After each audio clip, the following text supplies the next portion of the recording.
Welcome, everyone, to the 2023 NFL Draft, and here specifically, welcome to the third annual Slaw Sports Show Draft Special Extravaganza. It's an exciting time to be here. Thank you all for joining. Thank you all who are stopping by and coming in. I see everybody in the chat already freaking out. I'm ready to go. This has been a long time coming. All of the time, all of the preparation has come down to this. The NFL Draft, just 15 minutes away from starting, and we're going to be here live for 4 straight hours.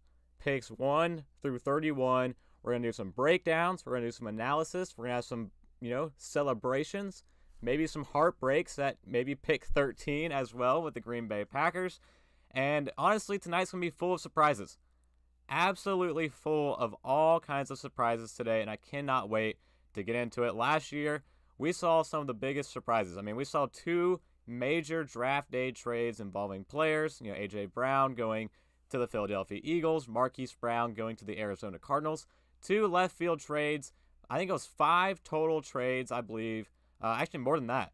Tons of trades. So I'm expecting more. Whatever it was last year, I'm expecting more in terms of trades in the first round today. That's going to happen here in just a quarter of an hour when we get started with the NFL Draft. But thank you all for joining. Thank you all for stopping by to the Slaw Sports Show, to our draft show today. And thank you just for tuning in and being supportive as always. If you haven't already, click the like button and subscribe if you enjoy. We have full breakdowns on all the prospects, many of whom you will hear their name called tonight here on the show and during the 2023 NFL Draft. So if you want any breakdown on the prospect your team potentially takes throughout the night, we have it on our channel. I think 26 prospect breakdowns, over 20 prospect breakdowns. More will come after the draft. There'll be more team specified with the prospects that we didn't have posted already. So we will have more to come, and we're going to try to include every player who is drafted tonight within the top 31 selections. So I'm excited and ready to get into it, and I hope everyone is as well. The more people joining in and tuning in, thank you for stopping by. It means a lot. And it's great to be here with everyone for, again, the entire night. I'm ready to get started, ready to get into it. Before we start getting into the draft, though, we do have breaking news. We talk about it here on the Slaw Sports Show all the time during our live weekly episodes. We talk about the weekly rundown. The beginning part of the episode, we talk about the rundown, the breaking news in the cycle. And today is obviously a big one with the draft about to kick off. But before we even get to draft content, we got some major news to discuss on today's episode, and to kick off the draft show. How about the new highest paid NFL player of all time? Lamar Jackson signing a 5-year deal worth $260 million, including $185 million guaranteed. This from Adam Schefter. Lamar Jackson gets his deal done with the Baltimore Ravens, becoming the NFL's new highest paid player, doing so without an agent. As many know, throughout this saga that has taken place during this offseason, pretty much over a month ago, beginning of March, Lamar Jackson submitted his trade request, wanted to be gone from the Baltimore Ravens, but now the two sides have made it work. Of course, the Odell Beckham signing potentially helped out with that as well, and a major help out potentially getting Lamar Jackson back into the fold. But the NFL's new highest paid player resides in Baltimore, staying with his team with the Baltimore Ravens. A huge deal, and potentially more implications from this deal to come throughout the day. Many are linking the Baltimore Ravens, now after signing Lamar Jackson to this record-breaking extension, to another wide receiver who is on a potential trade block in DeAndre Hopkins. So will we see a DeAndre Hopkins trade to the Baltimore Ravens this evening? Will be something that we really, really, really will be keeping our eyes on throughout tonight's entertainment. Potential trades on the way. They are coming, ladies and gentlemen. I'm telling you that right now. There will be sirens going off throughout today's episode for all of the breaking news and all of the trades. We're seeing it live now in Kansas City. All the fans, we got some cheeseheads in attendance at the draft show in Kansas City. So everyone getting ready for what is to come tonight. So the breaking news, Lamar Jackson signing a big deal, record-breaking deal, and potential implications on the way and looming because of that decision, with Lamar Jackson potentially having more demands on the forefront, is something to pay attention to in the coming hours. And another breaking news we have to discuss that came out earlier this week that we haven't actually hit on the show, as surprising as it is, because it involves my Green Bay Packers and a big move that they've made in terms of draft stock, in terms of pretty much everything with this team, the future of the franchise in Green Bay and in New York. The trade is official. Aaron Rodgers has been traded as of Monday to the New York Jets. He had his press conference yesterday, his inaugural press conference as a New York Jet. Got his first practice in with the team, including former Packers wide receiver Allen Lazard. But this was the trade. The New York Jets, of course, get Aaron Rodgers, the four-time MVP, who leaves the team in Green Bay that drafted him so many years ago, future Hall of Famer, along with pick 15 in this year's draft and a 2023 fifth-round pick that will come this weekend, number 170. The Packers, in exchange in the pick swap, get number 13 in today's draft, a 2023 second-round pick tomorrow night, number 42 overall, a sixth-round pick later this weekend, number 207, a conditional 2024 second-round pick that will become a first if Aaron Rodgers plays 65% of the plays. So in other words, kudos to Brian Gutekunst. Absolutely fleecing the New York Jets, in my opinion. A great haul, honestly, a lot better of a haul than I thought we'd get. Than I thought the Green Bay Packers would get in this trade for Aaron Rodgers, a player who adamantly came out and said that he is done in Green Bay, and the Packers still pull off this kind of a haul in return was absolutely incredible. Great GM work by the front office staff in Green Bay, making this deal possible and loading up the Packers to make a lot of noise early in the draft starting tonight. So the Packers now, if we look at the board, move up to the 13th overall pick, and the Jets slide back 2 picks to the number 5 spot in today's draft. So what does that mean for the Packers? That's the big thing. Moving up 2 spots had to have been done for a reason. Who are the Packers looking for and to make this deal so adamant for? I mean, these two parties went back and forth time and time again. Joe Douglas with the New York Jets, Brian Gutekunst with the Green Bay Packers. They were clashing heads for months, working on this deal. No other team was involved. No other option was on the table. This trade was going to get done, and it happened. And I think the big thing was this pick swap. 15 for 13 is what Brian Gutekunst was really pushing in this trade, and was causing the cog in the wheel to not get this thing done until Joe Douglas has finally agreed to it. So what do the Green Bay Packers do? They move up 2 spots, basically leapfrog the New England Patriots, who sit at 14 in today's draft. What does this mean for the Green Bay Packers at the 13th overall pick? Spoiler alert, what we have here, we got the no card. The no card of what we think, no matter what, our selection for my Green Bay Packers in terms of what I personally want. We'll see if it happens. That's what I'm talking about, the heartbreaks in today's episode and in this draft special. I am looking forward to pick 13, bearing any other trade that could potentially happen in today's NFL draft once the clock starts. So that is the second big trade on the agenda of big breaking news, so far that we see leading up to the draft, and especially affecting the draft stock today. Now let's talk about the draft itself. What is going to happen? What has been the news, the rumblings going forth in terms of the picks? Well, first and foremost, it seems known. I would give it a 95% certainty with the number 1 overall pick. We're going to see Bryce Young come off the board from Alabama to the Carolina Panthers. So we'll talk about that when we get there, when the Panthers are on the clock, and more so coming up. But breaking news now that we're seeing out of Houston with the 2nd overall pick. This is big news coming out that we are going to go for in terms of getting things figured out and going forward now with this 2nd overall pick. And this heavily affects what we had in our mock draft that came out yesterday. This from Underdog NFL. Steam alert, CJ Stroud now has moved to minus 1,500 to be selected number 2 overall. Big changes in the betting market right now. Do we see Ohio State quarterback CJ Stroud come off the board at number 2?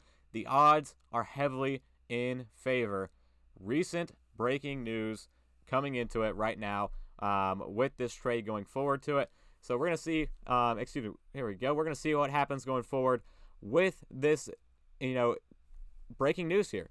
With this building up steam with the second overall pick, is it going to be Tyree Wilson? Is it going to be Will Anderson Jr.?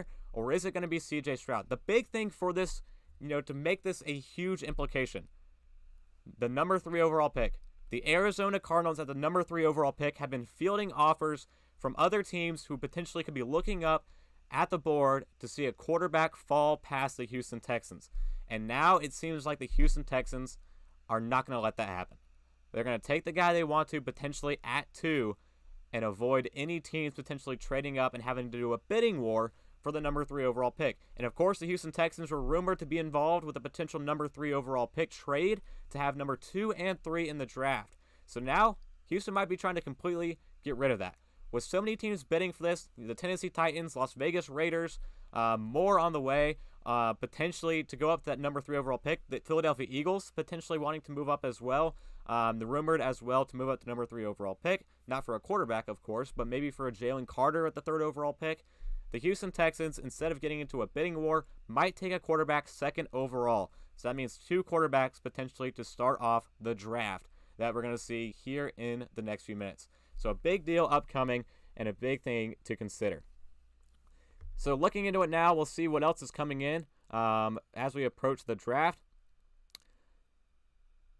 And we'll see what happens. So a trade, it seems like, has happened. We're going to pull this up as well. Major trade alert here. There it is. Trade alert. The trade details from Underdog NFL. Eagles get the 3rd round pick, number 66. Later this weekend, and the Arizona Cardinals in exchange get a 3rd round pick, number 94, and a 2024 5th round pick. So not the most groundbreaking trade, but one that certainly affects the rest of the weekend. Looks like the Eagles moving up potentially have a player in mind in the 3rd round to consider, giving up some picks early. Looking into it, a team who, going into it, needs some work. I mean, this isn't a team that I thought would be trading up. I think it's going to be a surprise if the Eagles trade up in this year's draft, unless we see Jalen Carter start to fall. But the team that has the 30th overall selection and the 10th overall selection, I see the Eagles moving back, potentially now losing a future pick as well. The Eagles are going to be moving around this board. Howie Roseman's phone is going to be going off like crazy in this one. So the first trade off the board here, and not really a major one, but still a trade. We're getting some things moving along here. And moving things around. So now, actually we'll pull this up as well. This is pretty interesting and to consider with a potential Eagles trade tonight. Eagles now have 4 picks in the top 70 in this year's draft. The 10th overall pick, the 30th overall pick, the 62nd overall pick, and the 66th overall pick. So again, 4 picks in the top 70. Big news with the Philadelphia Eagles. The phones are already working and going through it. Thank you, everyone else, for tuning in. Like and subscribe if you haven't already. Hope you guys are ready to get started and get into this draft. So we've got some major trade alerts going down in the chat. A lot of fun. Great to see you guys in here. Love all the fun. Hello, everyone in the chat. So I'm excited. We're getting closer here. 2 more minutes until the draft kicks off. And we'll see what happens going forward with the rest of this. Let's also get to some more rumblings and some insights coming from league sources about the potential issues with the NFL draft tonight and things to consider. More smoke and tea leaves, as you will. Let's pull it up. Ari Mirov, My Sports Update. The Seahawks head coach Pete Carroll told Jeff Darlington, I believe of ESPN, that he has spoken to quarterback Geno Smith, who recently signed a 3-year contract extension, and mentioned there's a possibility they could take a quarterback tonight. The team with the 5th overall pick and the 20th overall pick. Jalen Carter also been linked to Seattle. No one's ruling out a possible trade down, I would assume, from the 5th overall pick. But a quarterback could be in mind for Pete Carroll and the Seattle Seahawks staff, who honestly, to me, seem like potential Super Bowl caliber team here in the near future. And maybe this team doesn't feel like they can do that, with a quarterback like Geno Smith on their roster. So potentially getting a guy who can sit and develop, maybe an Anthony Richardson, who I really liked as a fit for this team early in this process. Maybe they're considering him again. That's the thing with the draft. months and months and months of research, preparation, gearing up for tonight, and something will happen. Palms get sweaty, knees weak, arms are heavy, and teams are going to make trades, and teams are going to freak out. They always, some GMs, something is not going to go their way. They will freak out, they will panic, and they will make a choice that not many people were expecting to see. And other things, potentially this one with the Seattle Seahawks, on draft day they can reconsider a major move. So do we see a quarterback go to the Seattle Seahawks will be a big decision and something that could happen here within the next few hours. So a lot of things to consider, a lot of things upcoming in tonight's draft. Yeah, love for the Eminem quote. So, yeah, a lot of things to consider here with the Seattle Seahawks pick, a team with 2 first-round selections, quarterback linking now with their pick. So a lot to consider. What do you guys think is going to happen? Seattle going to go with the quarterback? Which ones do you like being as a potential fit for the Seahawks team? Do they go with a guy who can, start immediately, or do they go with a guy that can maybe sit for a year? Geno Smith got a 3-year contract extension, but there's out after 1 year. They can move on after him after next year. It wouldn't be too big of a hit on their cap, and they can go on to a new quarterback to lead this franchise toward a potential Super Bowl berth. Whatever the case may be, that is what is upcoming here on the Slaw Sports Show Draft Special Extravaganza. So a lot to look forward to. Big trades again, big moves, big draftees coming in to the new league. So I'm excited. So no big other major rumblings right now, no big other insights coming into it. Just gearing up for the start of the draft. Again, once we start on the clock, we will get geared up and start talking about what's going to happen here. The Carolina Panthers with the number 1 pick in the NFL draft, a big trade with the Chicago Bears to move up to number 1 from the 9th overall pick. DJ Moore included in that, future first-round picks included in that deal. A major trade with the Carolina Panthers moving up to 1 to select their quarterback of the future. Who would that be? A new coaching staff in place. I mean, you brought in Frank Wright, Ujo Evero, Thomas Brown. You got Don Capers in there, Josh McCown in place as well, Jim Caldwell, a very experienced coaching staff who has worked with Scott Fitterer, who has worked with the ownership crew in Carolina, and it's going to be interesting to see what happens. A big move to kick off today's draft. What quarterback will go to the Carolina Panthers is going to be the big thing. The big thing with this team is going to be who they select to be the quarterback of the future. So will it be Bryce Young? Do they go back to what they had early in the process, C.J. Stroud? Do they make the surprise of the night to kick off the draft with Anthony Richardson, Will Levis? What will happen? Again, a 95% certainty on my part. Bryce Young goes number 1. So appreciate you guys for joining. We'll check out the chat, see what everyone's talking about, all the interactivity going on, a lot of jokes being held. But yeah, ready to get started and ready to kick this thing off. Hope you guys are as well.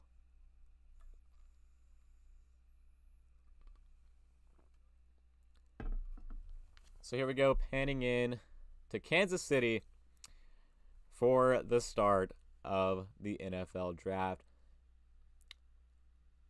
Who's excited for the booze? Probably my favorite part. What is your guys' favorite part of the draft? Is it the trades? Is it the shocking selections? Is it, the outfits potentially? What the players are going to wear? Is it the chest bumps with Roger Goodell? My personal favorite part of the draft has to be Roger Goodell getting absolutely booed 32 times. Yeah, there's another one.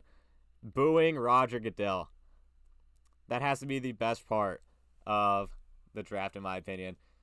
I mean, it's a time classic tradition. Whether he deserves it or not, every single year, just the fans absolutely heckling Roger Goodell as he comes out every single time. It's so funny to me. We're going to see it all weekend long from poor Roger. He loves it. He does. It doesn't affect him at all. But we're ready to get started. Another thing we're going to pull up here as we get set for this NFL draft. Again, I'm talking about personally what I'm excited for the most is the trades. And not just the trades for the draft picks, who's going to move up the board, who's going to move down the board. I'm talking about the players. I talked about A.J. Brown, Marquise Brown last year getting moved on from their respective teams in major draft day, teams on the clock decisions involving future draft picks. We're going to pull this up as well from Ari Mirov at My Sports Update. Among the veteran players to watch on the trade market this weekend, the first one, DeAndre Hopkins. We talked about him at the beginning with a potential link to the Baltimore Ravens. The Kansas City Chiefs also interested in DeAndre Hopkins. Buffalo Bills also rumored for the all-pro wide receiver from the Arizona Cardinals. Dalvin Cook potentially on the trade block as well. Some contract negotiations there. A player who honestly can't really stay injured, and it doesn't seem like he has a fit long-term on the team anymore in Minnesota. Does someone make a bold trade for a running back in the trade that in the draft today? Trey Lance, a big one. The San Francisco 49ers just 2 years ago traded 3 first-round picks for Trey Lance, and now after the big, decision to come out of the draft last year and come out with Mr. Irrelevant, Brock Purdy, who lit the league on fire, came in by storm, leading the team to the NFC Championship game. Now there is some quarterback controversy in San Francisco. Do we see Trey Lance potentially get moved tonight on draft night? Buda Baker requested a trade from the Arizona Cardinals. Him and Jonathan Gannon, I guess, don't seem like a good fit. Boo, boo. Yeah, everyone's seen the Jonathan Gannon video talking to Buda Baker. The immediate disinterest on Buda Baker's face when that happened was so funny to see.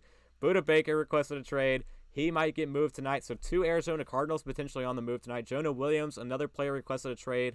The starting tackle for the Cincinnati Bengals. So a Bengal tackle potentially on the market. Austin Eckler, running back for the Chargers, the big one. Devin White, linebacker for the Buccaneers. And wide receiver Cedric Wilson. So do we see these players get traded? Another one I would throw out there, Chase Young as well. The Washington Commanders declined his 5th-year option this week. He might be on the move. The former number 2 overall pick in the 2020 NFL Draft.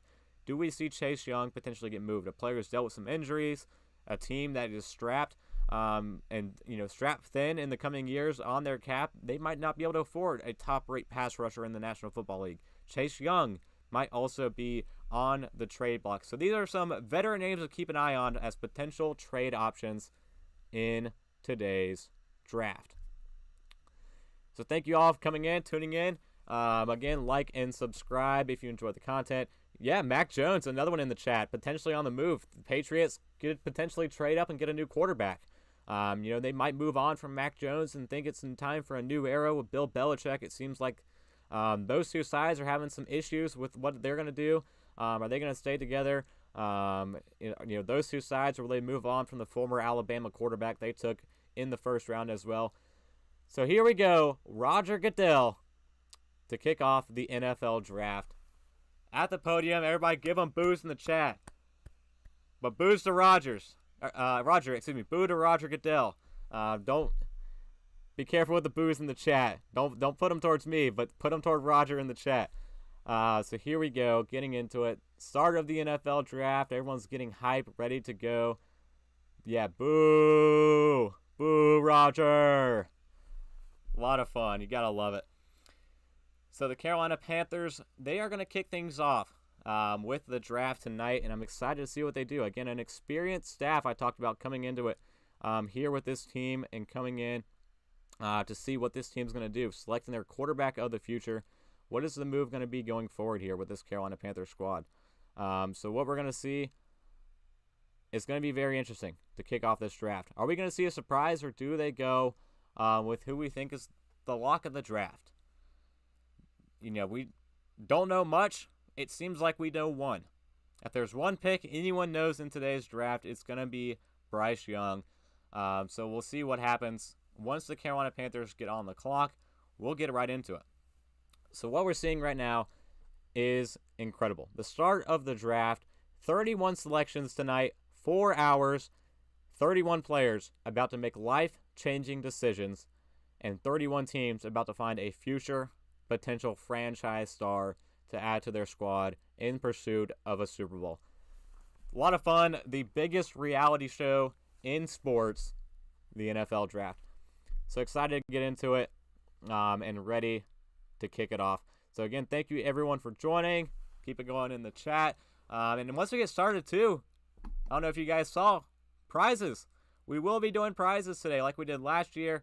Potential $10 Venmos, maybe some gift cards on the way.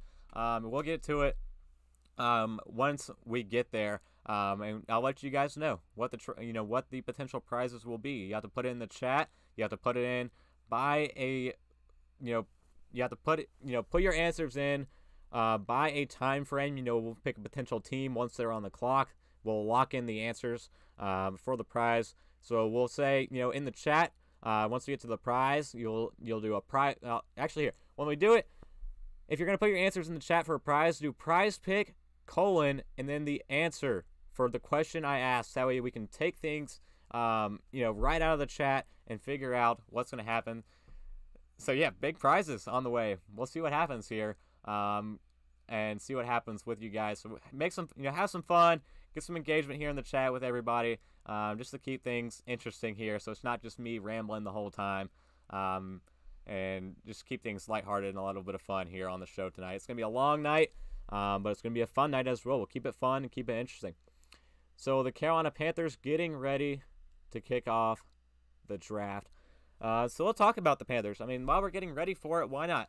2 years ago, when the Jacksonville Jaguars, the last 2 years they were number one, but 2 years ago specifically, the lock of all locks in an NFL draft, Trevor Lawrence to the Jacksonville Jaguars with the number one pick in the draft in 2020.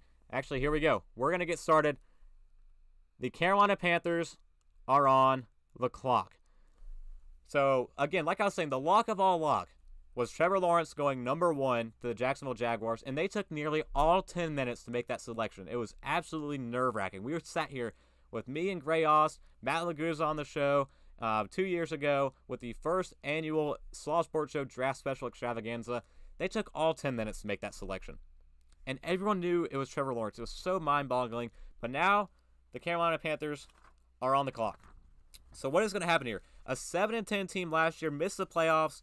However, they finished second in the NFC South. They had the 9th overall pick. They traded up for the number one overall pick. And now it is time for this team to make the selection. The future franchise quarterback of this team is going to be an interesting thing to consider. This team, the Carolina Panthers, they met with 5 quarterbacks throughout the draft process, especially during the NFL Combine. And in top 30 visits, they met with Bryce Young, C.J. Stroud, Will Levis, and Anthony Richardson. The 4 top quarterbacks in this year's class, they also met with Jackson Smith-Njigba, Jonathan Mingo, Joey Porter Jr., and Zach Evans as more top people that they met with as potential second, third round guys for this team.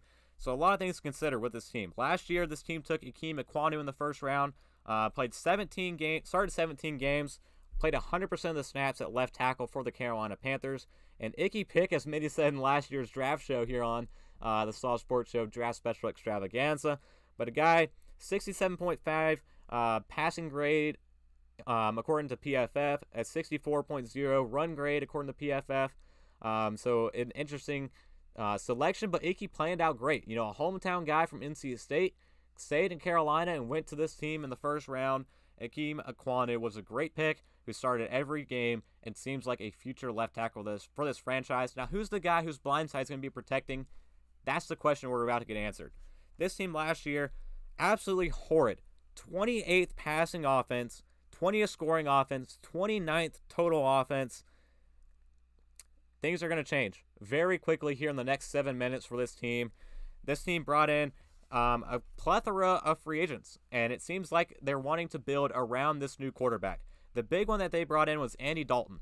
Andy Dalton is another experienced veteran quarterback that they brought into this roster to groom this rookie who's going to take over and be the starter on opening night. Later in September in week 1 for this Panthers team. This new head coaching staff, all-around new coaching staff coming into it. Andy Dalton's going to be a big part of the progression and experience for this new quarterback coming into this team. And then they brought in some help on offense. Adam Thielen coming in at wide receiver. DJ Chark also at wide receiver. Miles Sanders at running back. They brought in a lot of free agents to this team. Damiere Byrd's coming back to Carolina, a reunion from another wide receiver coming into this offense. No more Christian McCaffrey. No more DJ Moore. A new era of Carolina Panthers football on offense, and it's about to be led by the top pick in this year's draft, Bryce Young, getting a little antsy, standing up. Is he going to be the pick within the next 6 minutes? We shall see. Or the Panthers make a big decision. Scott Fitterer in the draft room live in Charlotte, North Carolina, we're seeing right now with the draft board ticking down. The clock is ticking with this Carolina Panthers team. Quarterback, the big need. Now, what are they going to go with? Are they going to go with the high IQ quarterback who is 5'11", or 5'10", 204 pounds in Bryce Young? Great ability to read the defense, makes quick decisions, a great player, the Heisman finalist from Alabama. Do they go with Bryce Young at number 1? Do they return to their original draft board in C.J. Stroud of Ohio State, the impressive quarterback with the instincts and accuracy worthy of being a top selection? Or do they go with the athletic freak phenom in Anthony Richardson, 6'4", 244 out of Florida, a guy who seems to have all the tools necessary to be an absolute star in the NFL, a playmaker in his own right, and we'll see what happens. A raw quarterback prospect in Anthony Richardson, that would be a bold pick going into it. Bryce Young, yeah, he's right around that 200. I think that's what he weighed in at the combine, was somewhere around that 204 mark. We'll see what we see. Tim Edel says Stroud is minus 2,400 to go 2 overall. Yeah, we talked about that a minute ago. A potential second overall pick with the Houston Texans. So they go with a potential C.J. Stroud in the draft at the second overall pick with the Panthers. A lot to look forward to, but the Panthers on the clock. 4.5 minutes to go. And it seems like they're going to do it again. I talked about it 2 years ago. We talked about it 2 years ago with Trevor Lawrence, and this selection took forever, took the entire 10 minutes, it seemed like, to make this decision. What's going to happen here? Almost 4 minutes to go with this Carolina Panthers draft pick on the board. The clock ticking on the clock with this. So, yeah, listed on the NFL website, 5'10", 204 pounds is Bryce Young. He will be, as soon as he steps into a Carolina Panthers uniform, the smallest quarterback in NFL history. But a guy who, honestly, you watch him, when he releases the ball, he releases it high. I mean, you talk about tall quarterbacks, they sit low in the pocket, they release sidearm. Bryce Young doesn't do that. He releases the ball high. He makes up for his height. But the big thing will be his weight. Can he get that frame up? Can he add on some more pounds once he gets with some NFL conditioning, some NFL nutrition staff, gets in the weight room with the Panthers, this offseason leading up to the start. But a guy who's still, I think, 21 years old. Plenty of time left for him to still build on his size and build onto his frame. As a young adult coming into the league, the pick is in. The note card has been submitted, and the Carolina Panthers have submitted the number 1 pick in the NFL draft. Who shall be the quarterback for the Carolina Panthers? We'll see what happens here. What do you guys think in the chat? We're going to go Bryce Young here. A lot of Bryce Young talk. It seems like no one's expecting any surprise with this top pick, so we'll see what happens here going into this start of the draft. Some exciting times here. Hope you guys are excited. We'll see what happens with this Panthers selection. Did anyone think they were going to trade back? That's the thing. Right when the Panthers traded up for this number 1 pick, there's a lot of smoke that potentially this team could trade back. That is now ceased to amaze. Or cease to exist, excuse me. Cease to exist. The pick is in. The Panthers will be picking here with this number 1 overall pick. Waiting on Roger Goodell to, stumble his way out onto the stage and give us the, even though the short king will happen. Respect for the short kings in the chat. Short kings going number 1 overall. Shots for incorrect mock pick. Yeah, that'll be something, Will. We'll see what happens here. This first pick in the draft, I think it's going to be not CJ Stroud, Bryce Young. I do personally think it'll be Bryce Young with this pick. It makes the most sense. I think he probably is the best player in this draft, especially on the offensive side of the ball. Bryce Young has been experienced. He's been groomed in the Nick Saban offense with the Alabama Crimson Tide, and a major situation upcoming. Roger Goodell here to make the pick. The number one pick in the NFL draft, the Carolina Panthers will select Bryce Young, quarterback, Alabama. The future franchise quarterback in Carolina will be Bryce Young. So that is what we have. Bryce Young first off the board, and again, a quarterback who is a high IQ quarterback, one of the smartest quarterbacks, a guy 98th percentile in the S2 testing. One phase of his game that needs improvement has to be completing the passes downfield. Can Bryce Young be a deep ball passer in the National Football League? We something to consider. Adam Thielen, DJ Chark on board with this offense now. Terrence Marshall. Looks like they got a lot of possession wide receivers building to the strength of Bryce Young in the expected pick in the draft. Happy for the little guy. Yeah, Bryce Young, number one. This guy doesn't let it rip as much as I would like it to, but he lets, he gets it to his receivers. He lets them go and get it. A great quarterback, can throw at all different arm angles. Fantastic at making a play, getting out of space, and making things happen. Bryce Young is the number one pick in the 2023 NFL Draft and the future franchise quarterback for the Carolina Panthers. Now, the clock is ticking with this Panthers franchise. How long does it take for this little short king gunslinger to make his mark in the NFC South? How long does it take for this team to get built into a contender status in this division? A tough division. A tough division. The Saints, Derek Carr coming into it, Tampa Bay tanking, and then the Atlanta Falcons with Desmond Ridder, with Taylor Heineke. This division, NFC South, is wide open. What's going to happen here with Bryce Young at the helm with this Carolina Panthers squad?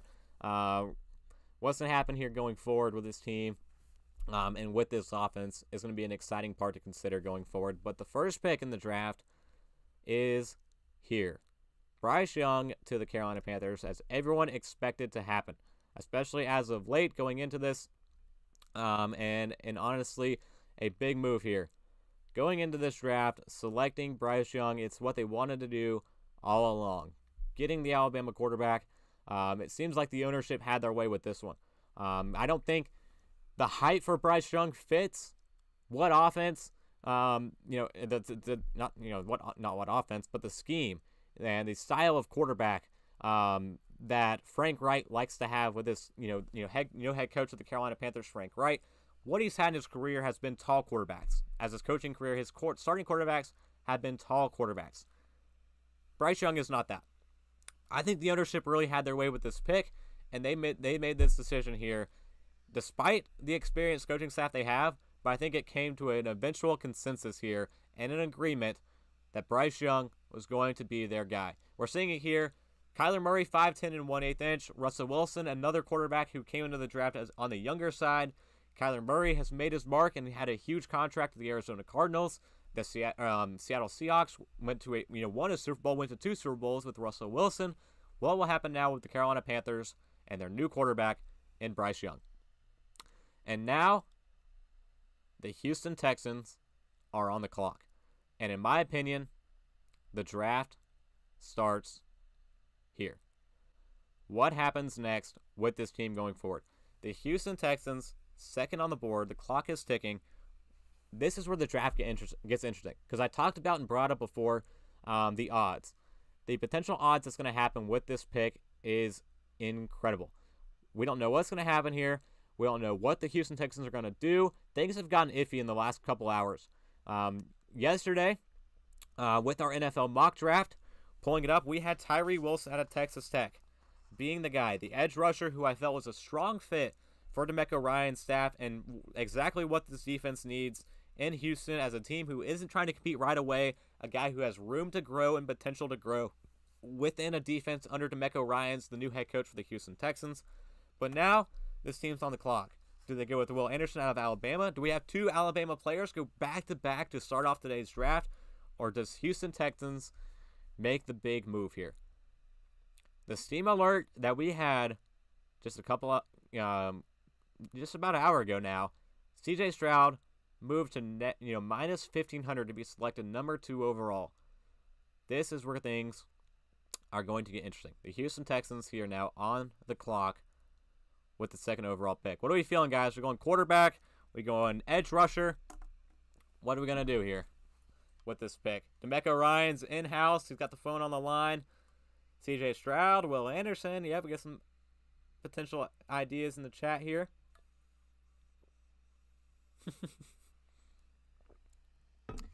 The pick is in for the Houston Texans, and a team who, we talked about it before, 2 first-round picks tonight. They have the second overall pick now that the pick is in, and the 12th overall pick via the Cleveland Browns. And also kicking off right quick, the 33rd overall pick, the second overall pick in the second round tomorrow night as well. But this team went 3-13-1 last year, was 4th in the AFC South. And Lovie Smith, your name is all over this draft pick. They won that last game of the year in Week 18, giving the Chicago Bears the first pick in the NFL draft. They settled with the second overall pick. Last year, 2 first-round picks again last year in the draft. Derek Stingley Jr. went 3rd overall. Later in the draft, they took Kenyon Green, an offensive guard, in the first round as well. Kenyon Green started 14 games. Derek Stingley Jr. had 5 breakups and 43 tackles last year. Will be interesting to see what happens. Nick Cassiero is an open-minded, progressive-thinking general manager. We'll see what happens here. He has Bama ties, but it seems like this pick is in, and we'll see what it is going to be. So the next player on the board, the second overall pick, and honestly, it looks like the Houston Texans might actually do it. They might actually make the bold play here and select a potential quarterback, and they will. C.J. Stroud, with the second overall pick, the Houston Texans took the Ohio State quarterback. The smoke screens never failed us. Never failed us. C.J. Stroud is a Houston Texan. A huge move. I mean, not what I was expecting to see, but it makes sense. Multiple teams are calling for the third overall pick with the Arizona Cardinals. The phone was ringing in Arizona. The Houston Texans had to make sure they took their quarterback. Excuse me. And it happened. C.J. Stroud, a Houston Texan.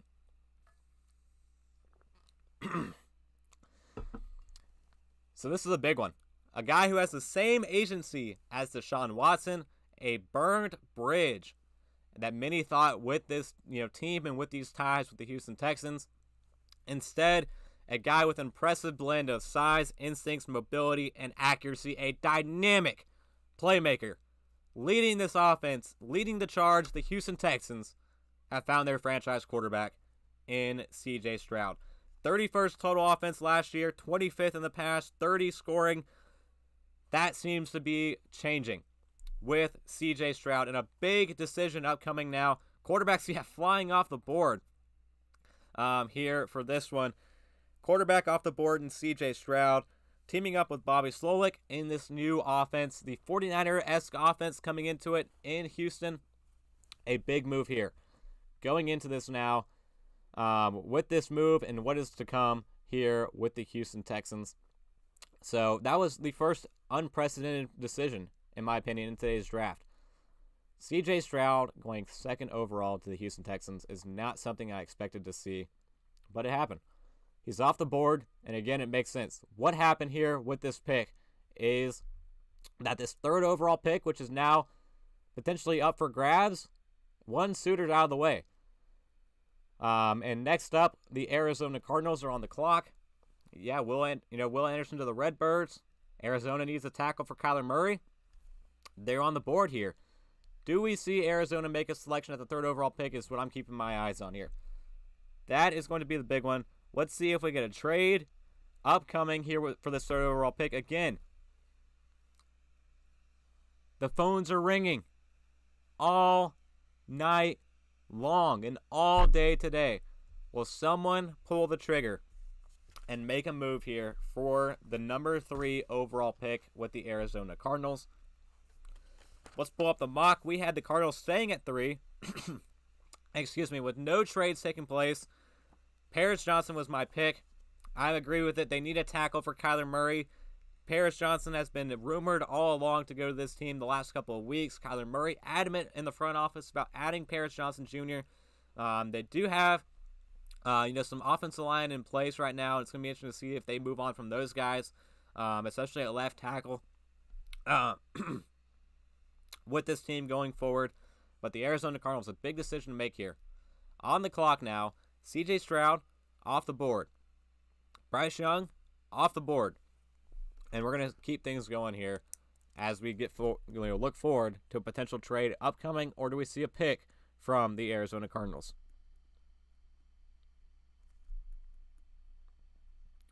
So we're just going to quick fill up what we have. And then C.J. Stroud, the quarterback from Ohio State, going number 2. And the Arizona Cardinals, what do they do here? This will be the big one. 2 minutes left. There's no trade. There's no trade yet with this pick. What are the Cardinals going to do? Are they going to take a pick? Or do we see a trade upcoming? We'll see what happens here. As we pull this up, and it seems like, here we go, folks. Buckle the seatbelts. It is time. The phones are ringing. Can anyone hear them ringing? Here we go. Yep, you see it here. That's not a mistake, everyone. Trade alert. Major trade alert. Let's pull it up. What just happened? The board has changed. And the Houston Texans are back on the clock. At number 3, the Arizona Cardinals are trading with the Houston Texans from our friend Ian Rappaport at NFL Network. Thank you, Ian. Excuse me. What is going on? Houston on the clock twice in a row. They took their quarterback at 2, and they made the move back up to 3. They're going to take an edge rusher. There has to be an edge rusher here with this pick. They took their top guy off the board in C.J. Stroud. I think they go defense. Is it going to be Will Anderson? Is it going to be potentially, Will Anderson? What's going to happen here? Shocking trade. Yeah, there we go. For what it's worth, move the sticks. Daniel Jeremiah predicted exactly the scenario in his final mock draft. DJ, congratulations. The Houston Texans make the first in-draft trade and are on the board at number 3 on the clock here. What do we guys think? Yeah, seatbelts buckled. Draft day is happening in real life. It's going to, Vontae Mack's about to go right here. Is Vontae Mack going to go 3rd overall, the Houston Texans? Real talk, though. Top edge rushers on the board. Everyone. No edge rushers off the board yet. We got Will Anderson, Tyree Wilson. The top 2 names in my mock draft. I had Tyree Wilson going number 2 to the Houston Texans. They are back on the board at 3. Is Tyree Wilson still going to be the pick? I think this team had strong connections with Tyree Wilson throughout this whole process. But like I said, Nick Castiero, Bama ties. Do we see a second Alabama player go off the board with the first 3 picks? Is it going to be Will Anderson Jr. off the edge? An edge rusher has to be the pick here with this team and with the Arizona Cardinals. But real quick, we'll see what happened. How did this trade come into play? We're going to, pass it off to our friends here. Field Yates at ESPN. What are the details? The Texans traded pick 12. All right, so a big move. Pick 12 now belongs to the Arizona Cardinals. Trading down in the first round, they traded 12, 33, and a 2024 first-round pick and a 2024 third-round pick for pick 3 and pick 105 later this weekend. Thank you, Field. So now, here we go. On the clock, decision getting ready to be made. We shall see what happens here with this next pick. And here we go. Roger Goodell, the commissioner, walking on stage. The Houston Texans' second pick of the NFL draft. Seems like they're going to go defense. They're going defense. And it seems like, it seems like they're going to go with the Bama ties. Will Anderson Jr., third off the board to the Houston Texans. Made it happen. Gets his Bama guy all along and gets a perennial Pro Bowl player off the edge in Will Anderson Jr., a fantastic pick. The Houston Texans now have started this draft off fantastically. C.J. Stroud, a great future franchise quarterback. Will Anderson Jr. on many teams' board, being the top player potentially in the class. But definitely at the position. 2 Alabama players now off the board within the top 3 picks. And Will Anderson Jr., it was the decision all along. I was absolutely hoodwinked. I was bamboozled. I was led astray on Tyree Wilson. It was Will Anderson the entire time. We try to go bold. If you're doing a mock draft, you got to go bold. But right now we are one for 3 to kick it off. So we got Bryce Young, missed on the next 2. So what happens here gets interesting. We're going to potentially see the third quarterback maybe come off the board here with this next pick. Because it looks like unless this pick gets traded, it seems like the Indianapolis Colts will be next up, selecting here with the 4th overall pick in this year's draft. So again, let's go back to this pick before. While we pull it up here with the Indianapolis Colts on the clock, let's go back to this pick. I mean, a big trade. Houston Texans, they got their guy at 2 in C.J. Stroud.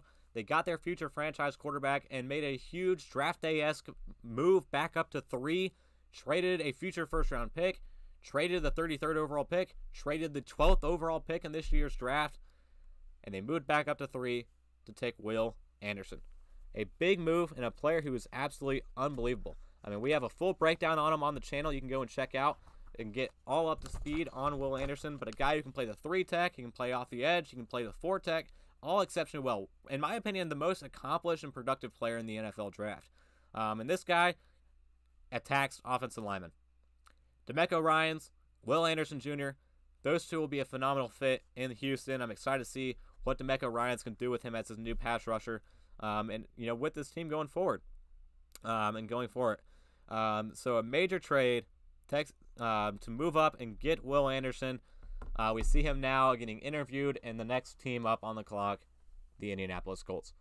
So big moves upcoming. Yeah, our division is going to be wild. Yeah, the AFC South is definitely going to get wild. I mean, now you got C.J. Stroud and Will Anderson Jr. on the Houston Texans. The Indianapolis Colts now on the clock, potentially selecting their future franchise quarterback as well. Let's get things organized, get everything in shape here with this 4th overall pick. The Colts got a little bit of firepower to work with in this year's draft. The 4th overall pick, the 35th, the 79th, the 106th, the 138th, the 162nd. A lot of firepower to potentially build this team back up. What's Jim Irsay going to do with this team going forward? 4-12-1 last year, missed the playoffs, 3rd in the AFC South. Not what this team was expecting to see going into it. They've had, this is the 8th straight year, I believe, that the Colts will be having a new starting quarterback under center in week 1. Last year, they had Matt Ryan, they had Nick Foles, they had Sam Ehlinger. I mean, there's a full rotation of quarterbacks going through with the Indianapolis Colts last year. 31st scoring offense in the league, 27th total offense, and 32nd pass blocking offense. So whatever quarterback steps in here, the pick is in. If they take a quarterback here at 4, they're going to have to make sure they keep him up tight. 3 starting quarterbacks last year. Now with Shane Steichen inbound, Gardner Minshew in the fold as well in that locker room, it seems like this new quarterback that's going to work hand in hand with offensive coordinator Jim Bob Cooter. Shout out Jim Bob Cooter, top name in the NFL, all-time name. But who's going to be Jim Irsay's guy?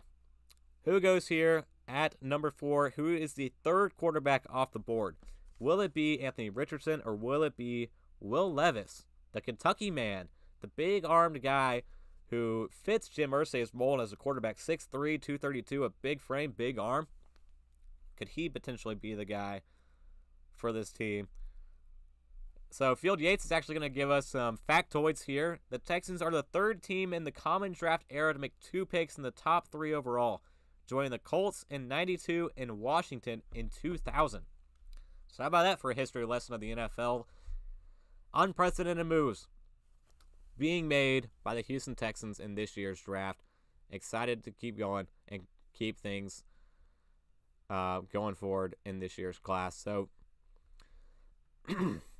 we'll see what happens. The pick is in. Here comes Roger Goodell with this Colts selection. Team didn't do much in the offseason to add to this offense. They kind of are keeping things as is. Last year they brought in 2 players in the passing game, and Jelani Woods and Alec Pierce both played over 15 games. Neither were very productive. 5 touchdowns between the 2 of them. And there it is. The pick is in. Here we go. So next up, what we have here, the Indianapolis Colts have selected their quarterback of the future, and we'll see which one it is. Bringing up now the new member of the Indianapolis Colts with the 4th pick in the 2023 NFL Draft. The Indianapolis Colts are going to select Anthony Richardson, quarterback, Florida. Major move here. Pulling it back in. Wow. Not what I was expecting. They passed on Will Levis. Jim Irsay. He's going off Tennessee, folks. Someone get an eye on Jim Irsay. The guy has gone rogue. Anthony Richardson, 6'4", 244. Mocked, or not mocked, but compared very heavily at the beginning of this process to a star quarterback, Cam Newton. Just with his size, with his frame, with an absolute combine spectacular from Florida. An interesting decision here. A big arm. He still has a huge arm, Anthony Richardson does, and he has the dual threat ability as well. I believe had the top quarterback rushing average, I believe. Yards per attempt in college football this year. A big move here by the Indianapolis Colts, and they drafted a playmaker. That's what Anthony Richardson is at the end of the day. A playmaker who has the velocity and arm strength that can take this team over the top. And this AFC South division is getting real interesting now. Anthony Richardson leading this Colts squad in a backfield with Jonathan Taylor is going to be absolutely phenomenal to watch going forward in this year's, in this upcoming season and for years to come. Pairing with Michael Pittman Jr. What a pick by Jim Irsay and Chris Ballard in this squad. Not one I was expecting to see. I honestly thought it was going to be Will Levis. I mean, this team they did meet with Anthony Richardson. But, also met with Stroud, also met with Levis, Hendon Hooker. But Anthony Richardson is the guy they go with. Wow, what a decision here. The draft, ladies and gentlemen, just getting started. Major moves, and this thing is just now getting started. But we are now on pick 6. The Seattle Seahawks are now on the clock. What will happen here with Seattle? Their first of 2 picks in this year's draft. The next one being at number 20. A while to go until then, but the Seahawks now on the board and on the clock with this next pick. And what a move. Anthony Richardson, I really like that. The Colts went bold, and they needed to. It was about time this team, stopped taking the easy approach at the quarterback position. Carson Wentz wasn't the guy. Jacoby Brissett wasn't the guy. And also, last year, Matt Ryan was not the guy. Anthony Richardson, he's going to come into this team and potentially turn around this franchise that they haven't, a franchise that has struggled. And they haven't had a quarterback since Andrew Luck walked out of town right before the season started years ago.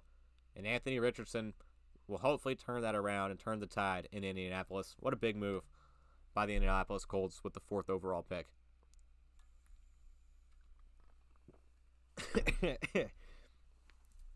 No Matt Ryan slander. All right, no Matt Ryan slander from now on in today's draft. So Anthony Richardson goes number 2. quarterback from Florida. So now the Seattle Seahawks on the clock. 3 minutes to go for the Seahawks pick. What do they do here? Excuse me. This would be an interesting pick. Again, the first of 2 picks in today's draft in the first round. Next up will be number 20. But this one, courtesy of the Denver Broncos and the trade that sent Russell Wilson to the Broncos last year. This Seahawks squad finished 9-8. They lost 41-23 against the San Francisco 49ers in the NFC wildcard game. They were second in the NFC West, the 7th seed overall in the NFC. And in terms of teams built up for future success, I would have to put the Seattle Seahawks near the top of that list. I mean, they had an incredible draft last year. Rating off the draft picks they made. Charles Cross, 17 games started, 100% of the snaps played, future starting tackle for this team. Boyd Mafe, 17 games played as an edge rusher, 3 sacks, 41 total tackles. Kenneth Walker III, 15 games played at over 1,000 yards and 9 touchdowns last year at running back. Abraham Lucas at tackle as well, had 16 starts, and played 96% of the snaps for the Seahawks offense. Kobe Bryant played 17 games with 4 pass deflections at corner, and Tariq Woolen, an incredible season. 17 games played, 6 interceptions, 16 pass deflections, and 51.5 completion percentage. What does this team do now? 2 first-round picks this year. Let's talk about, the rumblings of this team. I mean, we talked about earlier in today's episode, Pete Carroll said that he's talked with Geno Smith about potentially selecting a quarterback. Well, 3 have come off the board now within the top 4 picks. The only major one on the board now is Will Levis, who we will see his name get called here in the future. John Schneider, the general manager for the Seahawks, said quarterbacks don't grow on trees. It's the hardest position to acquire talent, and if you're confident in a guy, you got to get him. Pete Carroll, also agreed with that sentiment. Totally connected to quarterbacks coming out. We don't normally get a chance at these guys. So what's going to happen here? The only considerable top 30 draft visits that this team had is with Will Anderson Jr., who is off the board now at the 3rd overall pick, and DeJuan Jones, who likely won't be taken until later today if he is a first-round guy. But the pick is in with the Seattle Seahawks. They will be picking, with this pick. The pick is in with this team and with the Seattle Seahawks. We'll see what happens here. Some Raiders fans in the chat. What's going on, guys? So what does this team do? I think, honestly, a big one to keep an eye on here was going to be Jalen Carter, in my opinion. The defensive tackle from Georgia, this team is really linked to him. They think that they can work with his off-the-field character issues. They've done it before with this team, and, with this coaching staff, with Pete Carroll, and working with some of these types of players. So we're going to pull it up just because, I think that's likely. That's a likely scenario upcoming. Currently, looks like an ad break on NFL Network, so we'll see what happens here when they get back with this pick. We'll see what happens.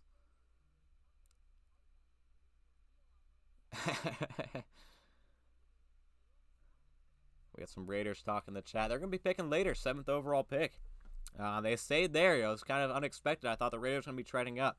But the Seahawks here, let's talk about this offseason that they had in free agency. Quarterback Geno Smith got a 3-year deal. I talked about it before. There's an out after 1 year if the team wants to move on, but the way this board has gone so far, I don't think quarterback is in play anymore with this team. But a big free agent acquisition was defensive tackle Draymond Jones. He was a big move. Bobby Wagner returning home to Seattle. Jaron Reed also in the interior, bringing him back in at defensive tackle. Devin Bush, Julian Love at safety. But they still lost some guys. Gabe Jackson up front. And on defense, Shelby Harris, Cody Barton, Quentin Jefferson, Al Woods. A lot of bodies up front in that middle of that defense. But the pick is in. We are back in now with this next pick. What will the Seahawks do here going forward? Big team needs, in my opinion, defensive end, defensive tackle, and wide receiver for a team, again, who has 2 first-round selections. The commissioner coming in now to make this first pick of the Seattle Seahawks draft. They have 2 picks here. What's going to happen here? And maybe we'll get a surprise. But again, I'm thinking a D tackle here potentially coming up here with this pick and with the Seattle Seahawks. Would love to see Carter fall. I mean, we might see Carter come off the board here. We'll see what happens. The pick is in. And with the 5th pick in the 2023 NFL Draft, the Seattle Seahawks are going to select. And there it is. Devin Witherspoon. Wow. Again, another wow in the chat, everybody. Another bold pick. The Seattle Seahawks now have taken Tariq Woolen last year and later in the draft, who again, a great pick in Tariq Woolen. 6 interceptions, 16 pass deflections, and they get Devin Witherspoon. Again, yeah, solid player. Yeah, insanely solid player. I really like, there we go. Yeah, I really like Devin Witherspoon. Again, I had an episode on him. You can find it on the channel. He was the consensus top cornerback in this year's class. And he comes off the board here in a major move now. And he's an aggressive guy. A physical cornerback, man coverage skills, can play on inside or outside. And what a tandem in this NFC West division now. In that secondary in Seattle. Are we bringing back the Legion of Boom in that secondary now? Jamal Adams is there. Tariq Woolen is there.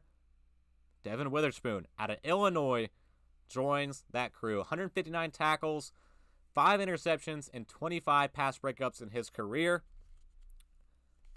Devin Witherspoon off the board here. The first cornerback off the board. This guy, he has a reputation of being a big hitter. And I was excited to see him land with a team and a coach and a scheme that let him play to his strengths in that mindset. I think we're going to see the Legion of Boom. I mean, yeah, Mike also agrees, it looks like in the chat. It looks like the Legion of Boom's coming back in Seattle, everybody. Devin Witherspoon. Wow. The Seattle Seahawks go with a cornerback. Another unprecedented move. This board is not going how anyone expected to today in this year's draft.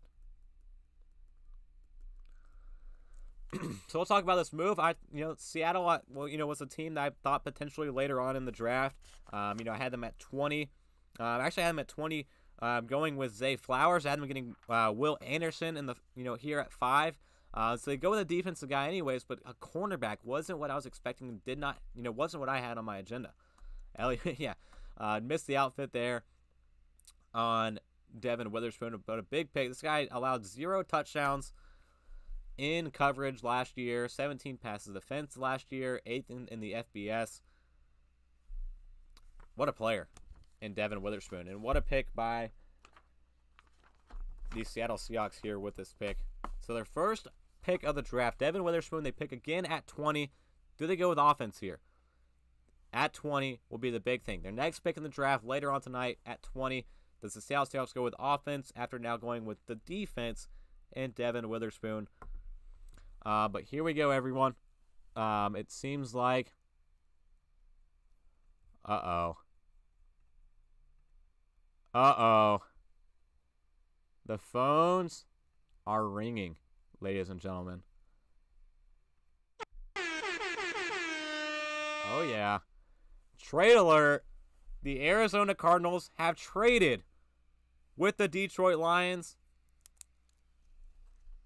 Are they on the clock?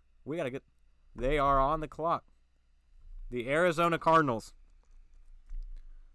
are on the clock now here with the 6th overall pick, thanks to the Detroit Lions. So we'll see what it is. Again, consulting our friends here. Do we have the information? Do we have the trade compensation that is going to happen? Field Yates, let's hear it. The Lions trade pick 6, and the Cardinals acquire pick 12 and the Lions trade pick 6 to the Arizona Cardinals, and the Detroit Lions will get pick 12. All right. So 12 now is Lions, and they will get pick 34 in the 2nd round. There we go. There we have it. Big trade. The Arizona Cardinals are now back up on the board. A big, major trade here. The second one. We are now 2 trades into the draft. How about this, ladies and gentlemen? Not what we were expecting to see, but now we have a team back up again. So we'll get them situated, get them back into the fold, and back now on the clock. The Arizona Cardinals. We'll see what happens here with this pick. Here we go. What are they going to do here? So the big thing I said time and time again with this pick with the Arizona Cardinals is that they were going to go tackle, in my opinion. That's what I had in the mock draft. I had him at 3, taking Paris Johnson Jr. out of Ohio State. It seems like that's wanted to be their guy going forward. The Arizona Cardinals, again, now back up on the clock. They traded down, they traded back in, and back into the top 10. After moving down to 12, back up now at 6. A 6 overall pick. Arizona Cardinals on the board. Someone agrees having one of those two, he says. Tyree. Oh, do we go Tyree or Paris Johnson? An interesting thing to consider here. The 14th ranked pass blocking offense last year, but it seems like this team wants to tackle. However, the 4th ranked pass rush last year, they lost 2 incredible pass rushers. J.J. Watt, future Hall of Famer, retired. And then Marcus Golden left in free agency along with Zach Allen and Tristan Hill. That's 4 edge rushers that left this Arizona Cardinals defense. So do we see another move here at the edge rusher position? We had Will Anderson go off the board at the 3rd overall pick to the Houston Texans. Do we see Tyree Wilson come off the board here at 6? In my opinion, I'm sticking to the mock. With what I had this team doing, I had them taking a tackle here with this pick. We'll see what happens here once we get into it and going forward. The Cardinals drafted him. They're excited. What a move. Monty Osenfort coming into this team with New England Patriot ties, Tennessee Titan ties.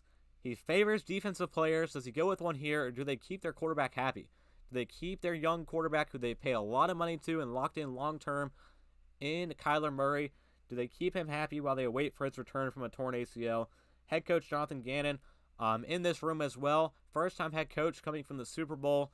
Representatives of the NFC, the Philadelphia Eagles. He came into this team as the new head coach of the Arizona Cardinals. They brought in a new offensive coordinator, new defensive coordinator, a complete new regime in Arizona. And we shall see what this pick is going to be.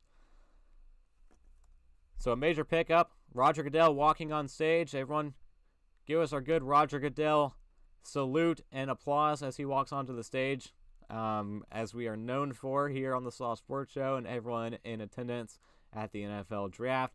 But the pick is in, and with the 6th pick in the NFL Draft, after trading with the Detroit Lions, the Arizona Cardinals will be selecting Paris Johnson Jr. The offensive tackle is off the board, and Kyler Murray gets his guy. Paris Johnson off the board now to the Arizona Cardinals. We'll mark it down. And again, this was as expected. This came out of a late rumbling here, late last week, where it seems like this was going to be the pick. It seemed like a lot of minds in Arizona were leaning towards offensive tackle, were leaning towards Paris Johnson, and the rumblings were the team was going to trade down to make it happen, and that's what happened. They moved down from 3 to 12 with the Houston Texans, but then they decided they got antsy, hands sweating. They moved up from 12 to 6 with the Detroit Lions, and they get their guy. Paris Johnson Jr. out of Ohio State is the new future long-term tackle. And another player who we have prospect breakdowns for, so Cardinals fans out there listening to today's episode, listening to the show, checking in and joining in with us, you can check it out on our channel. But my top tackle on the board, Paris Johnson, extremely experienced and athletic prospect, multi-positional versatility, a guy who played right guard in 2021, kicked it over to left tackle in 2022. Still raw at that position, but it seems like the Arizona Cardinals, it doesn't seem like that they're going to really go into this one where he might not, he's going to start right out of the gate at left tackle, but it does seem like he's going to be an immediate starter. So maybe he starts out at guard and then kick over to left tackle. Because right now on roster at left tackle, they have DJ Humphries, and his contract situation isn't one that they can necessarily get off of right now. So that will be interesting to see how they play that out. Do they kick DJ Humphries out to the right, potentially with this pick? What's going to happen here? But Paris Johnson Jr., plenty of high-level flashes where his blend, power, size, athleticism were all on display. And again, he was easily my top tackle in this year's class. No question about it. A finishing mentality that he plays with. A lot of power, a lot to like with this pick. Kyler Murray gets his guy. And when he comes back from that torn ACL and his recovery and his rehab process, he will have a guy on his blind side to protect him long term. A great pickup. And the first offensive lineman is off the board with the Arizona Cardinals. Some major moves and decisions happening here in draft rooms with front offices, with general managers. I'm happy for Paris Johnson. He deserves it. He deserves to go high, and he did. So, Spencer, next up, it looks like your Raiders are on the clock. You're throwing out some suggestions in the chat with our resident Raiders fan. We'll see the Las Vegas Raiders take Tyree Wilson potentially, Christian Gonzalez potentially.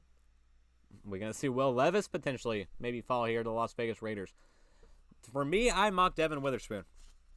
I thought Devin Witherspoon was a big fit for this defense and what they want to do. They need man coverage corners. I thought he was the best one in this class easily, but he went off the board, and his surprise pick at 5 was Seattle's first selection of the first round. The Raiders, they didn't trade. They're on the clock now with this next pick and on the board now to select at the 7th overall pick, and honestly, a surprise situation for me. I didn't expect to see the Las Vegas Raiders stay here. I thought a trade was very likely going to happen here at the 7th overall pick. I thought the Raiders were going to move up, but they didn't. They stayed put, and now switching it over. They're on the clock. The Las Vegas Raiders with the 7th overall pick, live in Henderson, Nevada, in the draft room, in the war room. What happens here with this new squad and this new regime? Or not new regime or new squad, but what do they do? I mean, this team is pretty much built for an interesting selection here. This can go a lot of different ways here with this Raiders pick, and I'm excited to see which direction they really take this. You want Carter to Atlanta. Hopefully they don't take him here at 7. Yeah, Mike, we'll see what happens. This Raiders team went 6-11 last year, missed the playoffs, was 3rd in the AFC West, despite acquiring Devontae Adams from the Green Bay Packers. They thought that would be the move that would potentially move this team over the top on offense with Derek Carr, and it ultimately just did not fit. Derek Carr wasn't a fit with this Josh McDaniels offense. Dave Ziegler made a big decision of moving on from their team's franchise quarterback. And in the offseason, they brought in the guy with New England Patriot ties. With the rest of this regime and the rest of this front office group in Las Vegas, and they brought in Jimmy Garoppolo.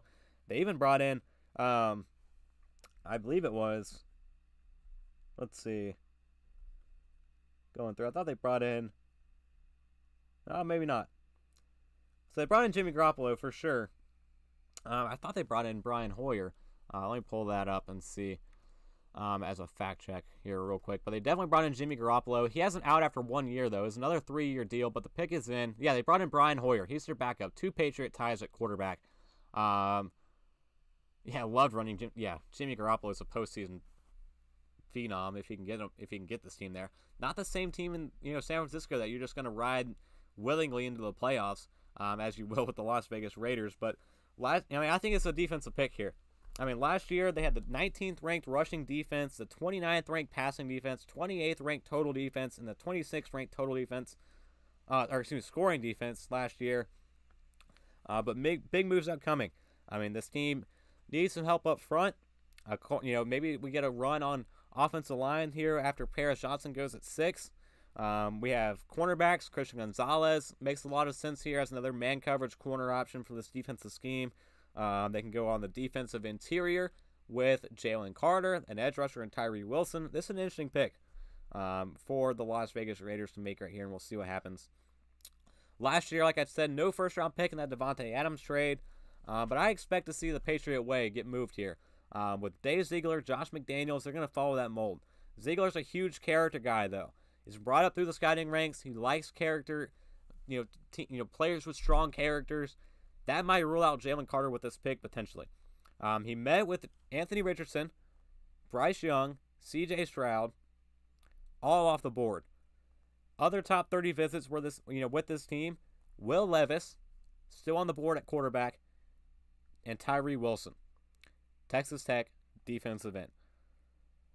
So we'll see what happens. This team right now has 12 draft picks. This is their first one of the year right now, tied for the most in the league. Before the Houston Texans started moving around, so they might come out of it with the most draft picks actually now at this point. I expected to trade up, but they stay at 7. So we'll see what happens here with the Las Vegas Raiders with this next pick. The pick is in. We're waiting on it, and we'll see what happens here. So Las Vegas Raiders, what are we going to do next up here with this next pick? We'll go with an edge rusher, a cornerback. Again, I said Christian Gonzalez makes a lot of sense with this selection here. If they want to go with a man-style cornerback here at this spot. But here it is. The pick is in. And with the 7th pick in the 2023 NFL Draft, the Las Vegas Raiders will select Tyree Wilson, edge, Texas Tech. You love it, Spencer. You got your guy. Tyree Wilson, a phenomenal edge rusher out of Texas Tech, who honestly, in my opinion, hasn't even come close to the type of player he can turn into. A beast of an athlete. Comes off the board. He seems like a Raiders guy. I mean, this seems like one of the best Raiders first-round picks that they have made in years. No shade to you, Spencer, as our resident Raiders fan right now.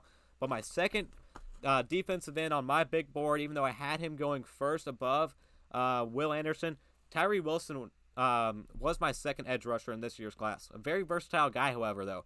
He played on the edge. He played on the inside. He showcases great strength. And he's at his best on the outside, however. As an edge rusher, 50 quarterback pressures in 2022, led the Big 12. This guy uses his size and speed to just knock back offensive linemen and has a lot of great athleticism to chase down backside plays. Inside bull rush is what he does best, pushing the inside of a tackle back in. So a big move here with this one. Tyree Wilson at 17 sacks, 121 tackles in his career. Very productive player at Texas Tech. And like I said, honestly, I think he is just now getting into what this guy can become. The sky's the limit for Tyree Wilson. And, yeah, they compared him to Chandler Jones. That's his new teammate. Chandler Jones with the Las Vegas Raiders.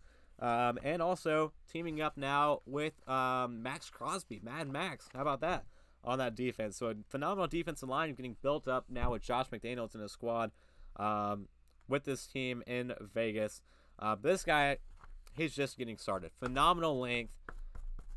And I think he has a tremendous ceiling. I think he has so much more room to grow as a prospect and now as an NFL draft pick with this team. And I'm excited to see that continue with the Las Vegas Raiders. So a great pickup there by the Vegas Raiders. And we're now on to number 8. So we have a resident fan in attendance again for this pick. We got a Falcons fan. But actually, while we're waiting, let's go with some prizes. Let's go with our first potential opportunity here to win a prize. First question. And again, put your answers in prize picks, and your answer. Who will be the first wide receiver drafted tonight in the NFL draft? Full name, prize picks, the full name for the wide receiver you think will be drafted first. We're going to lock it in when the Philadelphia Eagles, in my opinion, when the Eagles are on the clock, we will lock it in and, end the submissions for the first pick, prize pick of the night. But we're going to pull up here now what we got going on next with the next team on the clock. And we'll see what happens. So next up at number 8 on the clock right now, the pick is in. So we'll see what happens. We'll preview this team and this selection first before we get into it. But on the clock will be the Atlanta Falcons. Next up on the board, the Atlanta Falcons, what do they do with this selection? Quarterback, Will Levis, on the clock. But if we're going to go back to my big board here, if we're going to go back to the mock draft, number 8, Bijan Robinson. Bijan Robinson was my guy here with this selection. Running back out of Tennessee, out of Texas. We'll see what happens here. A phenomenal running back who, in my opinion, is a top 3, top 5 prospect in this year's class in terms of what he can bring to an NFL offense. And honestly, the fit with Arthur Smith makes a lot of sense. The edge rushers are off the board here. Nolan Smith is an option here. Jalen Carter, who is still falling, an option here. But the pick's coming up live. We're in an ad break right now on NFL Network. As much as I love Patterson, he's watched. Yeah, Mike, we'll see what happens. Here with this one, I mean, did they go running back with Bijan? That's going to be so interesting. I mean, this team was the 3rd-ranked rushing offense last year, surprisingly, with Tyler Algier, who last year as a rookie rushed for 1,035 yards and 3 touchdowns. They also had a pretty solid rookie class. I mean, Desmond Ridder came in, had 4 starts to end off the year last year, 700 yards, 2 touchdowns, no picks. He seems like the quarterback to start out the season this year, with Taylor Heineke also coming in to battle it out with him. Drake London played 17 games with 866 yards and 4 touchdowns at wide receiver. This team on offense also has Jonnu Smith, who came in via trade at tight end to pair alongside Kyle Pitts. This team had a huge free agency. Calais Campbell, Jesse Bates, Jeff Okudah, David Animata, Bud Dupree, Mac Hollins, Scotty Miller, Caden Ellis, a big, Mike Hughes, Eddie Goldman. This team was all over the board in free agency. We got the prize picks coming in. Getting those wide receivers, prize picks, Colin, your wide receiver that you think will be drafted first. We'll lock it in with the 10th overall pick when the Philadelphia Eagles have their pick locked in. But next up we do have this Falcons pick, 8 overall. Last year they picked 8 overall as well. They took Drake London on offense. They're in a versatile pick here where they can do a lot of different things to start off this year's draft. They met with Anthony Richardson, C.J. Stroud. Both of those players are off the board. Now we are looking into the next guys they met with. Jalen Carter, Will Levis, Quentin Johnston. They also met with. I don't think he goes anywhere near this high at wide receiver. I don't think they even go wide receiver. But a running back here could be considered. Even Christian Gonzalez, we haven't even considered that. The 25th ranked passing defense last year. They added a cornerback along with A.J. Terrell and Jeff Okudah, but that doesn't mean they roll out potentially a Christian Gonzalez pick here at number 8, adding into that. But 23rd against the rush, 26th against as a pass rush unit. Some help on the interior makes sense with this team as well. But we'll see what happens coming up here with this 8th overall pick in the NFL draft. And when we get up to it, we're going to get this Falcons pick, and everyone put their seatbelts on with what is to come with this next pick. But the Atlanta Falcons are on the clock. The pick is in. Roger Goodell at the podium to select the next player for the Atlanta Falcons. And we'll see what happens here. Everybody boo Roger Goodell as he comes up, everyone. And with the 8th overall pick in the NFL draft, the Atlanta Falcons staying put with the selection they had last year. They have it again this year after a 7-10 season, finishing 4th in the NFC South, however. We're waiting on the commissioner, Roger Goodell, to make his pick. And it seems like we have our next hit of the draft from our mock draft coming to fruition. Bijan Robinson. Running back, Texas. Off the board. Who says running backs can't go top 10? Arthur Smith makes it happen. Bijan off the board at running back, in a new era for this offense and Arthur Smith. Despite being the 3rd-ranked, rushing offense in the league, Bijan Robinson, a high-end athletic and efficient running back, one of the better running back prospects that we are seeing coming out now. Plays with a low, springy rushing style, 6 foot 220, great vision. And honestly, a do-it-all guy. A potential 3-down back. Mike, you said you can get behind it with your team here. Bijan Robinson, wow. A tremendous athletic running back, the nation's top running back this year. in college football. Another weapon for Arthur Smith and this team to work for. And first team All-American selection, AP All-American. This guy is phenomenal. I mocked him in the first round because it seemed like a good fit. Arthur Smith, it seems like an Arthur Smith pick. And it's a big deal here. A guy who was phenomenal at Texas, a phenomenal running back, ready to take those traits into the NFL. A big, huge decision here by the Atlanta Falcons, adding another player on offense to add alongside Desmond Ridder. So the Desmond Ridder show continues, potentially as the starting quarterback for this team. Bijan Robinson to the Atlanta Falcons. All right, now I told you guys for a reason to buckle up. Here we go.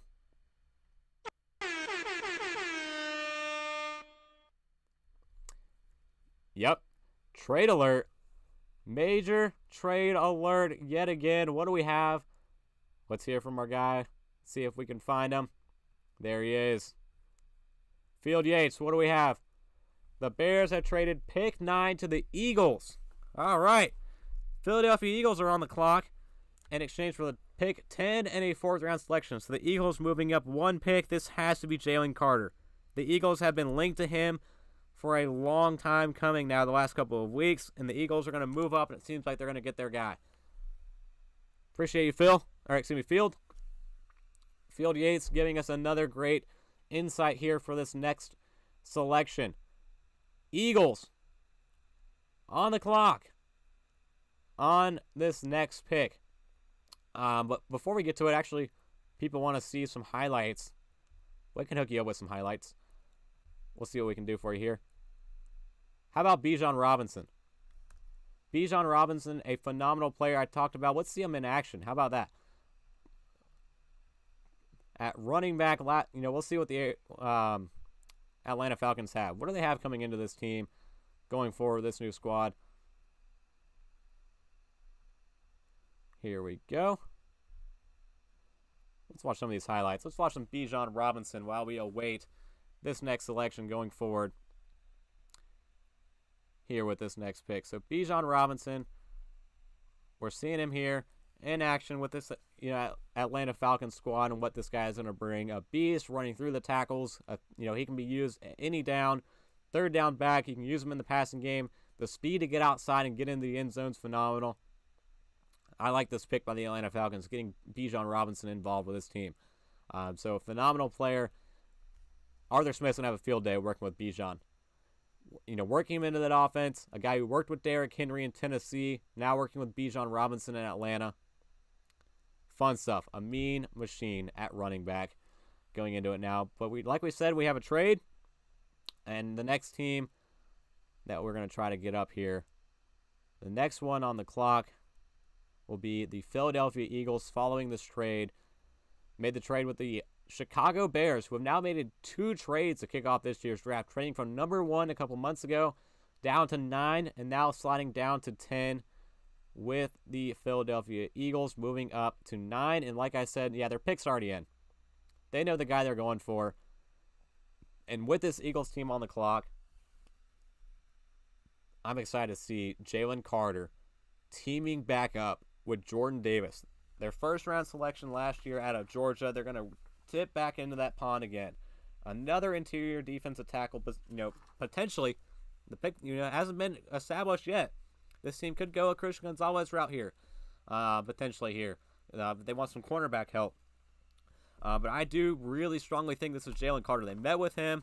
There's a strong connection between those guys with this pick. And he falls down to 9. They move up. They get their guy. Potentially here in Jalen Carter. I mean, they had the number 1 pass rushing unit in football last year. They moved up to number 9. And what do? Last year, Jordan Davis, the guy they took out of Georgia as well on the defensive interior, 13 games played, 18 total tackles, played 26% of the snaps, however. And it seems like, potentially that we have a more effective player in Jalen Carter potentially on the way now here in Philadelphia. But again, a lot to be, considering here. It's not official. The pick is not in yet, but I strongly think that the surefire freak at 9 overall, who they've been linked to this entire process. The prize pick deadline. Will, you're right. Prize pick deadline has come to a close, so we'll see what the entries are while we await this pick. So let's see, the prize picks. So we got Trey has been entered with Zay Flowers. Keegan Edge, prize pick Quentin Johnson has been entered. And then Jackson Smith and the Jigba with Will and Michael Knutson also entered in. So those guys, you guys entered in, prize picks, locked in here now with this pick. And the Eagles on the clock now. Let's see what happens here. And it seems like we all know what is going to come. And here we go. After trading up with the Chicago Bears, the Philadelphia Eagles on the clock, and they'll be making a selection with the 9th overall pick in the NFL draft. Here we go. The Philadelphia Eagles. Pick is in. We'll be selecting Jalen Carter out of Georgia. Exactly what I had in mind here, and they make it happen. Jalen Carter is the pick for the Philadelphia Eagles. What a move. Moving up, and they got their guy. Jalen Carter's been linked to this team for a while, and honestly, Philadelphia didn't think it would it would happen. I didn't think it would happen. I didn't think he would fall all the way to 9. I thought he was easily going to be gone by now. But the Eagles teaming up Jalen Carter, character concerns what you will, his best friend at Georgia was Jordan Davis. And he's playing on that team with a head coach and a team who is absolutely adamant about team support, team bond. There's not a stronger team bond, in my opinion, in the NFL than the Philadelphia Eagles. And I'm not surprised to see them back in another Super Bowl last year with Jalen Hurts at quarterback. And I think it happens again pretty soon with this team. This team is built up long-term for success. And Jalen Carter, despite everything, all the odds, all the issues on the field, the best prospect in this year's class, in my opinion, on the field. Checks all the athletic boxes. 1 tech, 2 eye, 3 tech, 5 tech, anywhere you put him. Strong football motor in this guy on the field, and a phenomenal player and a phenomenal athlete. And the Eagles, and in the words of Matt Laguza, got the steal of the draft. And Jalen Carter with the 9th overall pick. So a big move from the Philadelphia Eagles and a big trade. We didn't think the Eagles were going to trade up. We thought they were going to potentially trade down either from 10 or 30 with only 6 total picks. And they moved up. I believe trade the future pick and traded 10 to move up to 9. Good move. Hats off to Howie Roseman going up and getting his guy. And how about this? Howie Roseman and Nick Sirianni. They talked about it during the Super Bowl and going into the Super Bowl berth. All about the O-line, D-line, baby. All about the O-line, D-line. Well, Nick Sirianni, Howie Roseman, your first pick of the draft, Jalen Carter, defensive tackle. You got your defensive lineman. We'll hear from you again at pick 30, potentially, later in the draft. So the Philadelphia Eagles, again, making their first of 2 picks in the first round. So we'll see what happens next. The Chicago Bears up on the clock. Bearing anything major happening. Let's actually check on that. Get situated back over here. Looks like we're still rolling in agreement. Yep, the Bears still upcoming on the board. So we'll pull them up. Here we go. So now the number 10 overall pick. We're almost 10 picks in. Right now, 9 down. A few more to go going into this one. But next up, after making 2 trade downs in this year's draft, trade down from 1 to 9, then from 9 to 10, the Chicago Bears are on the clock. And what do they do here with this pick? I like offensive linemen for the Chicago Bears, in my opinion, but which one? Peter Skoronski has been mentioned a lot for this team up front. There's still some tackles out there. Maybe we see the offensive line runs start here in the early teens, going into the start of this end of the top 10 here. A run on offensive linemen potentially after one fell at number 6, the Arizona Cardinals. Personally, in my mock draft, I had Darnell Wright, the right tackle out of Tennessee, who I think is a big fit.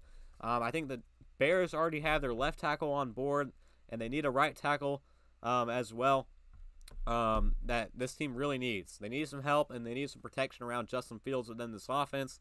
But also, the other needs on this team as well going into it. They need a defensive end. They need some cornerback help, and they need some defensive tackle help. Top defensive ends are off the board.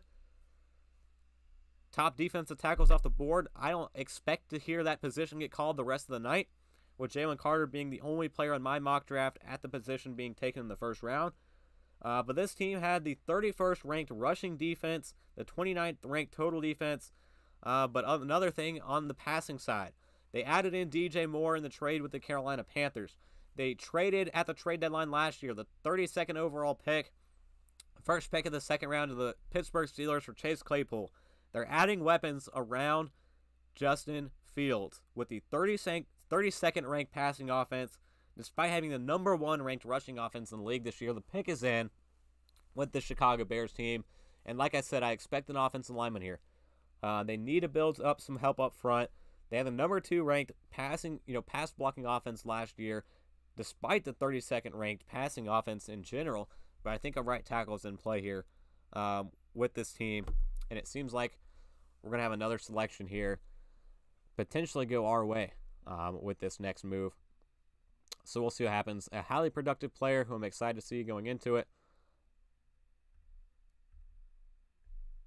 And here we go. With the 10th overall pick, after trading back from number 1, trading back from number 9, and with the 10th overall pick in the 2023 NFL Draft, the Chicago Bears will be selecting the player we mocked, Darnell Wright, out of Tennessee. A behemoth player who, honestly, in my opinion, had one of the most productive careers I've seen an offensive tackle have at the position. Going into it, this guy played some incredible talent. Incredible talent. And we're going to pull it up because this is some film we need to watch. Darnell Wright working in Tennessee for this team against some top caliber, defensive edge rushers. We got some film going in against B.J. Ojolari, and we got some film going in again against Will Anderson Jr., a player we saw go off of it. But here we go. Darnell Wright off the board, the Chicago Bears. Watch some of these highlights to see what kind of player this guy had. I really like Darnell Wright. I again think this is a strong fit out of Tennessee to Chicago, a player who they really need help with on the right side of their offensive line, and the highlights speak for themselves, everybody. Darnell Wright is a stud. I'm not surprised to see him being the second offensive tackle come off the board. Highly productive. The blend of size, power, tenacity that this guy brings. He does get a little top heavy at times, but honestly, he's a stout anchor in pass protection. And he showed it against some top caliber edge rushers. I mean, we're seeing one-on-one reps over and over and over against Will Anderson, who we had come off the board at number 3 overall to the Houston Texans. Now seeing him against B.J. Ojolari as well. A great pickup here. Big boy indeed to go into the Chicago Bears. I like this pick a lot by the Chicago Bears. But we got to move on. Next up, we have the Tennessee Titans on the clock. We have another resident fan in attendance here. A Titans fan in attendance. What happens here? What does Ran Carthon do as his first pick as the general manager of the Tennessee Titans? Will's getting a little antsy here. Here we go. Excuse me. Titans on the clock. What happens here? Please be JSN. Do we see the first wide receiver go off the board here to the Tennessee Titans? What's going to happen here? The Titans last year 7-10. They missed the playoffs. Third in the AFC South. They have the 11th pick in this year's draft. Right now, the 41st later on, the 72nd pick as well. A interesting draft last year. Treylon Burks in the first round, 444 yards and 1 touchdown, but 13.5 yards per reception. Roger McCrary as well. Nicholas Petit-Frere. Malik Willis didn't turn out to be much. Do we see a quarterback here go in? This team doesn't seem happy with their quarterback right now in place. In Ryan Tannehill, do we have Will Levis go here? Chiga Conko, shout out to him as well. Also in the draft last year, had 450 yards and 3 touchdowns, 14.1 yards per reception. But Rand Carthon, he leans toward the analytics, collaboration, and priorities with the best player available over the team need. This team need left tackle, wide receiver, cornerback potentially, and quarterback. So what do the Titans do? Let's look at our mock. Our mock, we had them getting Anthony Richardson, who unfortunately came off the board at number 4 to the Indianapolis Colts. I liked Paris Johnson as another fit for this team. He came off the board at number 6 to the Arizona Cardinals. So the Tennessee Titans stayed put. They stayed put in this draft at 11. Rand Carthon fielded some calls, tried to work the phones a little bit, but he stays put here at 11 and will be making a pick. And we will see what happens with this team. Moving on with the Tennessee Titans. What is this team going to go for? I mean, we saw a lot of quarterbacks come off the board. We've seen 2 tackles come off the board. We're still waiting on our first wide receiver. Do we have Will Levis? I mean, does the Rand Carthon era continue to build with his quarterback in Will Levis with this pick, potentially? Considerable as well to look into, but an interesting selection. This team met with Anthony Richardson again off the board now, but beyond that, the top 30 visits, they're all still available. The pick is in. There's Rand Carthon. There's Mike Vrabel as well. They look excited. They've made their selection. They met with Will Levis. They met with Zay Flowers, Hendon Hooker, Emmanuel Forbes, Broderick Jones, Cam Smith, and Steve Avila. Those are my top players that they have met with that I think are really interesting. 26th ranked pass blocking offense last year. They lost Taylor Lewan. Their starting left tackle was a big loss of this team. They have a major hole there at left tackle. Do they go with another left tackle? Broderick Jones could make sense here with this pick if they want to go that route. Kind of an inexperienced left tackle who really started to get into form this year at the position in Georgia, but I think he has a lot of potential. A full breakdown on him as well on the channel. Broderick Jones, you can find him there. But the 30 ranked total offense, 29th ranked passing offense. This team still has Derrick Henry, though, and a lot can go their way with him. 13 rushing touchdowns last year, 2nd in the NFL. As long as Tractor Cito's on board, this team can go a long way. But they need to get some things figured out. Is Ryan Tannehill going to be the quarterback? Because, the Titans did a lot of research throughout the draft process on the quarterback class this year. But honestly, with 3 off the board, they're looking dead in the eyes of Will Levis. He's sitting there if Rand Carthon really wants to move on from Ryan Tannehill next year. Let Will Levis sit for a minute. He fits an NFL mold, big arm quarterback if he wants to go that way. But a guy who I think needs to refine his mechanics a little bit more, especially under pressure and his pocket presence. But an interesting decision here. And I still want to throw out and consider wide receiver as well. After losing A.J. Brown last year, that unit looked lost. A lot of injuries they dealt with. Kyle Phillips was, a rookie they brought in as well. I talked about Treylon Burks, but Kyle Phillips dealt with some injuries, only played 4 games. Treylon Burks only played 11 games. This could be a spot where the first wide receiver goes off the board. The pick is in. The Titans are going to make their pick. What do they go with? Roger Goodell making the move out. It's time to see what happens here. Our resident Titans fan eagerly waiting in attendance.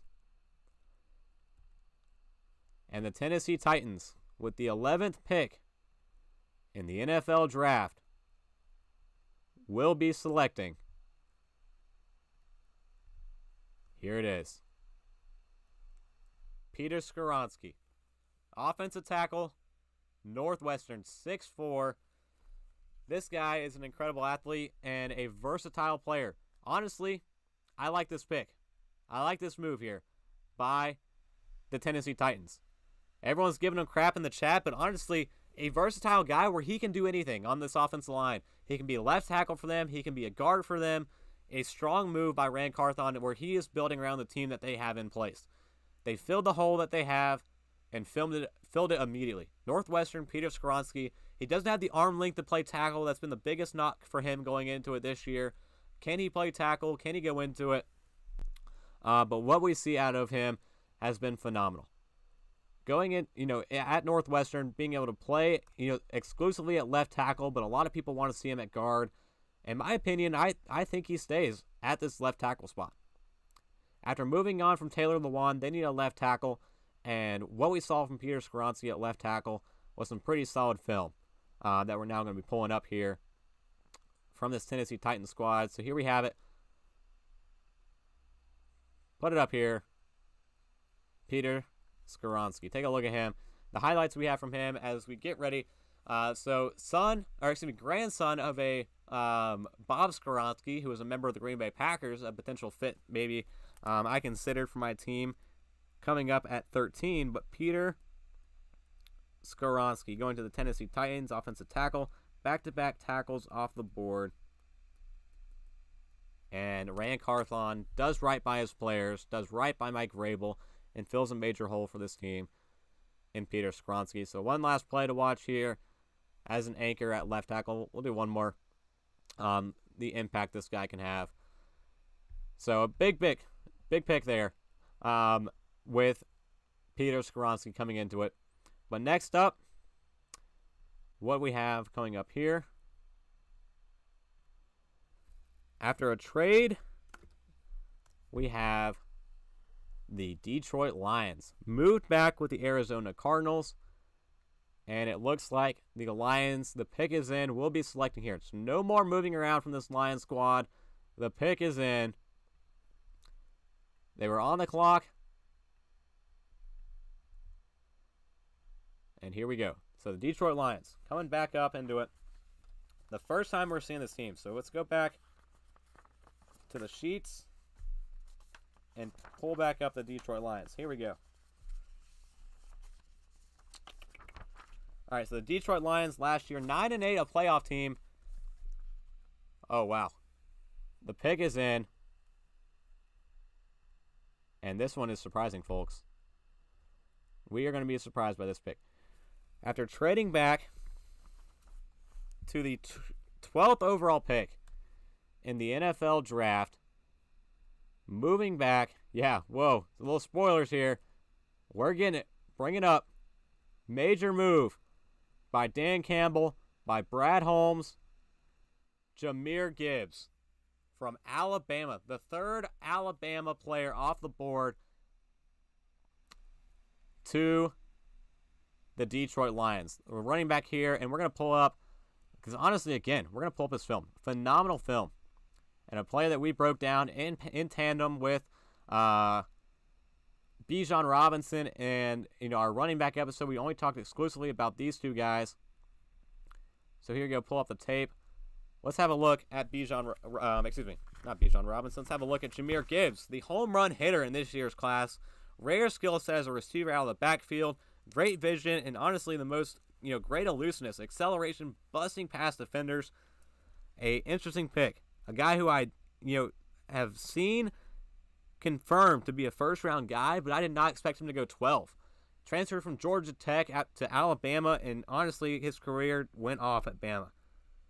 A home run hitter and a huge decision and a big move. Brad Holmes is not afraid to be aggressive in the past. Dan Campbell said, we love our guys. We want to get athletic. They moved on from Jamal Williams, in the offseason. They still have DeAndre Swift. But wow, big move. Did not see this one coming. The 11th ranked rushing offense in the league last year adds Jahmyr Gibbs to the mix. A phenomenal highlight reel of a running back. Reminds me a lot of Alvin Kamara, but just a little bit undersized. But wow, look at the speed, the acceleration on display, the elusiveness. He is now a Detroit Lion. And next up on the clock, And all right, so before we get ahead of ourselves, trust Big Dan. As much as I say this is an interesting pick, a home run guy on a team that's willing to compete for an NFC North crown this year, be a playoff team again, and go on a playoff run, the Detroit Lions got a guy with a lot of energy and a lot of spark on the offensive side of the ball to add into that running back room and add into that offense. But next up, the Green Bay Packers are on the clock. Missed the playoffs for the first time since 2018. The new era has arrived, the Jordan Love era. We have our note card right here, ladies and gentlemen. The Packers traded a two-spot, pick swap here. The pick is in. They traded with the Jets for, trading Aaron Rodgers. They, flopped. They went from 15 to 13. Yep. Let's anticipate the disappointment, everybody. I have my note card here. I know who I want. But let's see what happens. A lot of people have really mocked a lot of different positions and in a lot of different spots with this pick. I've seen tight end pick here. I've seen edge rusher pick here. I've seen wide receiver pick here. Offensive tackle pick here. But the Green Bay Packers next up on the board. This is where things get interesting. Last year had 2 first-round picks thanks to the Devontae Adams trade, turned into Quay Walker and Devontae Wyatt, who each played over 16 games. Christian Watson in the second round had 611 yards, 9 total touchdowns, 14.9 yards per reception. Romeo Doubs also 425 yards, 3 touchdowns, 10.1 yards per reception. So a lot of hits last year for this Packers offense and defense in the draft. Brian Gutekunst did well last year. The Packers on the board here now. Out of the playoffs, the Jordan Love era has begun, and what does this team do? Let's look at the notes. Brian Gutekunst has a type for prospects. 5 of his 7 first-round picks have had a relative athletic score of 9.38 or higher. He gets this guy even if it's a reach, willing to double dip at a position with a veteran. Last year, Devontae Wyatt paired him up with Kenny Clark. Quay Walker paired him up with Devondre Campbell at linebacker. But the kicker, this team has only used premium picks on premium positions. Only 2 first-round picks since 2005 have been on wide receiver, linebacker, tight end, or the interior of the offensive line. So what does that mean? They've only drafted 2 skill players since 2005. Aaron Rodgers and Jordan Love. Now when we consider what this team is looking for, Brian Gutekunst talked about it. He said this class is filled with tight ends, edge rushers, and cornerbacks, where this class is deeper than normal. That doesn't mean he will address that here at 13. A deeper than normal means that potentially they could wait on those positions, tight end, edge, and cornerback. This team met with Darnell Washington, Will McDonald IV, Michael Mayer as their top 3 guys they met with on top 30 visits, all 3 of them at those 3 positions I just mentioned. So what does this team do? A relatively quiet offseason, which is typical in Green Bay outside of the Aaron Rodgers trade, but in terms of what they did, they brought in Tarvarius Moore at safety, and other than that, they re-signed the house. Keyshawn Nixon re-signed at kick returner. Tyler Davis re-signed at tight end. Rudy Ford re-signed at safety. Justin Hollins re-signed at linebacker. Dalvin Levitt re-signed at safety as well. This team is losing a lot, though, however. And what does this team do? Here comes the commissioner. The Green Bay Packers on the clock. And they're ready to make their selection. So here we go.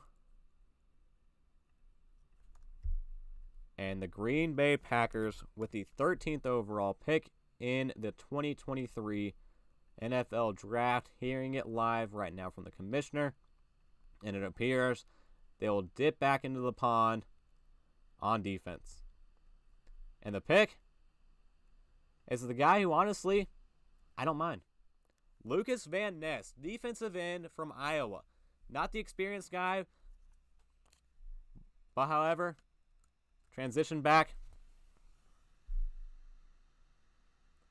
I want you to look at that, Brian Gutekunst. You're going into this season, as it stands right now, with Christian Watson, Romeo Doubs, and Samori Toure as your top 3 wide receivers. for your new quarterback, Jordan Love. Congratulations. We'll see what happens.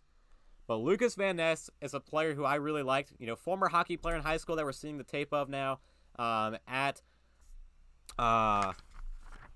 Iowa. But let's see here.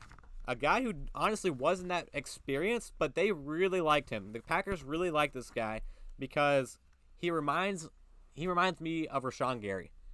But the Packers moved up for in the first round.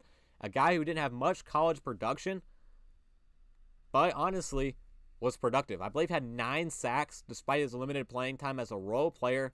And that's what this team, this defense needs. They need another man in the rotation as a defensive edge rusher. Rashawn Gary's coming off of a torn ACL. Preston Smith is getting up there in age. I talked about Lucas Van Ness being a potential fit for this for this defense. And there it is. I had him in the second 2.0 mock draft of the Packers. They don't go wide receiver. We got 2 picks in the second round. We'll see what happens. But next up,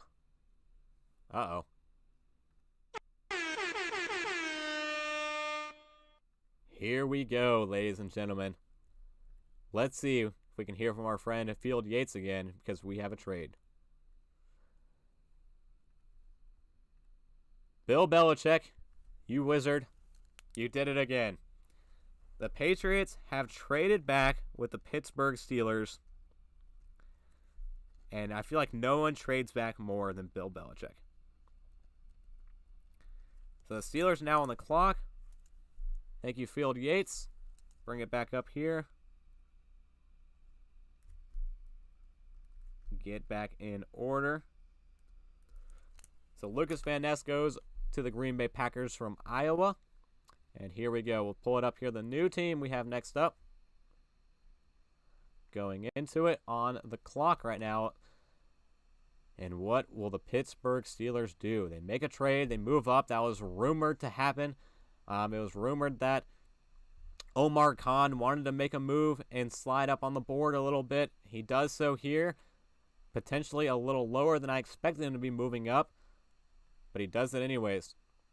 Tackle, upcoming potentially. Cornerback, upcoming potentially for this team. With the New England Patriots, they're moving back with the Pittsburgh Steelers, who are coming up here now. And Omar Khan, he had 13 visits with 15 top defensive backs. It seemed like he favored this position, which is why in my mock draft I had them selecting Maryland's Deontay Banks at cornerback. Mike Tomlin said he's comfortable with his 2 starting tackles right now. And honestly, I want to see what happens here with this team. 2 cornerbacks on the board that are big names right now. Cornerbacks, Christian Gonzalez still here. Deontay Banks is still here. This could be a very interesting pick with the Pittsburgh Steelers. Here now on the clock. Yeah, Omar's cooking, Griffin. Another resident fan in attendance. Pittsburgh fan, Griffin Orr. We'll see what happens with your Steelers. Steelers want Levis. We'll see what happens. Still no wide receivers off the board. The Steelers have the 17th overall pick, and they also have the first pick in the second round, the 32nd overall pick that they got in exchange for Chase Claypool from the trading him to the Chicago Bears for the 32nd overall pick. And honestly, that's a pick that Mike Tomlin and Omar Khan have mentioned to be open to doing business with. So a trade up was expected. In this trade from the Patriots, they traded 120th, and 17 to the Patriots to move up. So I'm not surprised. Since 2000, Bill Belichick has traded down 10 times and traded up 4 times. So not surprising at all to see this team move back in the board here. And honestly, we'll see what New England does when they come back on the clock. And see what happens here with this Patriot squad after moving back. But the Steelers team, they met with Emmanuel Forbes, DeJuan Jones, Osiris Torrance, and Steve Avila. So no tackles that they met with. Besides DeJuan Jones, who again I expect to go later in this year's draft in the back end. But we'll see what happens. There's a tackle in the fold here. There's a cornerback in the fold here. We'll see what happens as we toss it off to the commissioner who's coming up here for this next pick. And we'll hear from him as he approaches the stage. So the Pittsburgh Steelers coming up next after trading up with the New England Patriots. What's the move? What is Omar Khan cooking here? And here it is with the, let's see, where are we at? 14, with the 14th overall pick in the 2023 NFL Draft. The Pittsburgh Steelers will select Broderick Jones, offensive tackle, Georgia. 6'5", 311-pound unit of an offensive tackle. And this, again, is a guy who, honestly, I think is just scratching the surface. So the Pittsburgh Steelers take their guy. They move up for their tackle. So the smoke screen was a success. A tackle falls. Omar Khan pulls the trigger, trades up, and gets his guy. Mike Tomlin, you're comfortable with your offensive tackles? How about now? You are with Broderick Jones coming into it. My number 4 ranked offensive tackle, a huge dude, and one of the best athletes I've ever seen at his size. Again, the 6'5", I had him at 310. He hit 19 miles an hour this past season. At his size, was phenomenal. These Steelers front office and staff right now are ecstatic. 6'5", 311, ran a 4.97 40-yard dash, physical mentality. However, only had 19 starts in his career at left tackle, but I project him being a multi-year starting tackle for the Pittsburgh Steelers. More potential and upside on the way where this guy can really elevate his game. Great pick by Omar Khan, moving up and selecting his guy. Cam Hayward says, Broderick Jones, let's get it. Pittsburgh Steelers get a Georgia guy here from a college football national championship winning offense. Broderick Jones to the Pittsburgh Steelers. So we're getting interesting here. We're getting some trades. We're getting some action. Let's see. We'll put that one down. Broderick. Yeah, he's a stud. Broderick Jones. OT. Georgia. Off the board. So next up, we will have the New York Jets traded back with the Green Bay Packers in exchange for quarterback Aaron Rodgers. Jackson Smith and the Jigba to join Aaron Rodgers. Mike, you're spreading some bad voodoo in the chat right now. You're going to have to quit that. That would hurt. Prizes start when the first wide receiver comes off the board. The prize picks were in and locked in once the Philadelphia Eagles had their pick selection in. So once the first wide receiver comes off the board, we'll see what happens with that one. So next up we have, on the clock, 4 minutes and 51 seconds. They're cooking. Joe Douglas has been cooking for weeks. He got his quarterback. Now on the clock. What do the Jets do here? And I look at this Jets board. I had them taking Broderick Jones, and the Steelers just leapfrogged him and snatched him right from him. So when I look at this, the New York Jets, Christian Gonzalez still on the board, some offensive tackles that are out there. If they want to go that route, I mean, Rodgers will need some help up front on this offensive line desperately, adding into it. But we have 4 guys now off the board up front on the offensive line. I don't know if Anton Harrison or DeJuan Jones will go this high. That'll be interesting to consider with this Jet squad right now. Looking forward and going into it here. But 7-10 last year, missed the playoffs, were 4th in their division, traded all those picks for Aaron Rodgers to hopefully be the successor. The successor at quarterback. But what are we thinking here with Joe Douglas? What is Joe Douglas cooking? 12 of his 26 first-round picks have been college captains.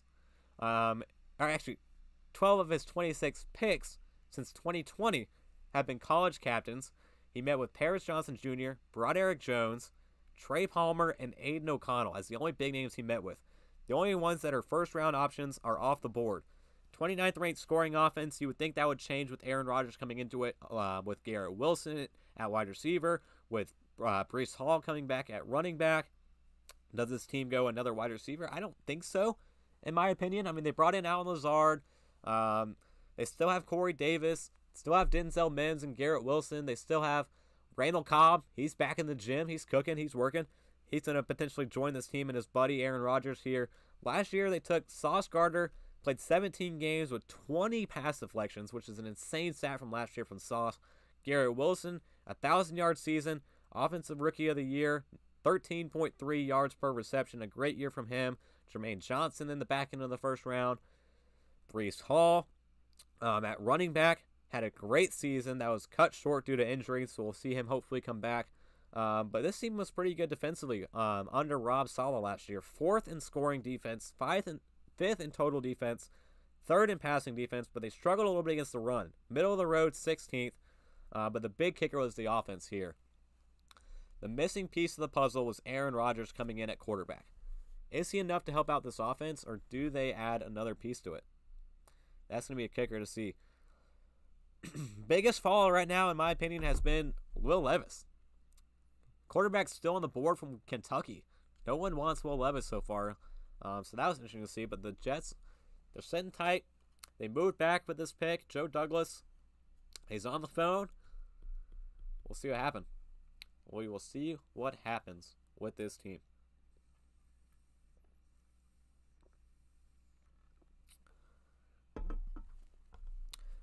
All right, so when I look at it, the top things that I consider here, offensive line still in consideration. Osiris Torrance on the interior. You also have, at tackle, like I talked about, Anton Harrison.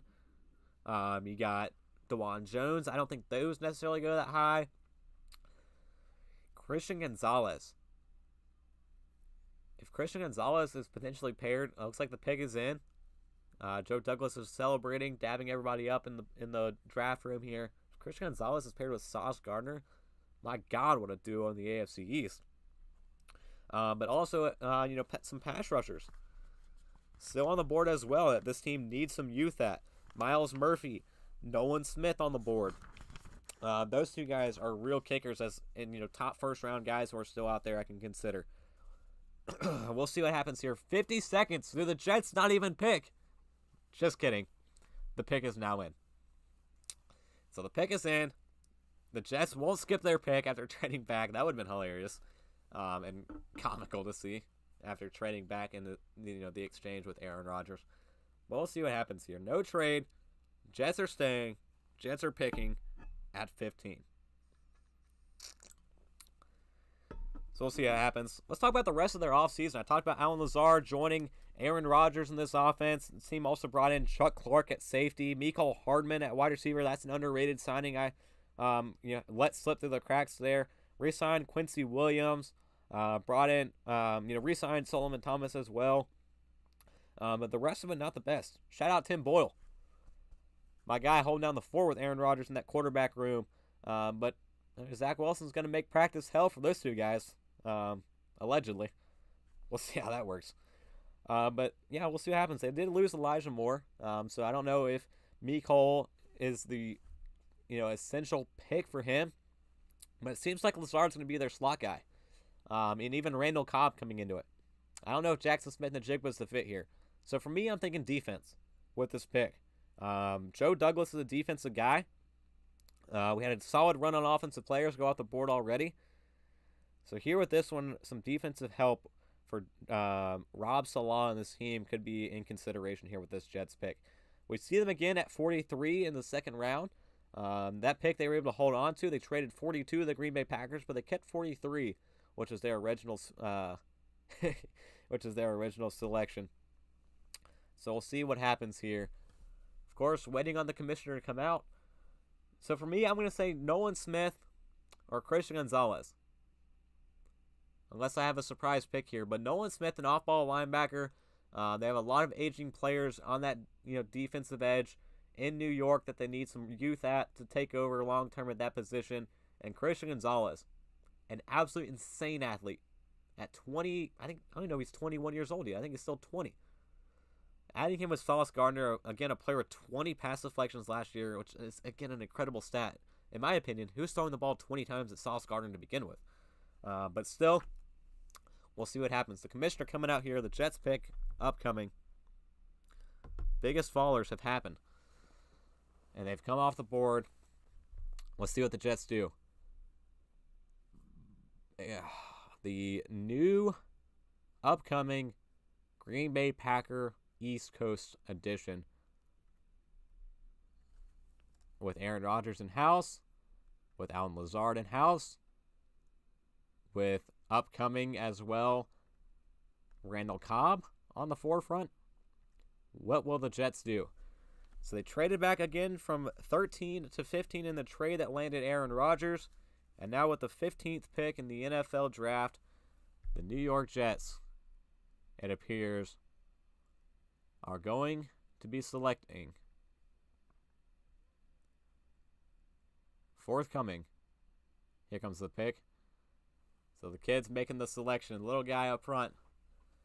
Kyle Stickles is going to give us the good news here. Kyle, let's hear it, buddy. We're going to see what happens here. So again, we're looking defense in my eyes. I don't think an offensive player goes here to the Jets at 15.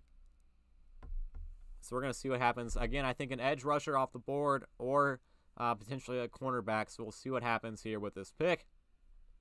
But with the 15th pick in the 2023 NFL Draft, the New York Jets will be selecting Will McDonald the fourth. Iowa State edge rusher. So they do go the edge rusher, and one that I had in the first round. So another first-round guy checked off. Here we go. Another pick here off the board to the New York Jets. Will McDonald. An interesting selection who I didn't see going this high, but I definitely had in mind as a first-round talent. Add some much-needed youth. And they pass on Nolan Smith. I mean, Nolan Smith, a traditional off-ball linebacker, he still has some things coming up for him. So Will McDonald the fourth here off the board, going into this one. This guy had double-digit sacks in the last 2 years, in 2020 and 2021, where they were utilizing him very efficient. But in 2022, they wanted Will McDonald to play a more versatile role. Played him in a lot of more alignments along the defensive front this past year. Pass rusher when utilized best. Joe Douglas, a great pick here, and Robert Saleh will love using this guy. Showing out the highlight of him jumping over a car, not the best decision for a potential NFL draft prospect, but an athletic guy nonetheless. This guy's a great dude. Speed rusher, outside shade of the offensive tackle is where he works best. He needs to evolve as a pass rusher. So I talked about how there's some aging guys at the position. We'll pull it up that the Jets have here in-house already on that defensive edge and what they're looking forward to. But going with Will McDonald on defense as a pass rusher. I mean, they got Carl Lawson, John Franklin Myers, Jermaine Johnson they took last year. So some old, outside of Jermaine Johnson, some older guys. So it seems like Will McDonald and Jermaine Johnson are going to be the future of this, franchise on defense. Aaron Rodgers on offense for however long he stays on board. But Will McDonald is coming off the board here to the New York Jets. And, right quick to it. The next pick is in. So we'll pull up the team on the clock here. And it will be the Washington Commanders picking 16th. So the Jets go defense after addressing offense in free agency in a major trade earlier this week. And now the next team on the clock is going to be the Washington Commanders. Last in the NFC East, 8-1 record. So we'll see what the Commanders do now with their next pick in this year's, their first pick in this year's draft. We'll try to get to it here. 8-1, missed playoffs. Last year took Jahan Dotson in the first round, a surprise pick. In my eyes, going that high at wide receiver, but 12 games played, 523 yards and 7 touchdowns, almost 15 yards per reception. Had a very productive rookie season. Brian Robinson at running back, 17 games played, 797 yards with 3 total touchdowns. Despite what happened to him going into the season, getting shot, bouncing back, coming out to a tremendous song in his first game back. But let's see. Martin Mayhew loves high-ceiling players that fill major needs. What's the major need for this team, in my opinion? The cornerback position. I think that Washington Commanders are in desperate need of adding a cornerback. We haven't seen too many go off the board. Devin Witherspoon, the only one. Came off the board at 5 to the Seattle Seahawks. Christian Gonzalez is on the board. I had him mocked in my mock draft at this pick, 16 overall, and Christian Gonzalez, he's still there. So we'll see what happens here. New offensive coordinator Eric Bieniemy leaving the Kansas City Chiefs, hoping for a pretty much more respect, I would say, as a play caller with an offense that isn't run by Andy Reid and Patrick Mahomes. So he goes to the Washington Commanders, who are running the show now with Sam Howell at quarterback. The former UNC quarterback is taking over, it seems like, as a starter for Ron Rivera's squad. They brought in Jacoby Brissett as an insurance addition as well. So a guy to have in place behind contingency-wise, Sam Howell, who's a quality starter with an experience that is unheralded of in terms of being a free agent quarterback. So it's a big addition adding Jacoby Brissett to this offense. But in my eyes, the pick here is going to be on defense. And the pick is in, and we'll see what happens here with the selection. But my guy I had mocked here is on the board, and Christian Gonzalez, and we'll see if he is the pick here when the Washington Commanders make their selection. So still waiting on our first wide receiver. I mean, I thought we were going to have some fun with some potential prize picks coming up, but still no wide receivers off the board. I mean, that's honestly a little scary. Now anyone's considered here. Quentin Johnson, Jackson Smith-Njigba, Zay Flowers, all entered the pool as potential guys to be the first one off the board. And also, with the 16th overall pick in a normal draft, this means we were halfway done. But today, 31 selections, thanks to the Miami Dolphins forfeiting their 2023 first-round pick. A little bit of tampering going on with Tom Brady. Can't do that. Lost their first-round pick. So only 31 selections this year as opposed to 32. So we're still around the halfway mark in this year's draft so far. So the pick is in. I'm waiting to see what happens here with the Washington Commanders. So very interesting moves that are happening here. So what do they go with? I mean, do they go with, I think it's cornerback either way. But I think Christian Gonzalez is the strong pick here, in my eyes, to be the draft pick by the Washington Commanders here with this spot. So we shall see what happens. The 16th pick, Roger Goodell. We are hearing it live right now.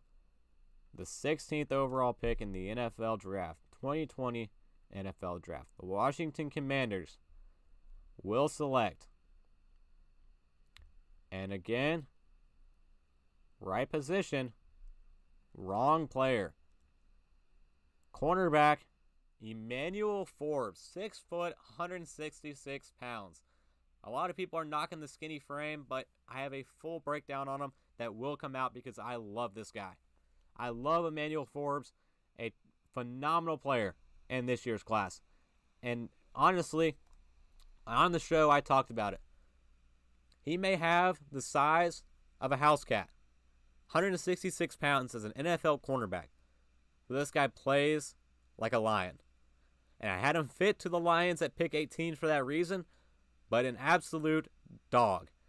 This guy had the most interceptions, or tied for third in the FBS with 6 interceptions, had the most pick sixes in college football this season. I'm phenomenally happy for Emmanuel Forbes. Going into it here, the second cornerback off the board, I could not be more happy for this guy. An absolute playmaker, an absolute difference maker. And here we go, pulling it up. Ultra competitive. A competitive guy, experienced in man and zone coverage, good instincts, an aggressive player, and Ron Rivera will make him work. He will make him work within this defense and be a phenomenal guy. I'm excited to see what Emmanuel Forbes can do with this team. Great pickup. Not what I was expecting. Again, I like. Talked about it. I personally liked Christian Gonzalez to be this pick, but instead they go a different direction. We're falling behind here, so we'll pull up the next team. After trading back,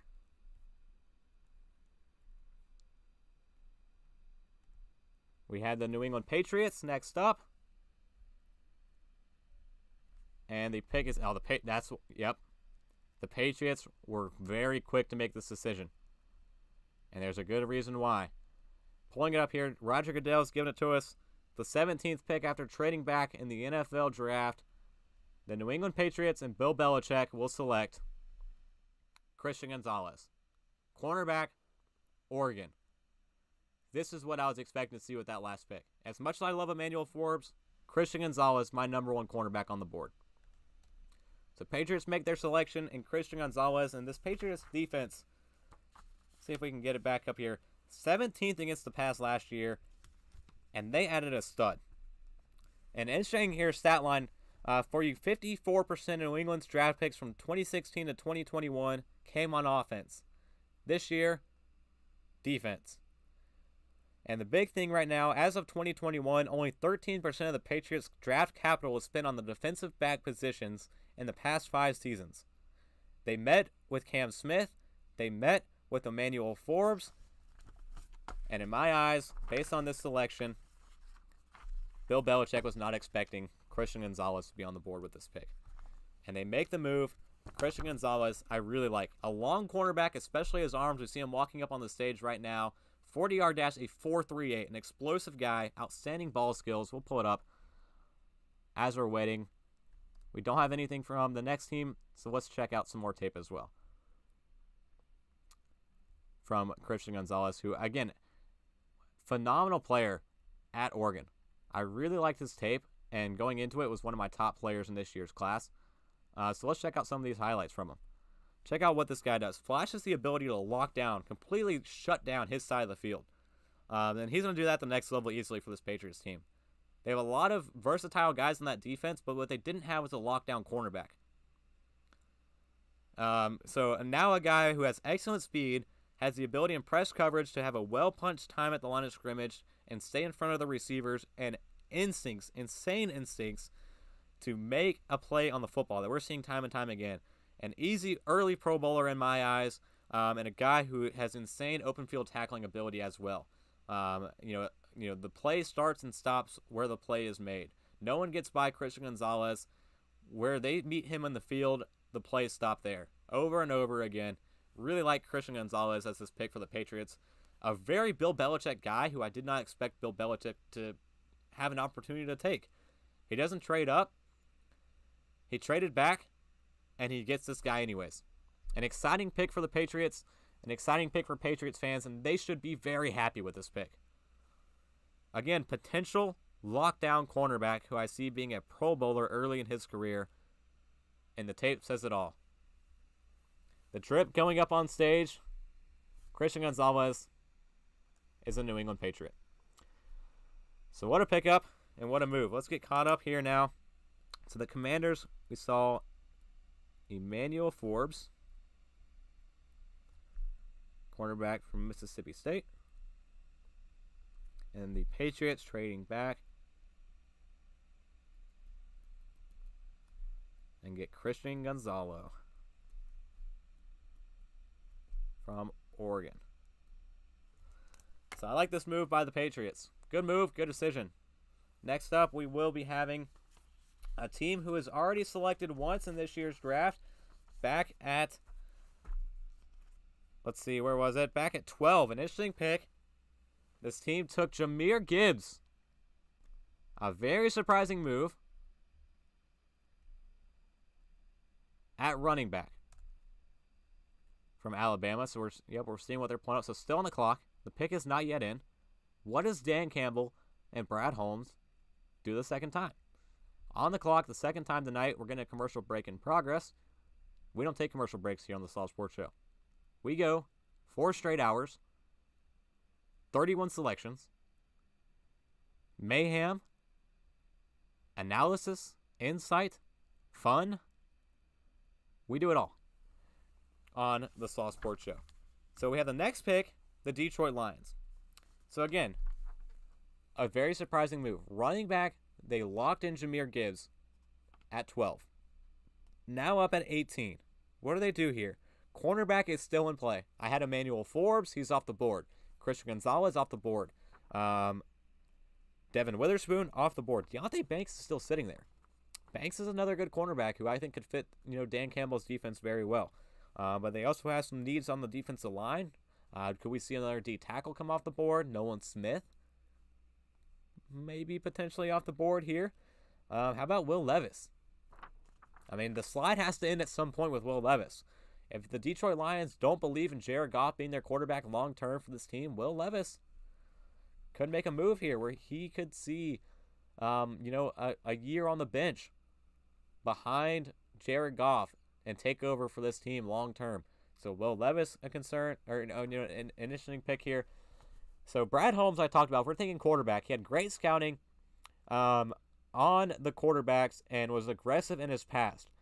He traded up for Jared Goff with the Los Angeles Rams, and now made sure that happened. And then Dorsey as well in this front office, working in this draft room. He is one of the guys that traded up for Patrick Mahomes. So there's people in this front office who've been aggressive for quarterbacks, and this is still being aggressive. It's not a need, but if one slides to him here at 18, maybe they make a move. But the pick is in. But Dan Campbell says otherwise. He said, "Love Jared Goff, man. When you got a quarterback, you hold on to those guys." Dan Campbell. That's my Dan Campbell impression. He loves Jared Goff. He's not one to part ways with Jared Goff. So the other thing here to consider, Brad Holmes had great scouting on pass catchers with the LA Rams. MCDC wants to get more athletic. They got an athletic guy in Jahmyr Gibbs. They could get a wide receiver here. They got Amon St. Brown. Last year they took a wide receiver in the first round in Jameson Williams, but he's suspended 6 games. A recent situation that came out in the last week where he was betting on non-NFL games, but inside the facility. No go. That's a big no-no in the NFL. Can't do that. Suspended 6 games. But this team brought in some handful of star free agents. Defensive back C.J. Gardner-Johnson, Emmanuel Mosley at corner, Cam Sutton at cornerback. They did bring in help at corner despite losing, trading away Jeff Okudah. So we'll see what this team can do here with this pick. A lot in play here and a lot to consider. The 30 ranked passing defense. I think a corner is in mind. Deonte Banks, and is a good pick here potentially. Let's look at what they met with. They met with Brian Branch. He's a potential Dan Campbell guy. He's extremely athletic. On the field, he didn't have the best combine. Didn't have a good 40-yard dash time, especially. Didn't have a good relative athletic score, but he was a beast on the field. So we'll see what happens with this next pick here. So the other people they met with, Steve Avila, Carl Brooks, and Clark Phillips III. So we'll see what happens here going up with it. Yeah, Will Levis is eating a banana peel backstage right now. Dan Campbell likes guys who can bite kneecaps. Not a far stretch. It wouldn't put me past a guy eating a banana peel to maybe bite some kneecaps as well. So we'll see what happens. But some hungry playmakers this team is looking for on offense or defense.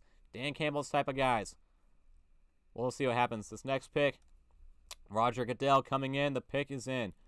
So the Detroit Lions with their second pick in the NFL draft after trading back and taking Jahmyr Gibbs at 12, coming up here now at 18. Their second pick in the first round of the 2023 NFL draft, and the Detroit Lions will select linebacker Jack Campbell out of Iowa. Another Iowa defender, the Hawkeyes, quickly coming off the board. The Dick Butkus Award winner, nation's top linebacker in 2022. Yeah, agreed. A good pick. This guy's working with Luke Kuechly. I had him mocked in my first round to the Buffalo Bills, but this makes sense. Why not? Why not give him to Dan Campbell in this defense? Get a guy. Yes, great leader of the defense. Teaming up with Aiden Hutchinson on that defense. They're building some leaders on that defensive side of the ball. Great pickup here by Dan Campbell. I like Jack Campbell a lot. Let's pull up the scouting report on him. Let's see what we have on Jack Campbell. And honestly, if you asked me 3-4 days ago, I didn't think a linebacker was going to go in the first round, but Jack Campbell's name has floated in a lot. Coming into this one, a guy who a lot of people liked going into it, my number 1 linebacker in this year's class. He has that throwback frame, the downhill playing style as a middle linebacker in the second level. Does a lot to shed blocks, play off contact, and my favorite part of his game, processing the run very well and navigating Yeah, very Luke Kuechly-like. He's trained with Luke Kuechly. He's a Luke Kuechly player. Coverage snaps in 2022 were excellent. A very smart and instinctive player. He has a starting makeup of being a starting Mike at the next level for the Lions. An exciting pick here and a player I had in the first round. And he lands here now with the Detroit Lions. So next pick up coming. Here it comes. The pick is in. The team on the clock we're pulling up here is going to be the Tampa Bay Buccaneers. Next up on the clock, a new era in Tampa Bay is also underway. Tom Brady retired. Baker Mayfield signed. Well, what does this team do? Kyle Trask, second-round pick last year. They've invested in this quarterback room, but not with quality starting-level players. Will Levis, he's still eating his banana peel. I want to see him playing Mario Kart, because I feel like he's not a big banana peel guy in Mario Kart, because he would rather eat it than throw it on the track. But Will Levis is sitting there. Do the Tampa Bay Buccaneers want to go quarterback? The 32nd ranked rushing offense last year, I don't think they're going to running back. 2 running backs off the board. No shot another running back falls here in the first round. So what do they do instead? The 15th ranked rushing defense. Last year they took Logan Hall, who played 17 games with 2.5 sacks, played 36% of the snaps with a rotational piece. They have Rashad White at running back, who played 17 games with 3 total touchdowns. He's expected to be, in my opinion, now the running back of this offense. They brought in Chase Edmonds, but he's probably going to be more of a complementary piece along with White in this backfield. Is this going to be Baker Mayfield's team? Or will something happen here with this pick? So what do they do? Todd Bowles, defensive guy. I could see defense here. I could see potential defense, but do we see Will Levis come off the board with the 19th overall pick? We're flying. 19th overall pick. Do we see Will Levis come off the board? And it looks like the pick is in. The announcement is made. And we will have a second defensive tackle off the board. With the 19th overall pick, Tampa Bay Buccaneers select Kalijah Kancey. A great, phenomenal breakdown on Kalijah Kancey. Defensive tackle out of Pittsburgh. Had a phenomenal combine. 6'1", 281. A little undersized at a defensive tackle position, but a phenomenal breakdown. Me and Matt Laguza had on the show a couple weeks back where we compared him to Aaron Donald. The great Aaron Donald.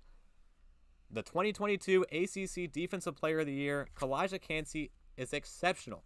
Extremely fast off the line of scrimmage. My number 3 defensive tackle prospect, who honestly, he's up there. I mean, he's like it's a 2A, 2B situation with him and Brian Bressie from Clemson, but Kalijah Kancey plays with incredible urgency.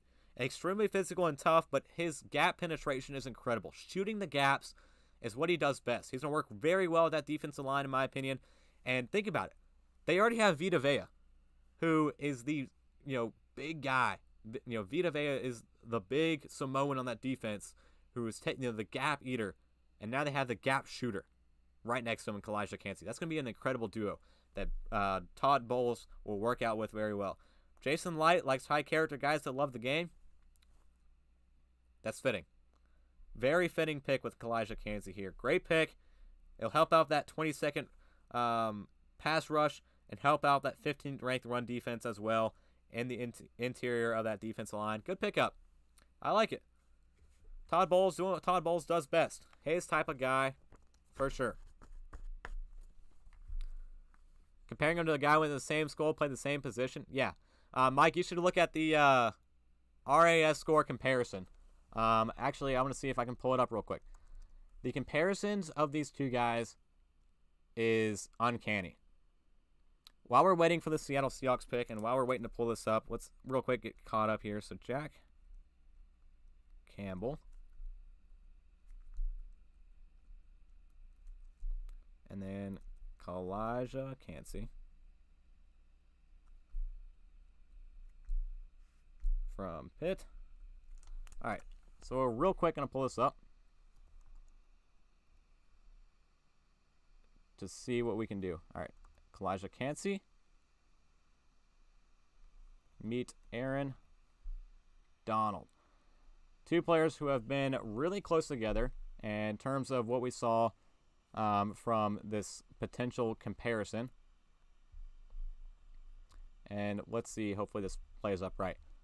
So 9.7, 9.6. Look at the similarities in these scores. The similarities of the athletic testing between Kalijah Cansey on the left and Aaron Donald on the right, so uncanny. Especially, same position, same school, but they tested so similarly. And a great comparison in my eyes with these two guys. So Kalijah Cansey on the board. Next up, the Seattle Seahawks making their second pick in the first round. A big move and a big shocker to me was Devin Witherspoon at 5 to pair with Tariq Woolen. What do they do here? With my 20th pick, I had them taking Zay Flowers. Do we see the wide receiver run start with this pick? Wide receivers still have not come off the board at the top 19 picks, so we'll see what happens here. But the Seahawks back up on the clock. So we'll pull this over. There we go. Excuse me for that.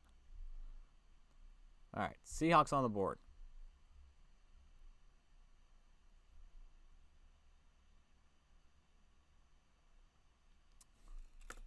We shall see what happens. So no receivers off the board. That's OBJ says that's shocking. They're coming off the board soon. You would have to think, OBJ. Potentially with this pick right here. The Seattle Seahawks on the board. We'll see what happens here. They're still waiting on the pick, so let's go ahead and break it down. So 14 ranked passing defense. They added Devin Witherspoon with Tariq Woolen. A great combo. Now I think that they add, again, Will Levis is in consideration here. John Schneider said quarterbacks don't grow on trees. It's the hardest position to acquire talent at. Pete Carroll said that they're totally connected to the quarterbacks coming out. We don't get a chance at these guys having a top draft pick, but one is still on the board at 20 in Will Levis. If they want a guy to take over from Geno Smith, Will Levis can be that guy, but if they truly believe in him, I think you add the guy that I think is the next Steve Smith in Zay Flowers. I mocked Zay Flowers here. I didn't expect him to be the first wide receiver off the board, but I can definitely see that happening. This offense needs a dynamic wide receiver. They got DK Metcalf and Tyler Lockett, but they need someone who is truly special with the ball in his hands as a dynamic and explosive athlete, and Zay Flowers is that kind of guy. And I think it's a strong fit with this team. There's some rumblings out there of that pick potentially happening. So we'll see what happens here. Seattle Seahawks coming up. 20th pick in the draft. We shall see what happens. Still waiting. John Snyder's really thinking about this one. 1:15 on the clock. They're still ticking here. Waiting to clock in. Throw in the pick for the 20th selection.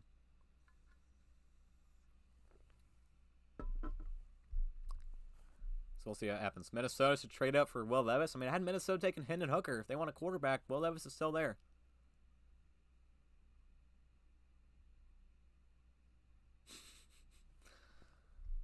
This is great. Let's give out some prizes. We're trying. We're waiting on the wide receivers. The wide receiver run has still not happened. So we'll see what happens here. Coming up to it. But let's go back to Zay Flowers. Again, I really like this fit with the Seattle Seahawks. 20 seconds on the clock. All right, the pick is in. They got close. We almost had the fantasy football guy yelling at him. Hey, hurry up. Pick's running out. But Zay Flowers, 5'10", 172, but he's my number 2 wide receiver in this year's class. And honestly, I think he can play like being the number 1 guy. Despite his frame, has surprisingly good inside-outside versatility and very competitive at the catch point as well, despite his 5'10" height. He lacks the big frame and catch radius, but his skill set's very exciting and enticing to see. A lot of comparisons made with Antonio Brown on the field and Steve Smith as well when, back in his prime, coming into it with the Carolina Panthers. A quick-hitting guy, manufactured touches in space, let him get the ball in his hands and run after the catch. Zay Flowers makes a lot of sense here, and we'll see what happens. We'll see what the Seattle Seahawks can do with this pick.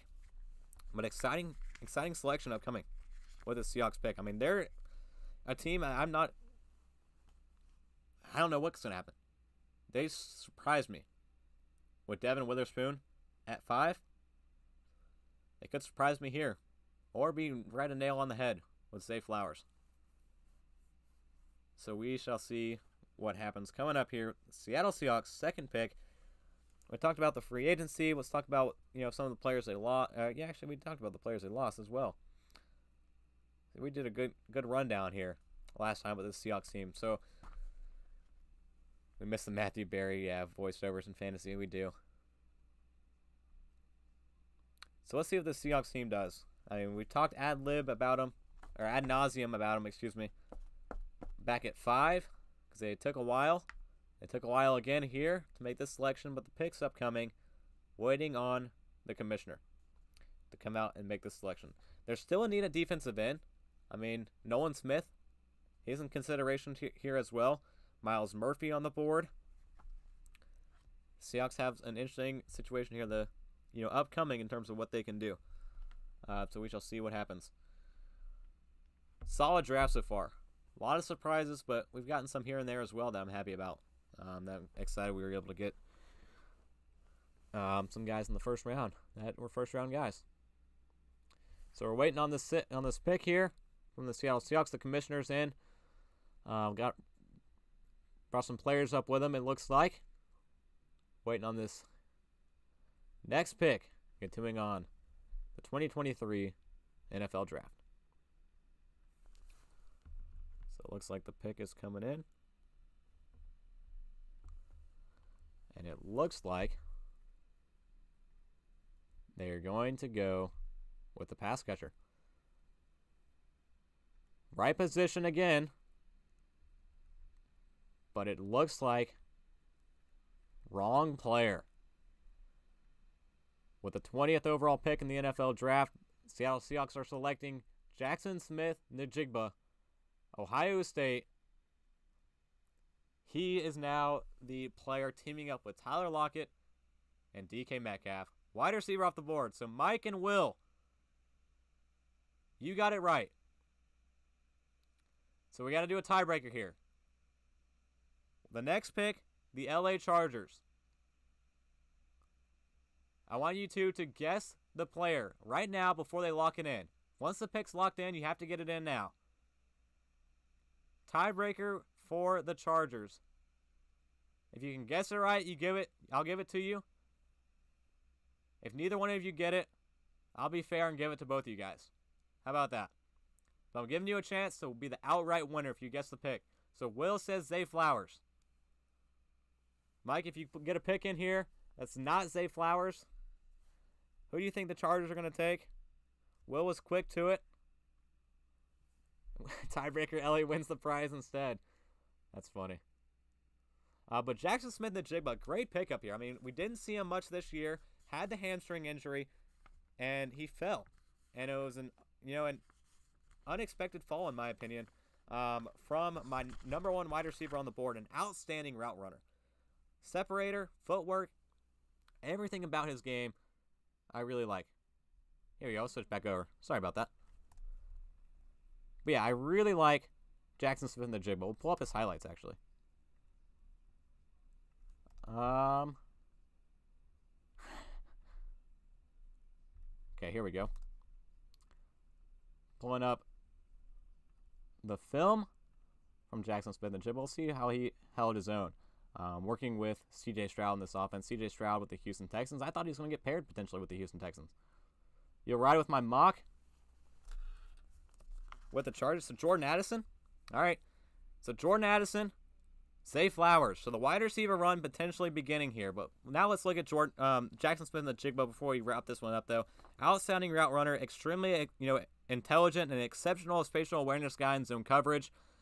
Primarily a slot guy, though. He is the slot guy of this offense now. Tyler Lockett on the outside. DK Metcalf on the outside. Geno Smith throwing the rock. Kenneth Walker in the backfield. They're building a solid offense now in Seattle right now.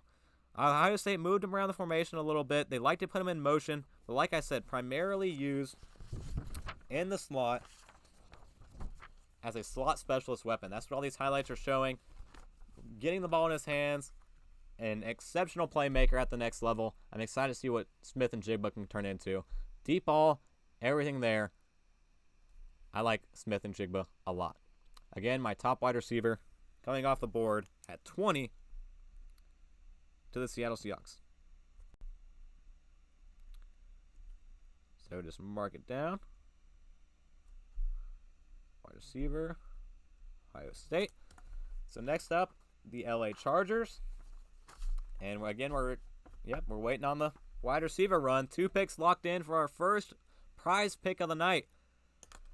LA Chargers, on the clock here with this next pick. We'll see what happens. Waiting on the commissioner. Actually, still waiting on the pick even to come in. Commissioner gets the slide. We'll give him a slide. He's not here yet. But what we have upcoming with this next pick, LA Chargers on the clock. Let's talk about this team. Because Justin Herbert needs to get something figured out. Or this team has to get something figured out around Justin Herbert. Justin Herbert's fine. Phenomenal player. He's going to get an absolute bag this offseason. So the Chargers are up. The pick is in. 10-7 season last year. They lost 31-30 to the Jacksonville Jaguars in a game where they had an enormous lead at halftime but blew it in the second half, leading to Joe Lombardi getting fired as offensive coordinator and Ronaldo Hill being fired as defensive coordinator. Derek Ansley gets promoted as the defensive coordinator. Kellen Moore gets added in as the offensive coordinator from the Dallas Cowboys. The 30th ranked rushing offense in the league. Potentially, there's some trade rumors surrounding Austin Eckler at running back, but again, no running backs I feel like coming off the board here. So I think it's going to be a wide receiver. They had a top 30 visit with Jordan Addison. The wide receiver coach at Maryland was Chris Betty. When Jordan Addison was potentially looking into Maryland, Coach Betty went over to Pittsburgh. Jordan Addison went to Pittsburgh. Made his declaration, went to Pittsburgh, played there with Kenny Pickett.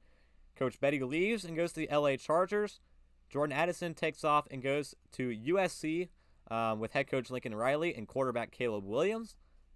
So there is a fit with Coach Betty and Jordan Addison potentially being in LA with the Chargers if this pick could happen here. Tom Telesco drafts smart, fast, and physical guys. That certainly fits the mold of Zay Flowers, however, at wide receiver. More so than it does in my eyes of Jordan Addison. Very analytical heavy, points to the number one need. Wide receiver is my number one need for this team. They could look into tight end. A lot of people mock them to have Dalton Kincaid at this pick. But I do think, nevertheless, whatever happens here with the 21st overall pick, Justin Herbert needs some help. As much as they like to go defense and like to build this defense with the Chargers, with Brandon Staley being the head coach as a defensive guy, I don't think that's going to happen. So we'll see what happens. Does the wide receiver come off the board here? Do we see the wide receiver run start to happen? Here comes Roger Goodell. Pick is in. And with the 21st pick in the 2023 NFL Draft, the Los Angeles Chargers will select. Here we go. It is a wide receiver. Again, right position. Wrong player. Quentin Johnson out of TCU. So Mike, Will, you're both winners. Congratulations. Win the first prize pick. Next up, let's go with quarterback. No. Let's see. Let's go tight end. First tight end drafted. Prize picks, first tight end drafted. Lock it in by the Minnesota Vikings, pick 22. When the clock stops and the pick is in for the Minnesota Vikings. Excuse me. Here we go. We'll switch it back over. When the clock stops for the Minnesota Vikings, I want you to give me the top tight end off the board. First tight end off the board. Prize Picks, first tight end off the board. Lock it in by the Minnesota Vikings pick. That's our next Prize Picks here for the 2023 NFL Draft. Slaw Sports Show Draft Special Extravaganza. That's a mouthful, but I love it. Mike and Will doubled up with the same pick again. Bold. Trying to go for the double prize there. The double gift card potential selection there by those two guys. So, Quentin Johnston. Let's talk about this pick, actually. Quentin Johnston, not a player I had in my first round. I didn't see him as a first-round guy as I got late into this process out of TCU. And I'm surprised to see his name called in my eyes. I didn't think that there was going to be a big run at wide receiver. Past the top ones in my eyes. But now we have Quentin Johnston off the board. My number 3 wide receiver, 6'3", 208. Had good size and acceleration for his size, in my opinion. And honestly, the short area quickness, surprisingly, is where he excels at the most. Good blend of the size and speed, and the short area quickness adds another element to his game. And honestly, that's where Mike Williams and Keenan Allen don't really work much with. They're downfield, middle of the field type guys. So Quentin Johnston's a big body, short area guy, could be very well and bode very well for this offense. So good pickup there by the Chargers. Prize picks are coming in. And next up we have the Baltimore Ravens. So Lamar Jackson, he got his deal. Lamar Jackson was added back to this team. Extended highest paid player in NFL history. And now with their first pick in the first round, what will the Baltimore Ravens do from here? I was expecting this team to potentially trade their first round pick. I was expecting a pick swap with the Cardinals in exchange for DeAndre Hopkins, if you want me to be completely honest with you. But we shall see. Baltimore Ravens on the clock. Let's talk about their team needs. Let's get them pulled up. Team needs for the Baltimore Ravens. They added in Odell Beckham Jr. I think that might potentially have wide receiver out of the picture in terms of this pick. So what I'm thinking of right now is cornerback. Eric DeCosta values speed, size, and hard play. Takes the best player on the board. Addresses the cornerback position a lot. But this team likes to trade back. They're a ticking time bomb right now. 3 minutes on the clock. They're letting this thing run out. They did meet with Jordan Addison. They met with Cam Smith as well at the cornerback spot. So let's see what happens here. No big news as of late. So we shall see. The Baltimore Ravens, the 26th ranked passing defense. So in my eyes, in my mock, I had Joey Porter Jr. But I do think with Deontay Banks, on the board, you can consider Deontay Banks here as well. Let's actually pull up the cheat sheet. See what the cheat sheet says. So the top picks for the Ravens: Zay Flowers on the board, Nolan Smith on the board, Deontay Banks on the board, Myles Murphy, Joey Porter Jr., Jordan Addison. They have a lot of options and a lot of players still on the board here.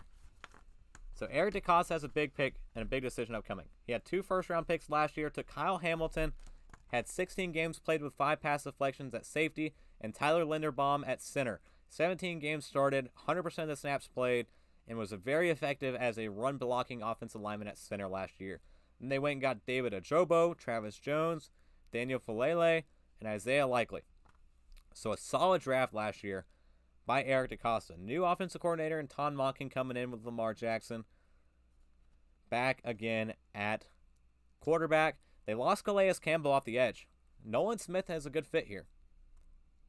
A potential good option here. Chuck Clark at safety left in free agency. We talked about him leaving as well, joining the New York Jets. In my eyes, Deontay Banks is the top player on the board right now for the Ravens right now. We'll see what happens. Still waiting this pick to come in. But overall, DeCosta should be liking where he's sitting right now. A big day. A big day in Baltimore. And they're set to add the next player to their team. The pick is in. We'll see what happens.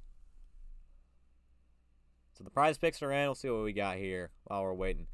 So Mike and Will both went Dalton Kincaid's the first tight end off the board. Keegan goes with Darnell Washington. Trey goes with Luke Musgrave. Christine goes with Michael Mayer.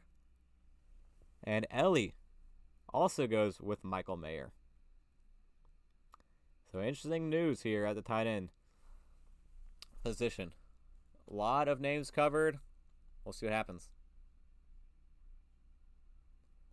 Michael Mayer does sound like a serial killer, Ellie. That's because Michael Mayer is the serial killer. He's the famous Halloween villain.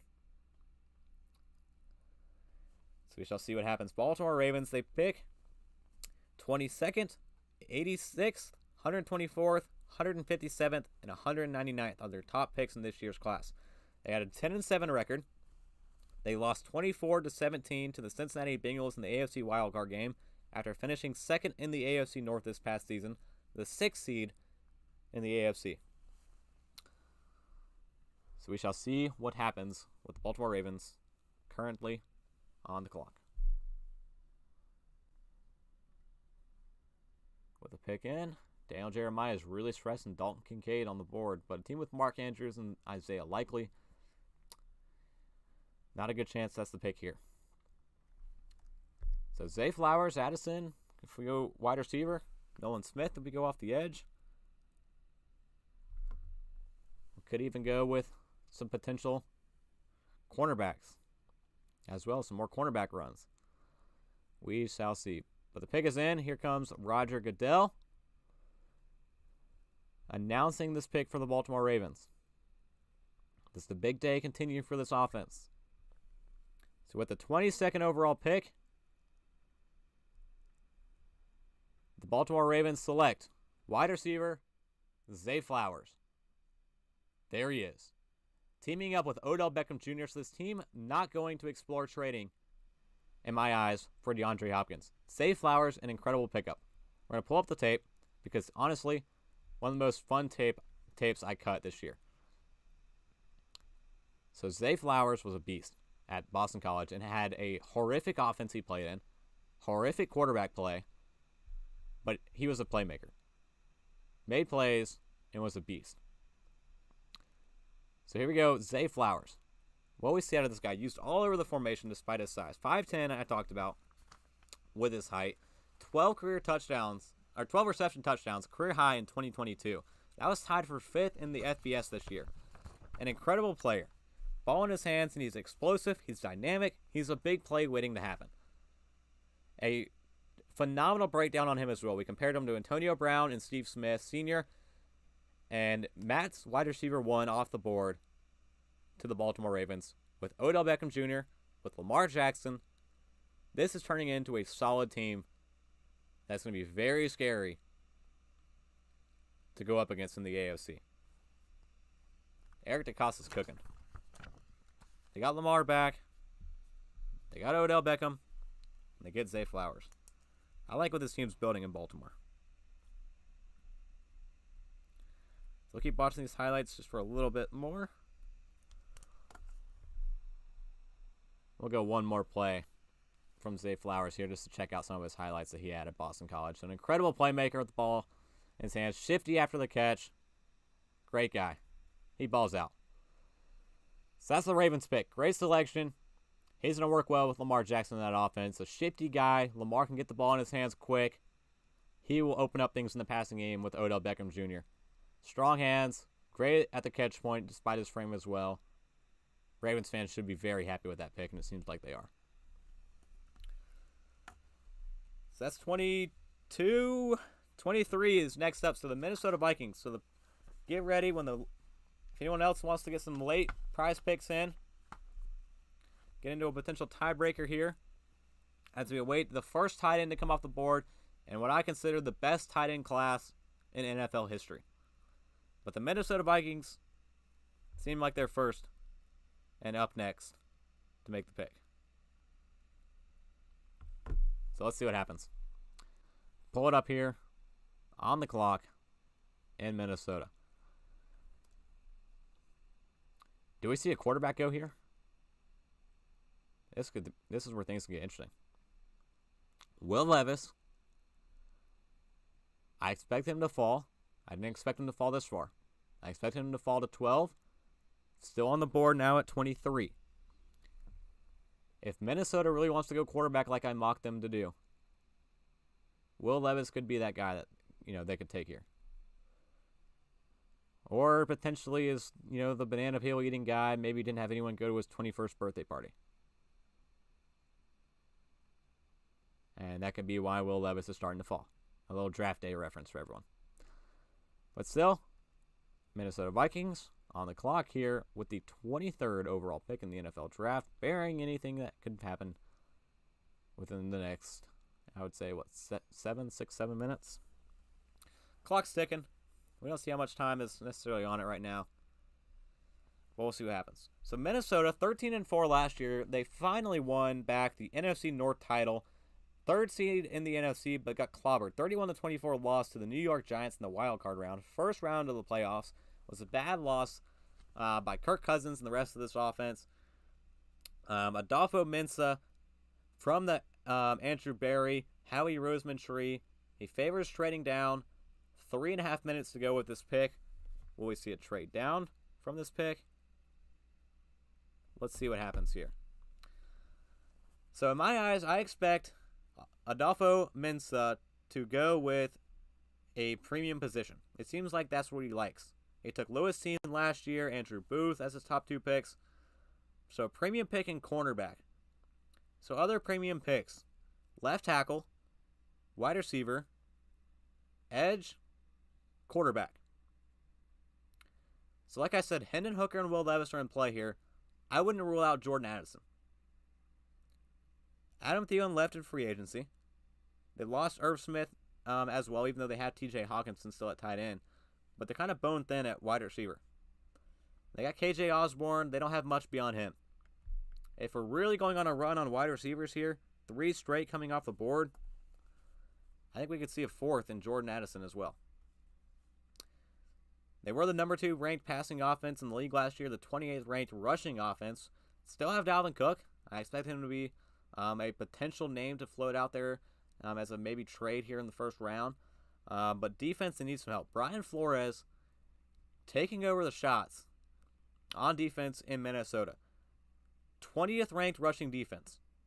31st ranked passing defense. 31st ranked total defense. 28th ranked scoring defense. This team could go cornerback. Deontay Banks again. Makes sense here. He's a Brian Flores guy. I could see the fit. That's my second big team need for this team. I got wide receiver as number 1. But I wouldn't rule out a potential long-term quarterback being taken with Kirk Cousins, cap hit getting higher and higher every single year. They could try to get off of him and his contract. So we'll see what happens. A minute 38 for the Minnesota Vikings, awaiting the 23rd overall pick in the NFL draft. We shall see what happens.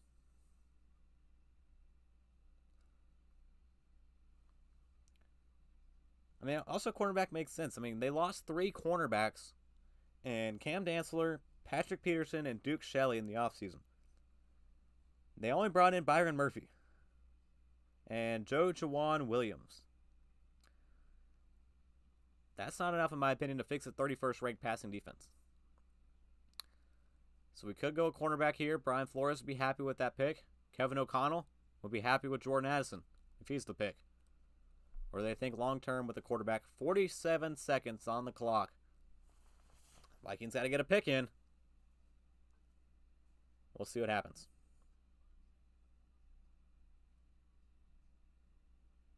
And the pick is in. So here we go. Vikings took a lot of time. They pondered a lot of things, and there's a lot to ponder, in my opinion. So Zay Flowers off the board. Quentin Johnson off the board. Jackson Smith and Jigba off the board. Do we see another potential wide receiver in Jordan Addison? Do we see a quarterback in Will Levis or Hendon Hooker? Or do we see a corner, potentially Deontay Banks, Cam Smith? We shall see what happens. with the Vikings awaiting their selection. The Skull faithful. We have a resident Vikings fan in attendance. Do we get a Skull chant in the chat? So the Vikings are looking to continue on as the current crown holders of the NFC North. The Detroit Lions are lurking. The Green Bay Packers are rebuilding. The Chicago Bears are the Chicago Bears. We'll leave it at that. So it seems like a two-way race right now with Minnesota in the forefront and the early front. But Detroit, they're a hungry team. They're wanting a division crown this season. So what do the Minnesota Vikings do here to make sure that doesn't happen and to win their second NFC North divisional crown? They go with a defensive guy for Brian Flores or an offensive guy for Kevin O'Connell. We'll see what Kwesi Adolfo-Mensah makes in his second year as the Minnesota Vikings general manager. So we'll see what happens here. Here comes the commissioner walking out to the stage. And it appears the run shall continue. With the 23rd pick in the NFL draft, the Minnesota Vikings have selected Jordan Addison out of USC, wide receiver, a new partner on offense for Justin Jefferson. A great player in my eyes. Jordan Addison's a good pick. I mean, played with Kenny Pickett at Pittsburgh, played with Caleb Williams at USC, now preparing to play with Kirk Cousins. So Kirko gets his guy. He gets another number 2. They lost Adam Thielen in the offseason. They replace him now with Jordan Addison, a very versatile guy. Outside, in the slot, a wide variety of routes. But the big thing for him, he has some of the best hands in this year's class. He only dropped 2 passes out of 62. And the other major concern for him will be the size and speed. 6 foot, 180 pounds. Didn't have the best 40-yard dash time. I want to see him put on some more weight. But many people compared him to Justin Jefferson coming out of college. And the team with Justin Jefferson, waiting to pay Justin Jefferson, snags the player that many say are very similar to him coming out of college. This guy can pluck the ball out of anywhere on the field, surviving through the contact. He has pretty impressive acceleration despite the top-end speed I talked about with his 40 time. But still has the acceleration to where he can win downfield if you give him the space to do that. Can start and stop on a dime.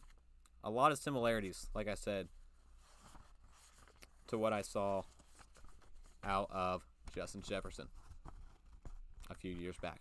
So a 4.49 40-yard dash. Actually, he's up now to 173 pounds, so he's already adding some weight on. Calvin Ridley comparisons as well. So we'll mark it down. 4 straight wide receivers off the board. I figured there'd be a run at some point, and it's happened. Do we see another one? That's the bold pick. The live bet right now is there going to be another wide receiver off the board with 4 straight coming off now. With the USC guy, Kevin O'Connell gets his dude. We'll see what happens here. Uh-oh. The phone's ringing.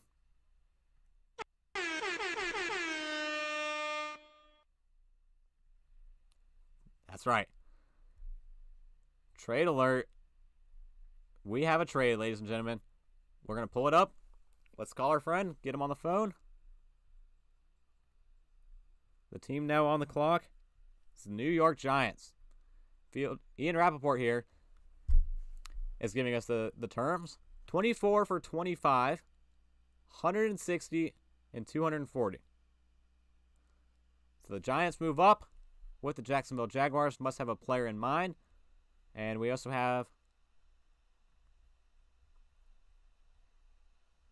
throw in 240 as well.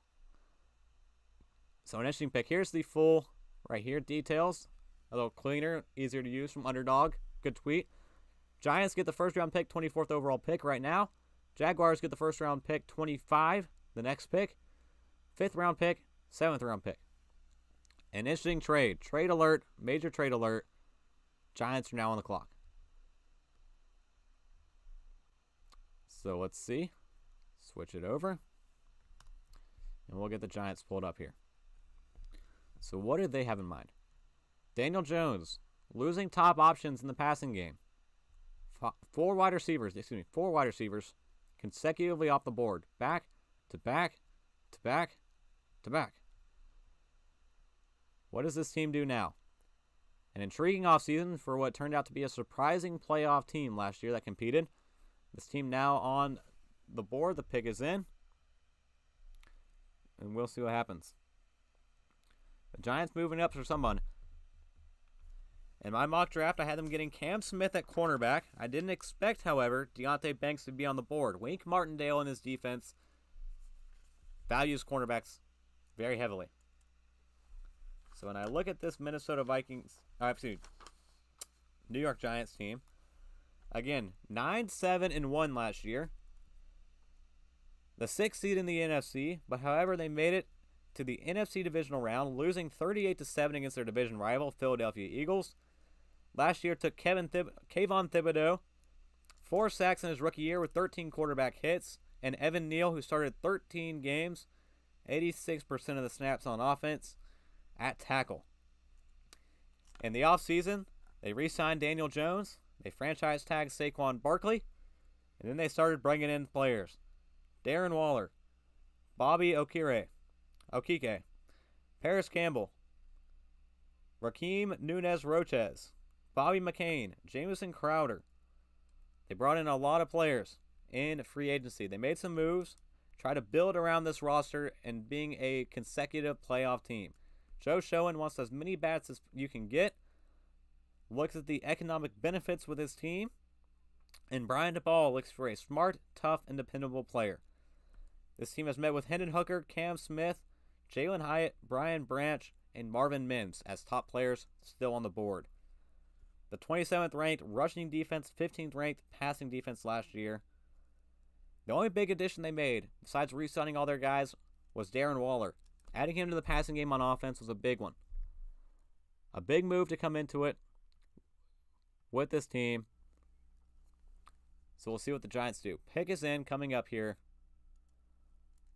Someone will trade back into the first. Yeah, I think that's very likely. Will Levis continues to slide. Someone's going to get up here and move and make a move to get him. I agree. So we'll see what this Giants team does with their first pick. So if we look at this trade again, they traded 25, they traded 160, and they traded 240.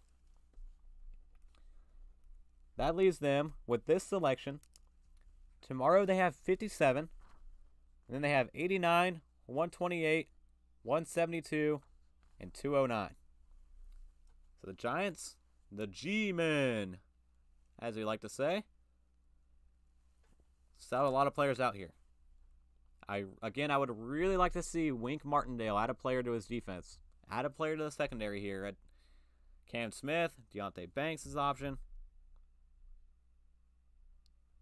We'll see what happens. Waiting for it. Pick is in for the New York Giants.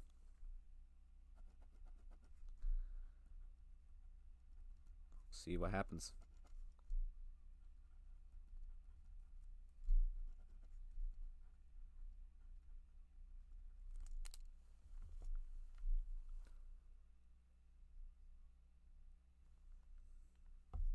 So here comes this Giants selection. Commissioner Roger Goodell. After trading up with the Jacksonville Jaguars, they moved up. They want to get their guy. So the 24th pick in the NFL draft. And we are going to see the New York Giants select.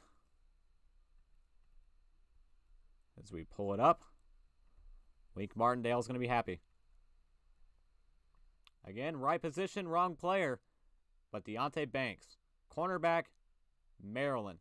Another player with a great breakdown on the channel. You can go check it out. Giants fans, get a rundown of what Deonte Banks will bring to this team. So I like Deonte Banks, a good pick. Wink Martindale, again, will be happy. Defensive coordinator with... There we go. Defensive coordinator with the New York Giants will be happy with that selection. And ladies and gentlemen, it is time.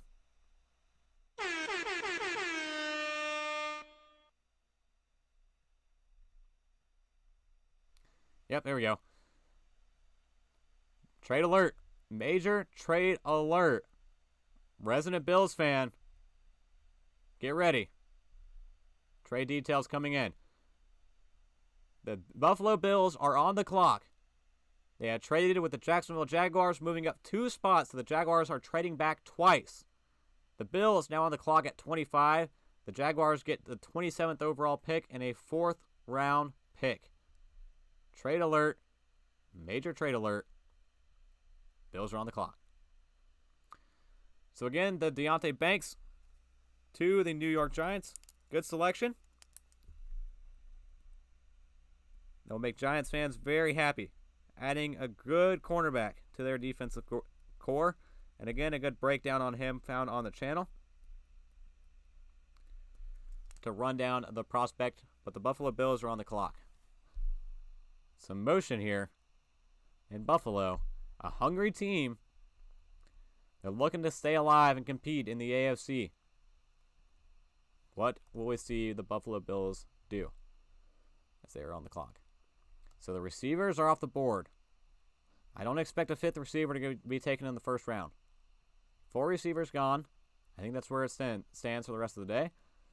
My 1st round pick, I mocked to the Buffalo Bills, Jack Campbell, snatched by the Detroit Lions. What do the Buffalo Bills do here now will be the big question as they are on the clock. Just under 3 minutes left. Let's pull it up. Let's see what the Bills' team needs are as they trade up into the 1st round.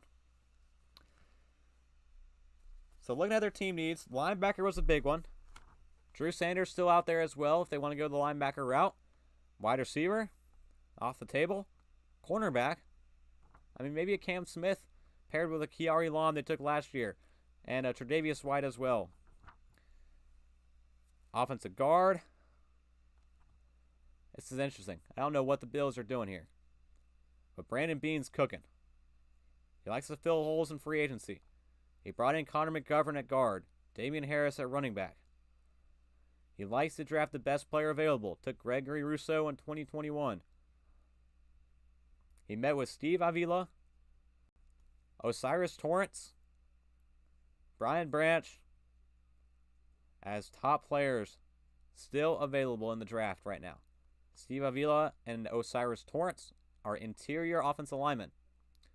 That could be a sign with what the Bills want to go here. We haven't had an interior offensive lineman go off the board yet. A couple guards, but a couple tackles, but no guards, no centers. If the Bills want to add another guard to go alongside Connor McGovern, I could easily see one go here. But other than that, all the top players I had for them are off the board. Unless they could go with the top tight end, potentially to add to their offense, alongside the tight end they already have in Dawson Knox. So we shall see. Still waiting for this Buffalo Bills selection on the board. So let's talk about this linebacker group, because the linebackers aren't, like I said, aren't a position I really saw a lot of first round grades on, but Jack Campbell goes super high in my eyes to the Detroit Lions, and I see this as a big need. So Drew Sanders out of Arkansas is a 3-down linebacker. I think he's very good at covering horizontally, laterally. He was an edge converted to an off-ball linebacker. Very fluid, explosive, and has a lot of hitting power. Could be something the Buffalo Bills defense needs. Sean McDermott, defensive guy. Brandon Beane likes to listen to him. Get some input from his head coach. So the Bills moving up. And Beane we trust. Resident Bills fan Trey Mead. Do we have any possible expectations of what this pick might be?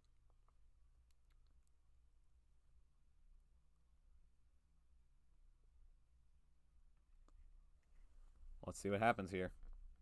So in my eyes, I would love to see Steve Avila. One of my favorite players in this year's class. I want to see him land in the first round. I don't know if it'll happen. I really wanted to slide him into a mock somewhere. I couldn't find a fit for him. But he's another player out here. We'll see what happens. Nolan Smith, still on the board. A rare fall. The Buffalo Bills defense had a little bit of a drop-off when Von Miller was injured last year. They missed his veteran leadership off the edge, even though they have Boogie Basham and Gregory Rousseau there as well. So I don't know if they'll go with an off-ball guy and Nolan Smith. So I'm looking at guard, cornerback, or another linebacker. So the Bills traded up. Brandon Beane, and Brandon Beane we trust. We'll see what the Bills do here with this next selection. So here he comes. The commissioner coming to the podium.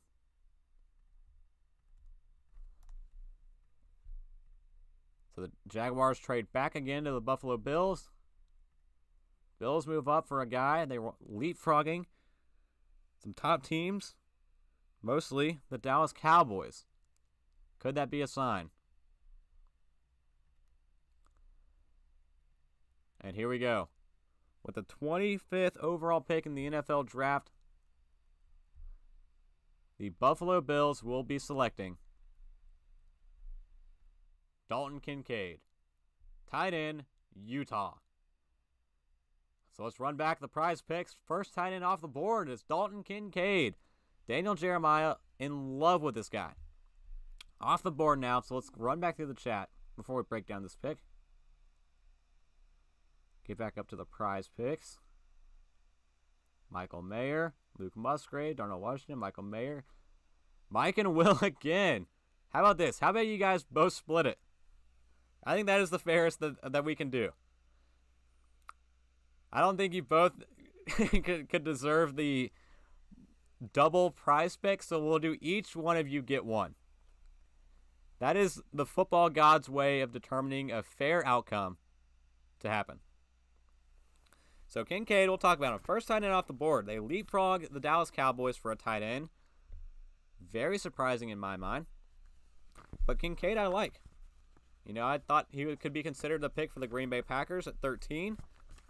Instead, they go with the edge rusher in Lucas Van Ness. So Kincaid, highly intriguing pass-catching skill set. Good athleticism, route running skills, hands. Everything is his strong suit as a passing receiver, or passing tight end. So do we see a tight end run now happen in here? Kincaid's a willing blocker. I think he pairs well. I think he fits well with Knox in this offense. And another pass-catching option here for Josh Allen, hoping to keep building that offense and compete with these top teams. So the Bills, Dalton Kincaid.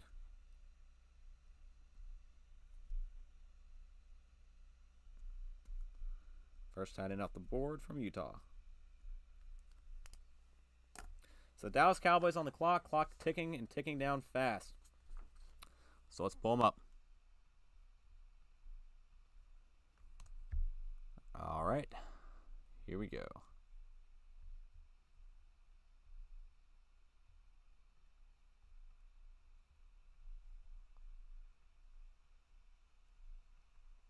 What will Jerry Jones do?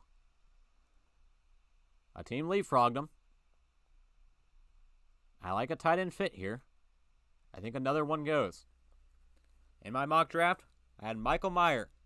Michael Mayer, seemed like a good fit for this team. He seems like the Dalton Schultz-esque replacement to this offense and maybe even better. I considered him maybe the best tight end prospect ever. When we broke down his tape, you can find that video on the channel as well.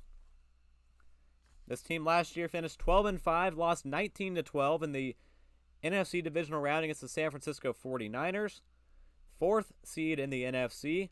They have the 26th overall pick right now, the 58th overall, the 90th overall, 129th, 176th, and then into the 200s. So we need a tight end potentially here off the board. Steve Avila is another player I like a lot as a guard option for the Dallas Cowboys long term, but it seems like this team has been all over the tight ends. They did bring in Avila. They brought in Trenton Simpson.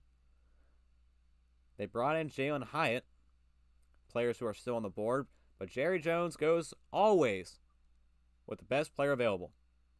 Zach Martin in 2014, CeeDee Lamb in 2020, Micah Parsons in 2021, Tyler Smith, who the Dallas Cowboys were in love with last year, started 17 games, played 99% of the snaps. Besides 11 penalties, held his own, which that wasn't ideal. But his team added Brandon Cooks in the offseason along with Stephon Gilmore, the former Defensive Player of the Year. They franchise tagged Tony Pollard, but they moved on from running back Ezekiel Elliott, who's still out there in free agency. So we'll see what this team does now. Ronald Jones came in Zeke's replacement at running back. They re-signed the legend Cooper Rush at quarterback with Dak Prescott. But with 1:20 left on the clock, it seems like Michael Mayer has always been the consensus pick for the Dallas Cowboys. So we shall see what happens. New offensive coordinator Brian Schottenheimer taking the reins from Kellen Moore in what might be a make-or-break season for head coach Mike McCarthy. So an interesting scenario here. I'm excited to see what happens.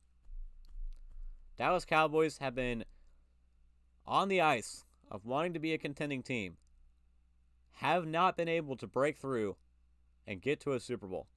Every year, it's the Cowboys' year. They got to find something that puts them over the edge. And maybe a difference maker in the passing game. And what could be the best tight end prospect ever. And Michael Mayer could do that. Jerry Jones looks happy. Everyone else is clapping. We'll see if this team is going to go with the player that we all had in mind.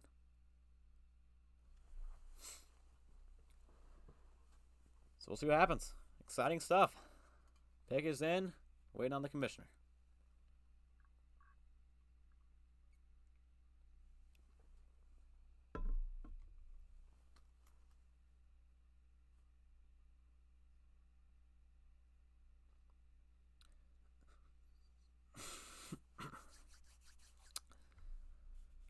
We shall see what happens.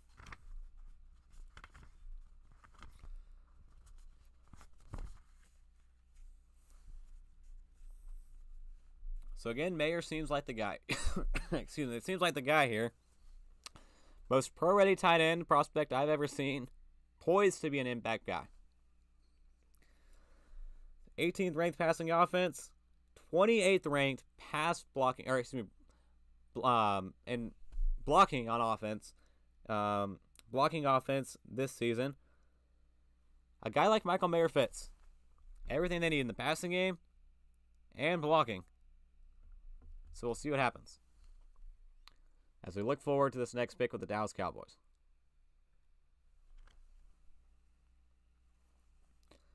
They're taking a while. I always love just how long it takes for the pick to come in and then the pick to actually be called. In my eyes, the biggest gripe in the NFL draft. It's in. What are we waiting on? We'll see what happens. So here comes the commissioner, Roger Goodell, ready to make the next pick for the Dallas Cowboys. I think it's going to be, not Dalton Kincaid, but I think it's going to be a good player here. And Michael Mayer. But with the 25th pick in the NFL draft, the Dallas Cowboys will be selecting Mazi Smith, defensive tackle, Michigan. An interesting pick here, 6'3", 223, redshirt junior out of Michigan. And the Cowboys instead look to build their defense with Dan Quinn. A bold pick. Passing on Michael Mayer is insanity. But that's what the Dallas Cowboys have done.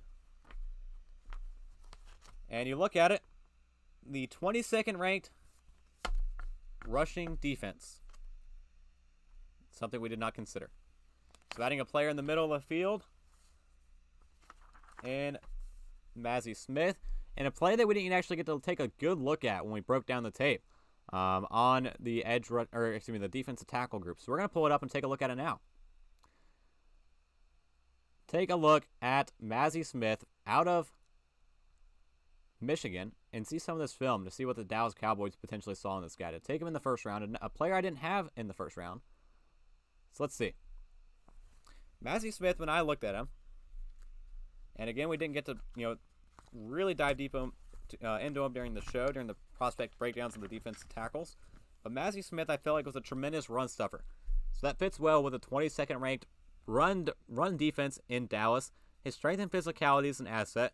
He can reset the line of scrimmage and can drive blockers back into the backfield, creating that interior penetration. So it makes sense for the Dallas Cowboys. At the end of the day, it wasn't the ideal pick. It wasn't the expected pick. But it's a pick that makes a lot of sense. So we'll see what happens here with Michael Mayer still on the board with this selection. An interesting guy that I didn't see still being here at this selection. So that's what we had. Next up, after trading back, we'll see what happens. The Jacksonville Jaguars are now on the clock. So let's pull it up.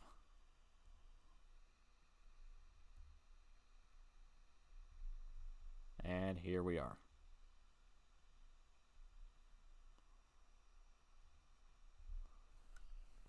Jaguars on the board next. After trading back with the Buffalo Bills, Bills jumping the Cowboys for a tight end and Dalton Kincaid. Dallas Cowboys instead pivot on defense with Mazi Smith.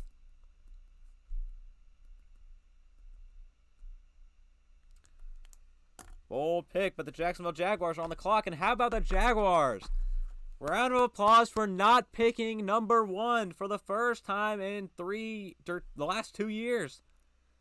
They're picking 27. They've turned it around.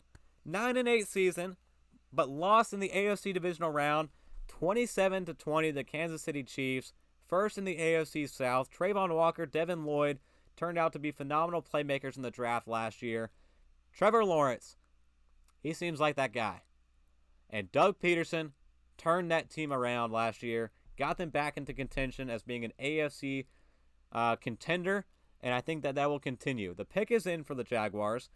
Trent Baalke favors defensive players in the first round. Nolan Smith sneakily falling down the board. Cam Smith I like here as a cornerback for this team, but I wouldn't sleep on a tackle.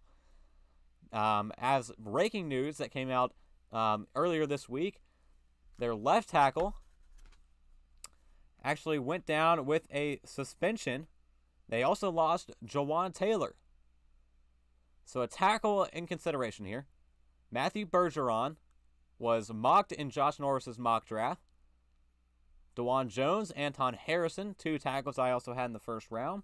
But this team wants to go cornerback. They lost Shaquille Griffin, the 28th ranked passing defense.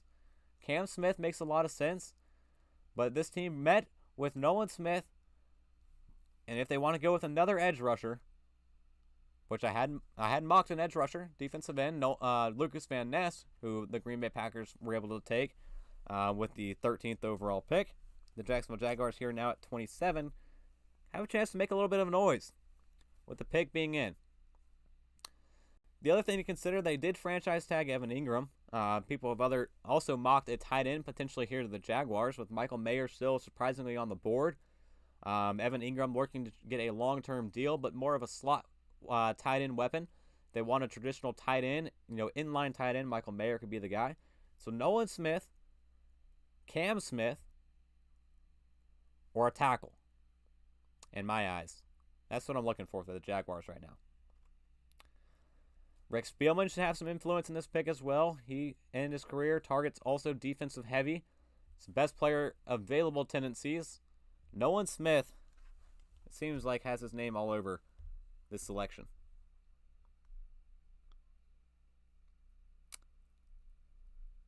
So we'll see what happens here. A wild draft. Honestly, I don't think anyone knew what was expecting. Looking at mocks around the league, so many people had things wrong. in this draft, me included. So it'll be interesting to see how this thing continues on and progresses throughout the rest of it. But an exciting first round, nonetheless, as we elect to see who the next pick of the Jacksonville Jaguars will be to continue with Doug Peterson turning this team around from the depths into an AFC contender. In free agency, last year, a big move brought in Calvin Ridley at wide receiver, so we're expecting to see the return of Calvin Ridley from his suspension. Dearness Johnson at running back alongside Travis Etienne in that backfield. So we'll see what this team can do here now after trading back with the 27th overall pick. So here it is, Roger Goodell putting us in.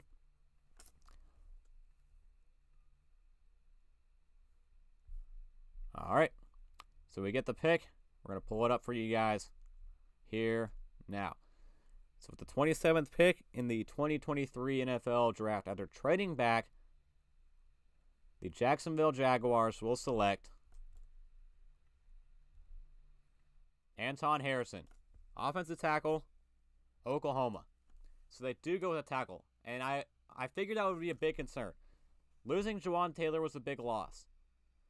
And this team didn't even consider I believe Cam Robinson is his name, going down with the suspension this week. Was a big move that really affects this Jaguars offense up front. And Anton Harrison now can come in and be a tackle for this team immediately, a starting tackle. And a big move.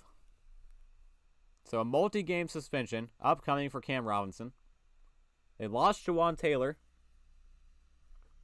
And now we see upcoming Anton Harrison joining this offense with Trevor Lawrence. So Baalke goes off his defensive tendencies that we saw last year back to his offensive tendencies we saw the year before and addresses the offensive line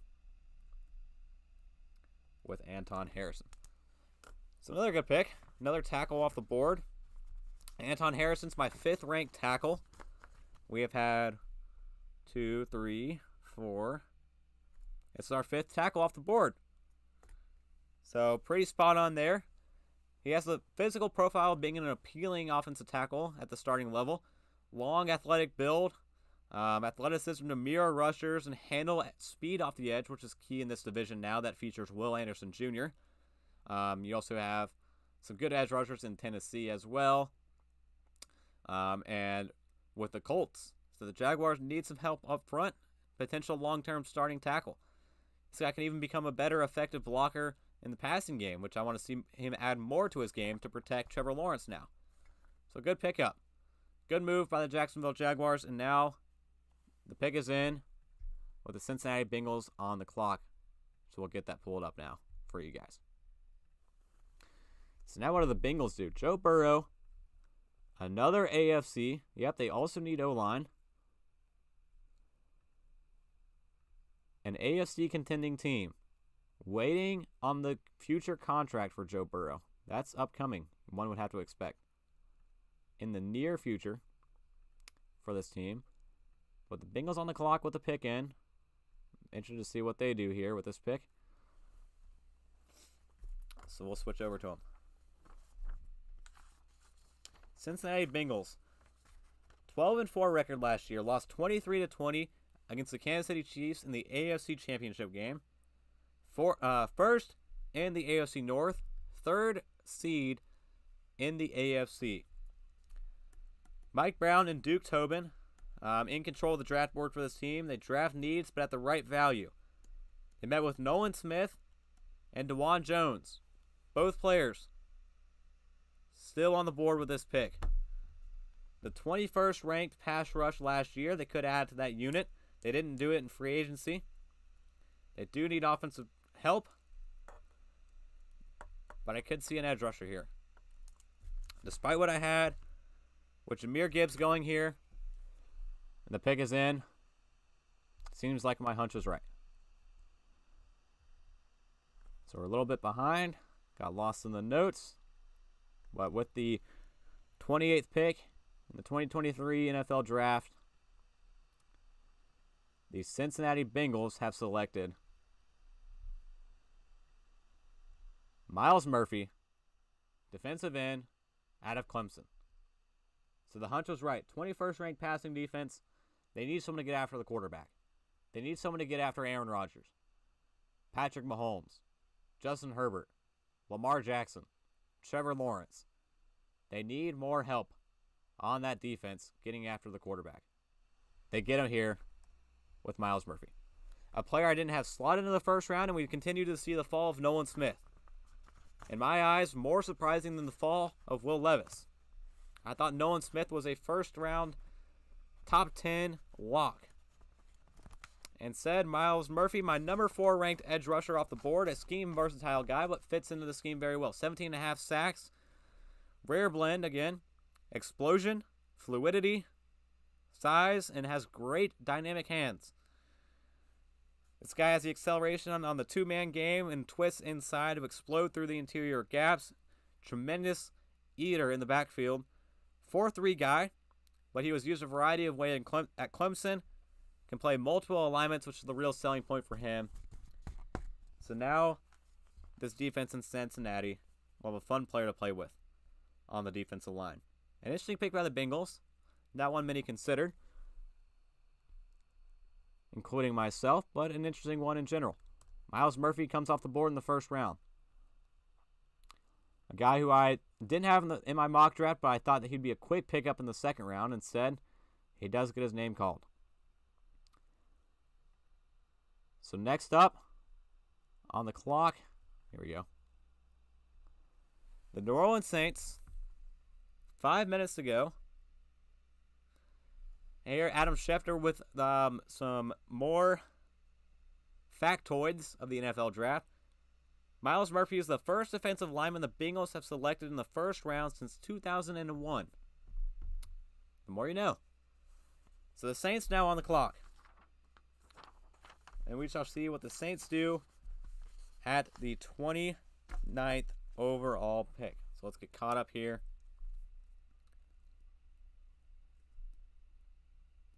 Myles Murphy landing with the Cincinnati Bengals. And New Orleans Saints, 7-10 last year, missed the playoffs, acquired this pick via trade where they traded off their former head coach, Sean Payton. How about that with getting a first-round pick?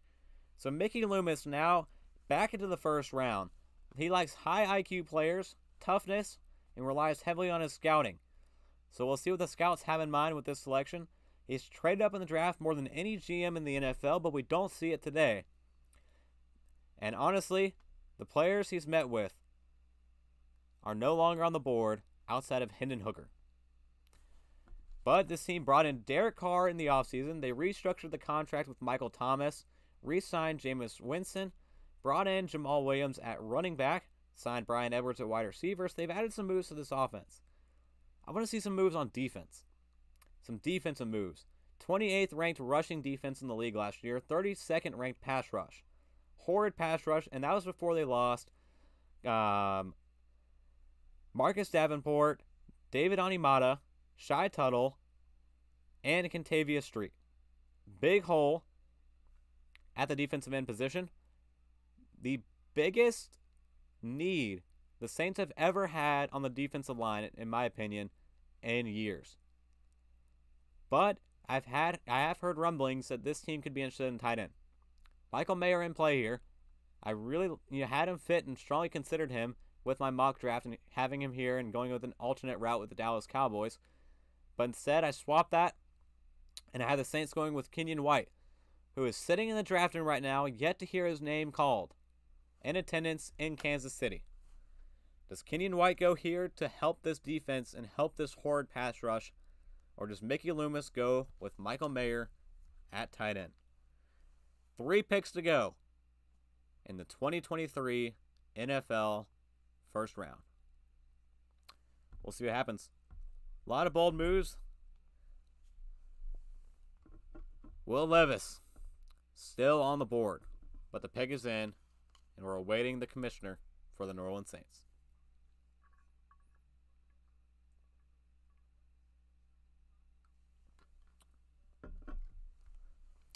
let's talk about last year. The New Orleans Saints had a fairly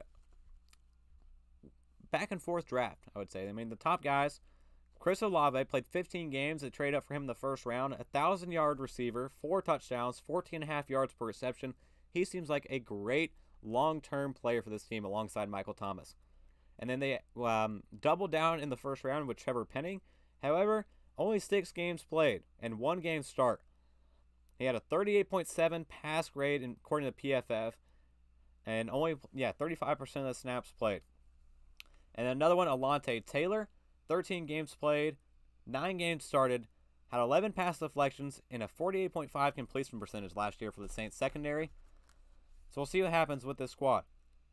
Again, we're looking at either Kenyon White or Michael Mayer as potential players to look out for with this pick. So I love everyone still grading and rating the outfits we're seeing walk across the stage on a scale of 1 to 10. That's great interaction in the chat. Shout out Mama Noble and Ellie for keeping that going. But the commissioner coming out now with this New Orleans Saints pick. We shall see what happens. They got to add to this defensive line some form or fashion, you would have to think.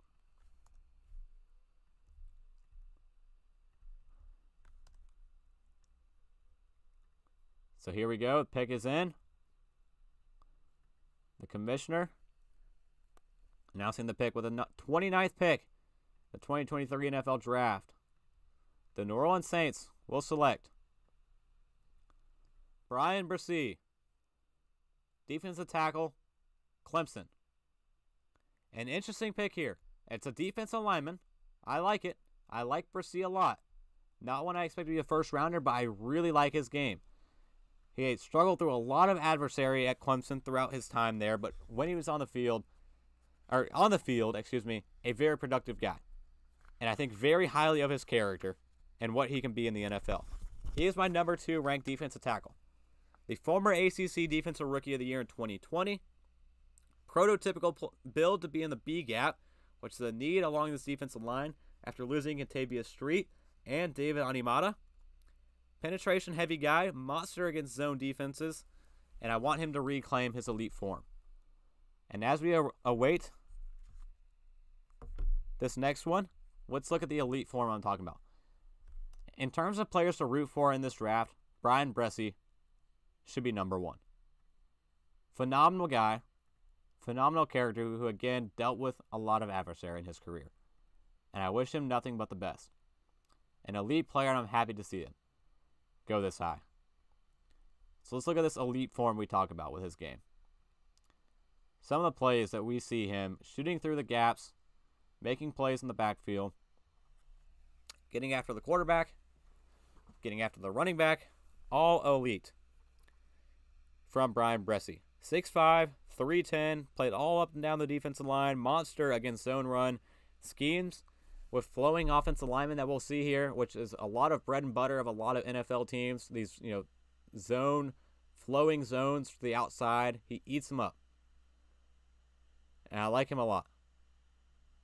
He could add some frame of will as well as a defensive tackle.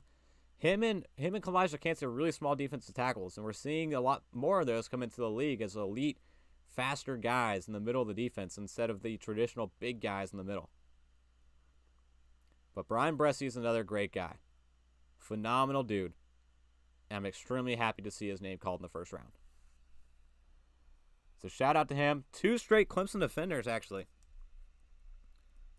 going off the board. Bryan Bresee and Myles Murphy before him. And next up, we have a team making a second selection. The Philadelphia Eagles traded up from 10 to 9, selected the player they wanted this entire process, and Jalen Carter. And now, do they trade back from 31, or do they make a selection? This will be an interesting pick here with the Philadelphia Eagles. I'm excited to see what they do. All about the O-line, D-line. They took the D-line. They go with the O-line here now with pick number 2 in the first round. So again, pulling up, the Philadelphia Eagles are on the clock. Second pick in the 2023 NFL draft for the Philadelphia Eagles. One player that they've had in-house on a top 30 visit, and the player I have mocked to them with the 30th overall pick on the board, if they want to address the offensive line, DeJuan Jones out of Ohio State makes a lot of sense. They don't really have any needs, that's correct. Linebacker can be considered here. The interior of the offensive line can be considered. Maybe a cornerback, but everything will be depth for this team. This team is so loaded. And again, I easily see this team within the next 2 years representing the NFC in the Super Bowl yet again. They're just so good, so loaded, and they do everything right. But 6 total picks in the draft right now. Is Howie Roseman working the phone? No trade rumors yet.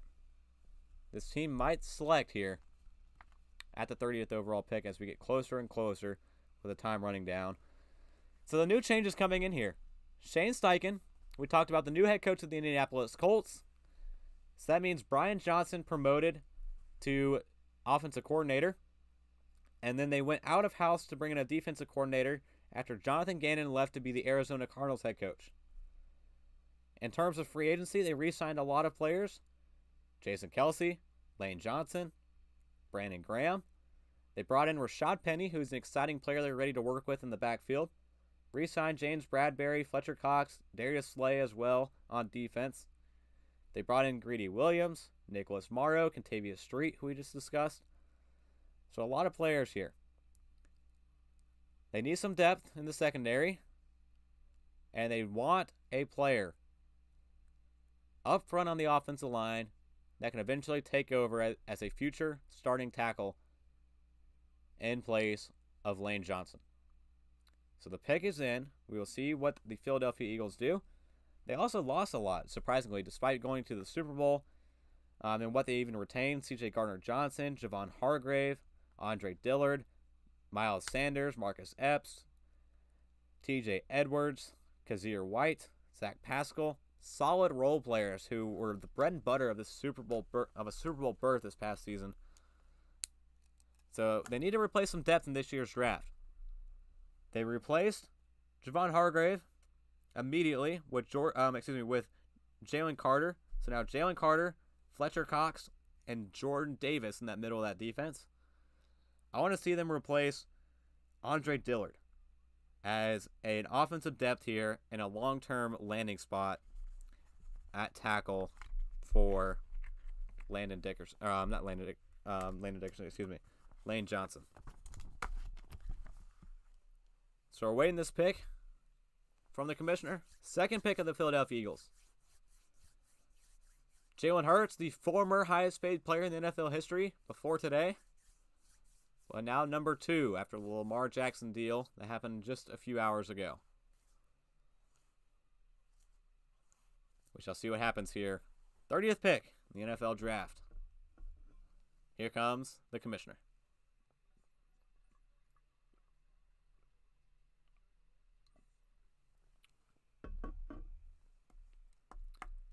Let's see what happens. Again, we're leaning DeJuan Jones. They had him in the mock. They had him on a top 30 visit. Howie Roseman said to Nick Sirianni, all about the O-line, D-line, baby. All about the O-line, D-line. They've already addressed one of those today. And again, my most hated part of the draft. The waiting. All right. Here comes the commissioner. Let's get ready.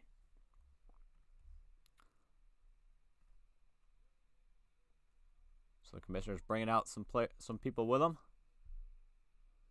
Looks like another special presentation pick here with the 30th overall pick.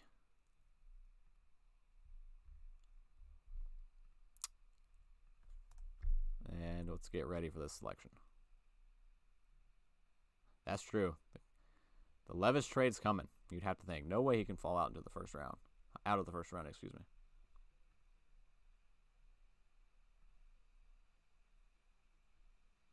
Fifth-year control is big for a quarterback.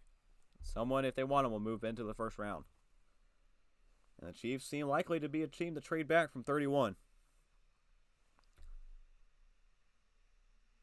So here we go. 30th pick. Getting ready for it. Again, we're leaning DeJuan Jones.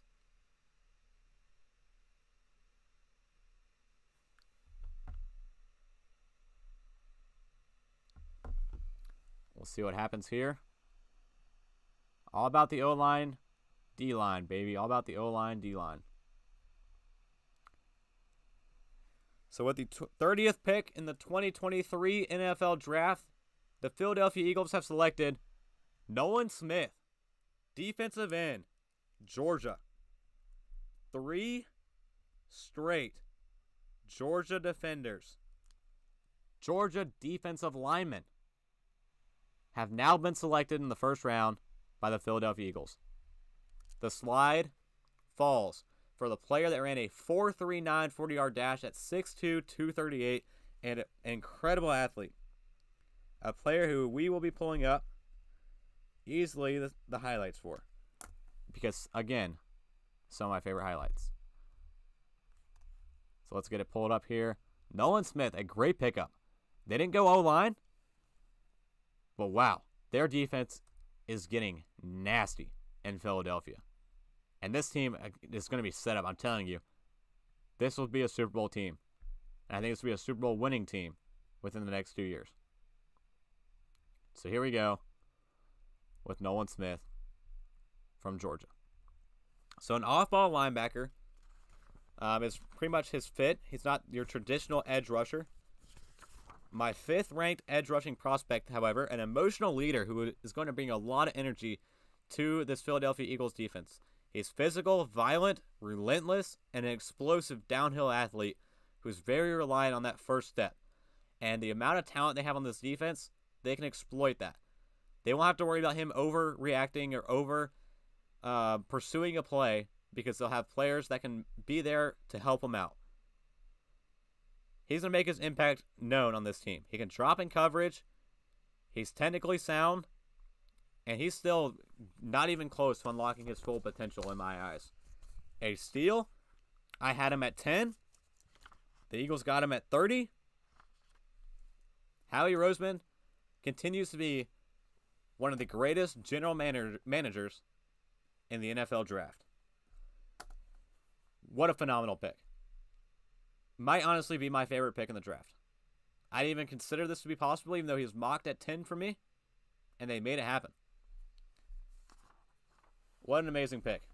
So now the Chiefs are on the clock. The last pick in the draft, in the first round, excuse me, it continues tomorrow, and then Saturday. Long weekend. Don't get too excited. A lot more picks to go. But the Chiefs, 3 minutes, 45 seconds. Currently on the clock. A big decision here in terms of quarterback Will Levis. If you want a quarterback and you want a 5th-year option on a quarterback, you must take him in the first round. We're sitting here with the last pick in the first round and a team with Patrick Mahomes. The phones have to be buzzing in Kansas City, right down the road in their draft room. But as of now, the Chiefs are on the clock. No trade.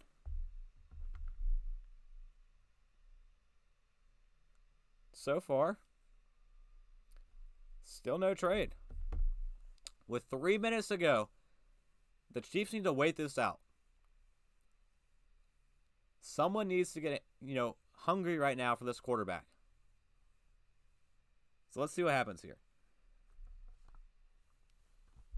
Brett Veach broke his mold last year, took a cornerback early in Trent McDuffie. He has never traded back. Players he has met with on the board, Cam Smith is the only major one. The number 1 ranked scoring offense, the number 1 ranked total offense, the number 1 ranked passing offense, and the number 1 ranked pass blocking offense.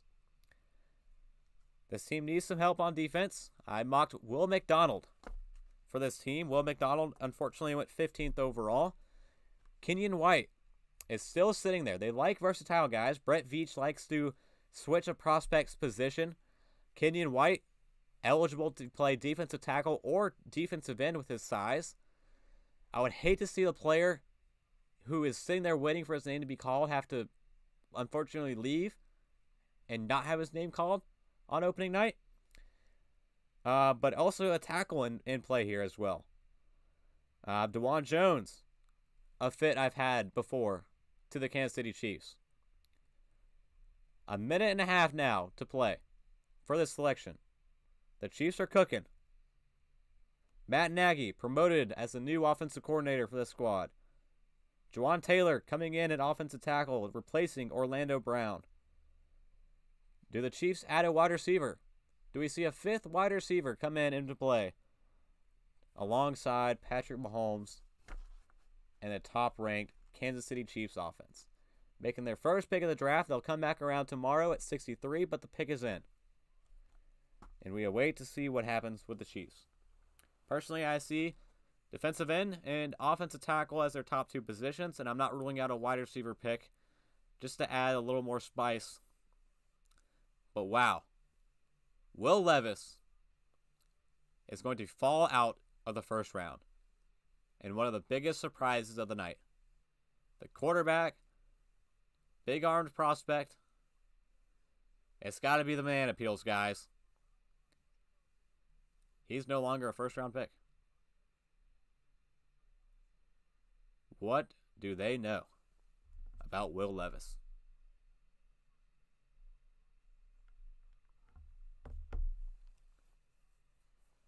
So an interesting selection from the Chiefs. If they go wide receiver, I see Jalen Hyatt being an option, a downfield guy for this offense that they can really stretch the field with alongside Marquez Valdez-Scantling. They lost another speed guy in Mecole Hardman. Also lost Juju Smith-Schuster. Wide receiver is an option here. They're also a team rumored for DeAndre Hopkins, who still has yet to be traded.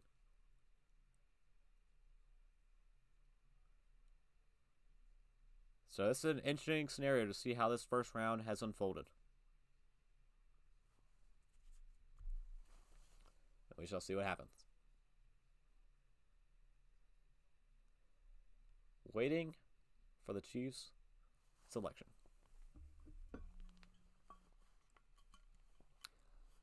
How's everybody holding up in the chat right now? Almost 4 hours through. Actually, now past 4 hours through. Almost midnight. Here on day one of the 2023 NFL Draft.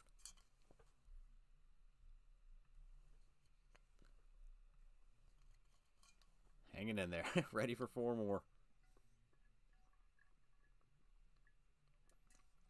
Yeah, I do feel so bad for Kenyon White and Will Levis, both sitting there, expected to be first-round picks and in attendance, and they're just potentially neither one going to go.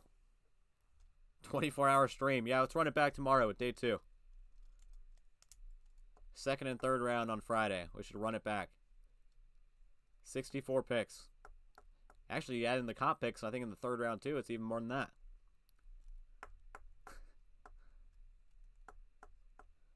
Let's see what happens. Awaiting the commissioner, as always.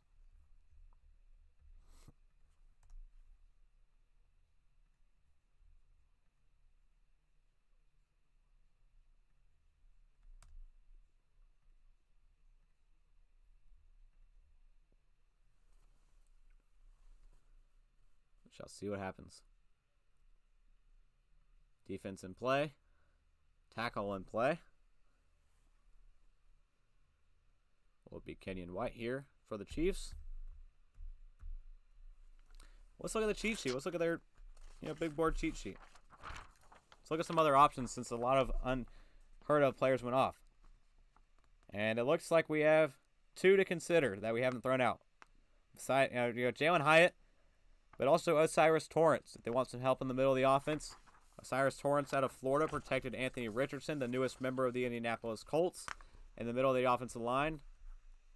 Commissioner getting ready to walk out with the 31st pick and final pick of the 2023 NFL Draft opening night first round.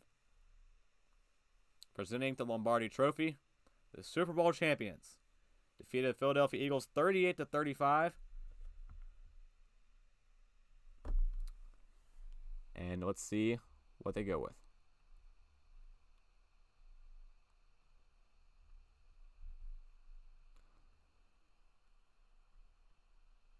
So with the 31st pick in the 2023 NFL Draft and the final pick of the night, the Kansas City Chiefs have selected Felix Anduke Uzama, defensive end, K-State.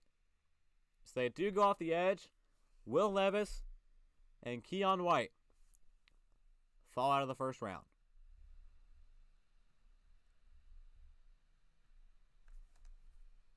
So there we have it. The end of the first round with Felix Anduke Uzama. An interesting selection, but one that fits their need on the edge. And a guy who I was really interested to see if he could actually squeak into the first round. I had him listed. Let's see where it is. Get the pages mixed up. Had him listed as my number 9 off defensive edge rusher. I thought he was very productive at K-State. He's an all Big 12 selection the last 2 years. 46 quarterback pressures. The other thing about him, an explosive first step as well, like we talked about before with another prospect. Two-hand swipe, jab, bull rush. A great arsenal of moves.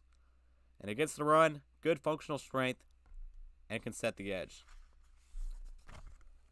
He is our final pick of the NFL Draft. First round in 2023. And with that, it has been an honor. The third annual Slaw Sports Show Draft Special Extravaganza. Let's write our last pick in.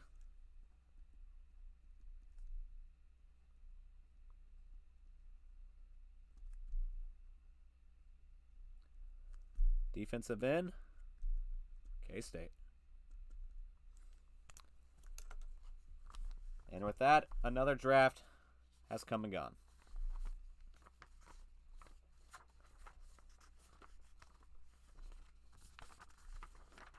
All right, let's get back in order. All right. Round of applause to our 2 winners, Will Lindsay and Mike Knudsen. The Prize Picks winners of the draft. Shout out to you guys. I'll get in touch. We'll figure out an arrangement for your prize, whether a gift card, maybe a trip out for lunch, since both of you guys good friends, and also we'll be around. So appreciate it. Yep, big hugs, tiny kisses, as the Bustin' with the Boys guys would say. Shout out to them as well. So tomorrow kicks off with the Pittsburgh Steelers, the 32nd overall pick, again acquired in a trade where Chase Claypool was sent to the Chicago Bears. But for now, that is all we have for the first round of the 2023 NFL Draft. Now what we are expecting to see, a lot of surprises. In my opinion, surprise of the night, Nolan Smith going 30th overall, and Will Levis will likely have his name called tomorrow on day 2. That's all the time we have. Thank you all for stopping by. I hope you guys enjoyed it. It's personally been a pleasure. And the hard work and all that goes into it is always well rewarded and well recognized. So I thank you all. Have a good night. Get the good sleep. And the NFL Draft continues tomorrow. So until next time, peace.